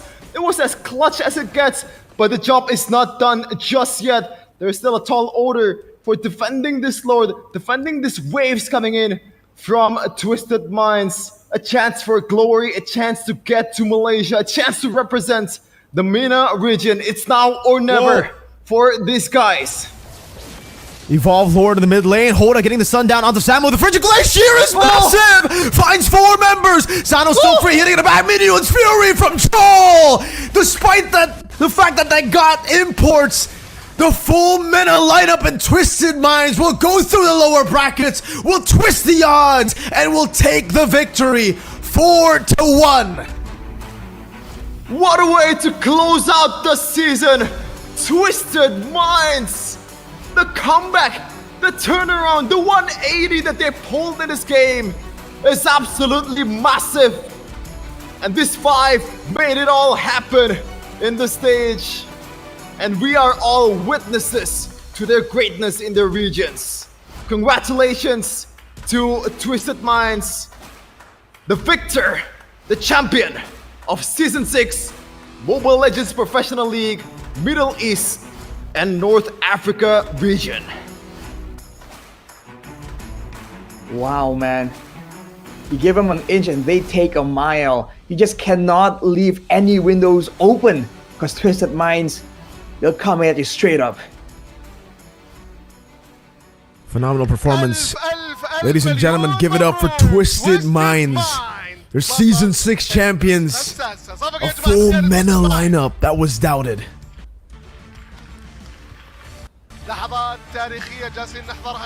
My goodness. We're gonna take it to our host on the stage to have the ceremony for the winners. يدا بيد للاعبين تويستد مايند على التروفي ونشوف الفرحه اللي راح نعيشها معنا الان. توجهوا يا جماعه الخير على التروفي، افرحوا انبسطوا واكتبوا التاريخ اللي راح يكون معاكم. شيل شيل شيل شيل. ألف مبروك يا جماعه الخير، فرحه ولا اجمل جالسين نعيشها الان مع موبايل ليجن أبطال النسخة السادسة تويستد مايند.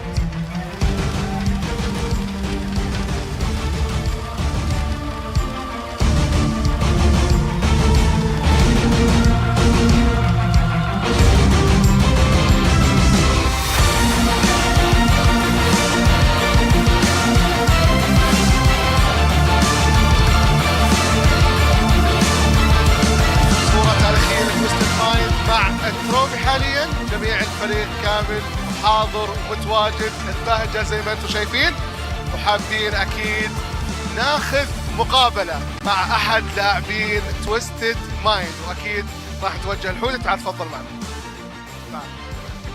اهلا وسهلا فيك. اهلا بيك. الف الف مليون مبروك. الله يبارك فيك، بجد الفوز فرحة. بس بأمانة يعني كنت متوقع اني هكسب، بس ما توقعتش اني هفرح بالطريقة دي. فرحة حلوة. كلمة توجهها لجماهير تويستد مايند.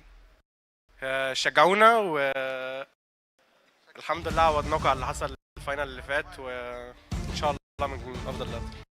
طريقكم ما كان سهل صراحة، اقصيتوا فرق واسامي وكانت الدنيا عندكم مش افضل شيء، لكن بالاخير عرفتوا كيف تترجمون هالشيء تكونون انتم ابطال. يعني دي عامة من ميزات الفرق الكبيرة، اخر بتعرف ترجع وبتعرف على الوضع وما بس. نشوفكم بالمسك ولا اجمل ان شاء الله نعمل حاجه مشرفه للوطن العربي كله. يعطيك الف الف الف شكرا لكم. زي ما انتم شايفين اداء الفريق كان ولا اجمل، ومستواهم كان متألق من بداية النصف، لكن حابين نرحب بالضيف من مونتن ونرحب أكيد بري. صفقة يا جماعة خير.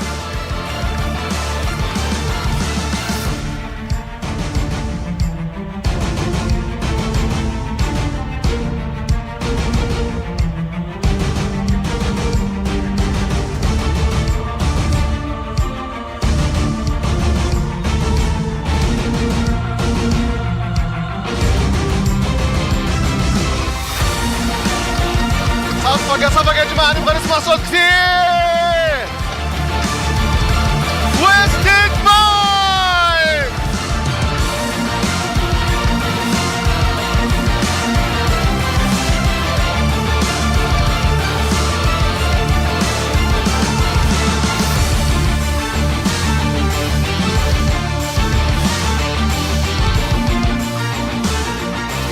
$30,000.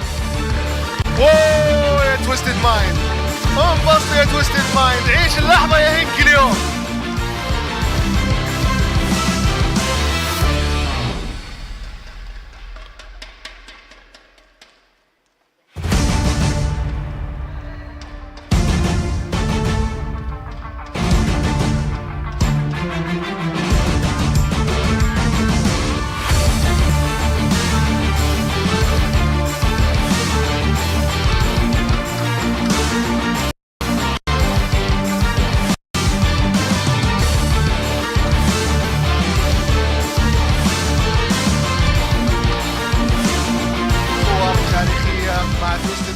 ابطال النسخه السادسه. ثانك يو مستر ري.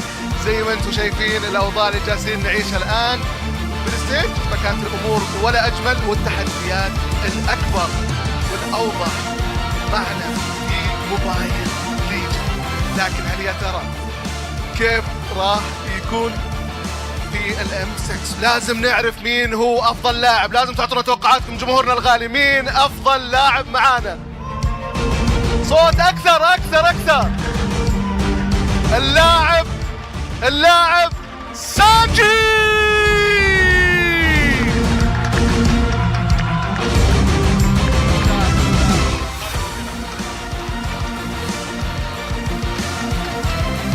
صفقة سانجي، ما اسمع يا جماعة الخير. افضل لاعب MVP MPL MENA السيزون السادس، $2,000.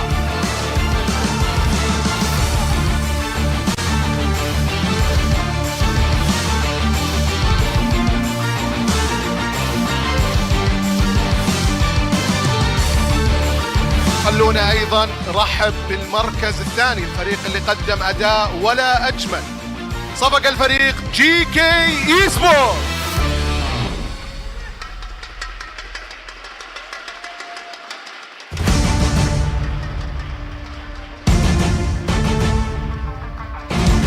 يعطيهم العافية الشباب، قدموا مستوى ولا أجمل. كفاية إنهم وصلوا للنهائيات، قدموا مباريات ولا أجمل، وعندنا أمل إنه لسه الفرصة متواجدة معهم. صورة تاريخية لي تويستد مايند جي كي. نبغى الجمهور كلهم يصفقون للفريقين واللاعبين اللي قدموا أداء أفضل من رائع.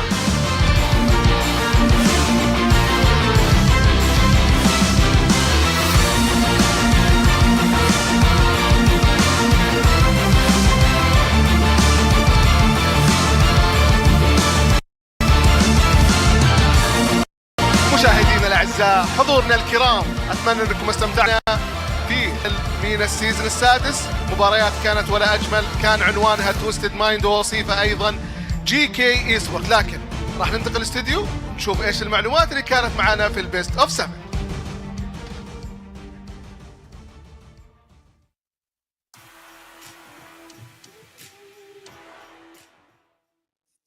Twisted Minds, not just the players, but the whole organization. And also, congratulations for Sanji for winning Finals MVP of that series, closing out MPL MENA Season 6. Now, Berko Rashi, do you know that in both Malaysian and also Arabic, the word congratulations is tahniah?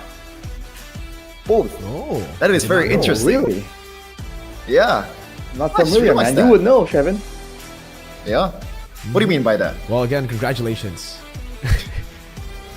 Exactly. Because you speak Congratulations Arabic, regardless, bro. What a way to close it off, You're man. probably declaring that you can speak Arabic earlier. What do you think I meant? Probably like 0.01% of the vocabulary in Arabic. I can speak it, but yeah. Learning like Arabic for 6 years, by the way. But yeah, what a way to close it out. In game number 5, they were actually in the back foot and able to come back, as we were gonna take a deeper dive into the stats earlier. A composition that's maybe a bit too brave by Geekay Esports, and to be fair, it worked out until the late game comes Arashi. I think they really got lost when it comes to actually sieging the base, because that is one of the weaknesses of this strat. You have to remember that back then, 2 fighters in the side lanes was a thing, and the same problem is still there, right? You can keep winning, keep snowballing, but you need to make sure you snowball so hard that even without a gold laner, even without high ground, long range, you can just dive in and seal the deal. The thing is, they're up against a Minotaur and a Faramis, so it's almost like for GK, they shouldn't really go for the win on the neutral objective. They should try and make sure that they win out in a fight and capitalize on a moment where Twisted Minds were just not around, not respawned to actually save their base. But because they allowed that time and they forced the issue with the Lord as they were supposed to, it just allowed Twisted Minds to play this defensive game with so many layers of protection, and it allowed them to eventually come back on top, not in small part due to Sano here, the MVP of the Grand Final Game 6 on that Moskov, just finding a way to to scale all the way to the late game. Even in the itemization, understanding that it doesn't even matter if he doesn't go for the win of nature, he just needs to make sure that he has that damage. And as far as defenses go, the Minotaur and the Faramis can take care of that. All he is concerned about is having enough firepower to burst through the fighters and, possibly just win in a 1v1. Because that was one of the biggest tasks there, surviving the 1v1, not getting picked off, and he had 0 deaths, which is very cool. But now, take a look at this VT real quick. حاب أوجه رسالة لكل الفرق. ممكن تكون محظوظ إنك توصل الفاينل، لكن صعب تكون البطل. وإن شاء الله أدانا بيكون بعد المسكس أداء يعني مختلف عن كل المشاركات السابقة.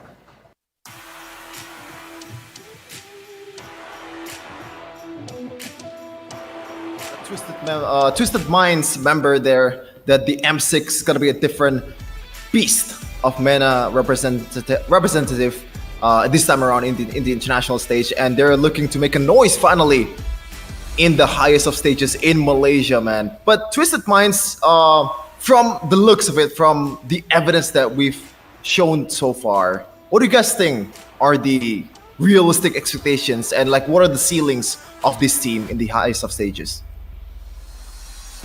Oof, the ceilings. I feel like at this point, I think that you can see that there's ideas behind the draft, which is really cool to see, right? They have an idea and a game plan, technically, ideally how things would go. But I feel like the adjustments and the execution, especially macro-wise, I think you yourself was talking about this, Shevin. Sometimes there's some windows of macro blunders that allows their opponents to really find a glimmer of hope there. And I feel like in the international level, that is definitely going to be something that a lot of teams are going to be looking for, right? When they're trying to go up against the MENA region, especially against so much pressure in that early game. So I think that could be one of the main things they can try to fix, kind of. And if they're able to do so, I think they have interesting potential. What do you think, Mirko? Yeah, I think it comes down to just a lot of the regions outside of the obviously main regions. The real practice starts when they start boot camping. The real practice starts when they actually get to Malaysia. So if you're asking me right now, I'd probably say it really depends on the draw in the Swiss stage, right? Because we'll have a Swiss stage for M6. If they get a lucky draw, yeah, they'll be able to get a few wins. But if they get the bad draw, I think they're they could very easily be the first ones out of M6 if they play the way they do now. But again, when it comes to a lot of the minor regions that we see around the world, it's all about how they develop and adapt on the go when they get to the venue, when they get to that country and they start boot camping, scrimming with all the world-class teams. And again, you can't really read any of your opponents now in the Swiss stage, right? You technically, you see the draw and then you have a day, maybe 2 days to prepare for your opponents. And I feel like that actually favor a lot of the minor regions. So I really hope Twisted Minds are able to develop even more, because if they stay stagnant like this, if they feel this is enough for the world level, they're not going to make it to the knockout stage, definitely. But if they actually continue to grow, they see this as another, step in the right direction for them to grow, like we've seen throughout the playoffs, I feel like Twisted Minds could actually shock a lot of people in the M6 World Championship. Oh. Okay, and don't forget to our sponsors as well to make this event happen. And yeah, this event has been amazing so far, and it wouldn't be possible for the sponsors, because so far M6 or like MPL MENA Season 6 has been nothing short of amazing, man. Like, it is just a joy to watch, Mirko. Definitely is, man. It's been phenomenal. Really good stuff here, Mr. Chef Man. Yeah, and our sponsors are presenting partner Kiria and our partner esports Saudi Esports Federation and Bigo Life. And of course, this event is also powered by Munton. So thank you so much for all the sponsors to make this event happen, because like if it weren't for you guys, we wouldn't even be here right now. We wouldn't witness this grand finals. It's always a fun time, honestly. Yeah. It's a pleasure. We had the chance it was an before. honor to cast. Exactly. Just yesterday, bro.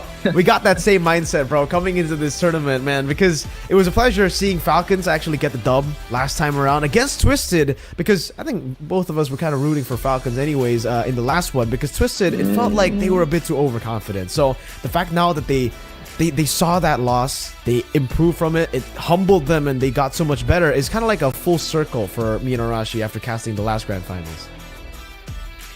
You can get to see like a whole story arc for Twisted Minds, at least. Exactly. And seeing their growth, I guess, their improvements, I think it's definitely a treat to see. And as always, getting to actually cast for a different region, it's a whole different experience, man. Different picks, different styles. I think it's a great, opportunity, and we're very happy to be here. For sure, because it's also a good experience to scout out some of the teams that's participating in other regions, right? Because the meta is kind of different. The picks, even the Jawhead, really caught us off guard in the first phase, something that we don't really see in other regions out there, especially in Indonesia. And in MENA, it's just a whole different game here, a whole different flavor, a whole different things that we can enjoy here. A lot of brawls, a lot of good, mechanical plays too. And yeah, and that is it, man, for MPL MENA Season 6 with us, Shefin, Mirko, and Arashi. It's been a joy to cast this. It's been a joy to witness this Grand Final series. So keep supporting Mobile Legends esports wherever it is, other MPL regions, in the international stage, especially in M6. So see you in Malaysia, Twisted Minds.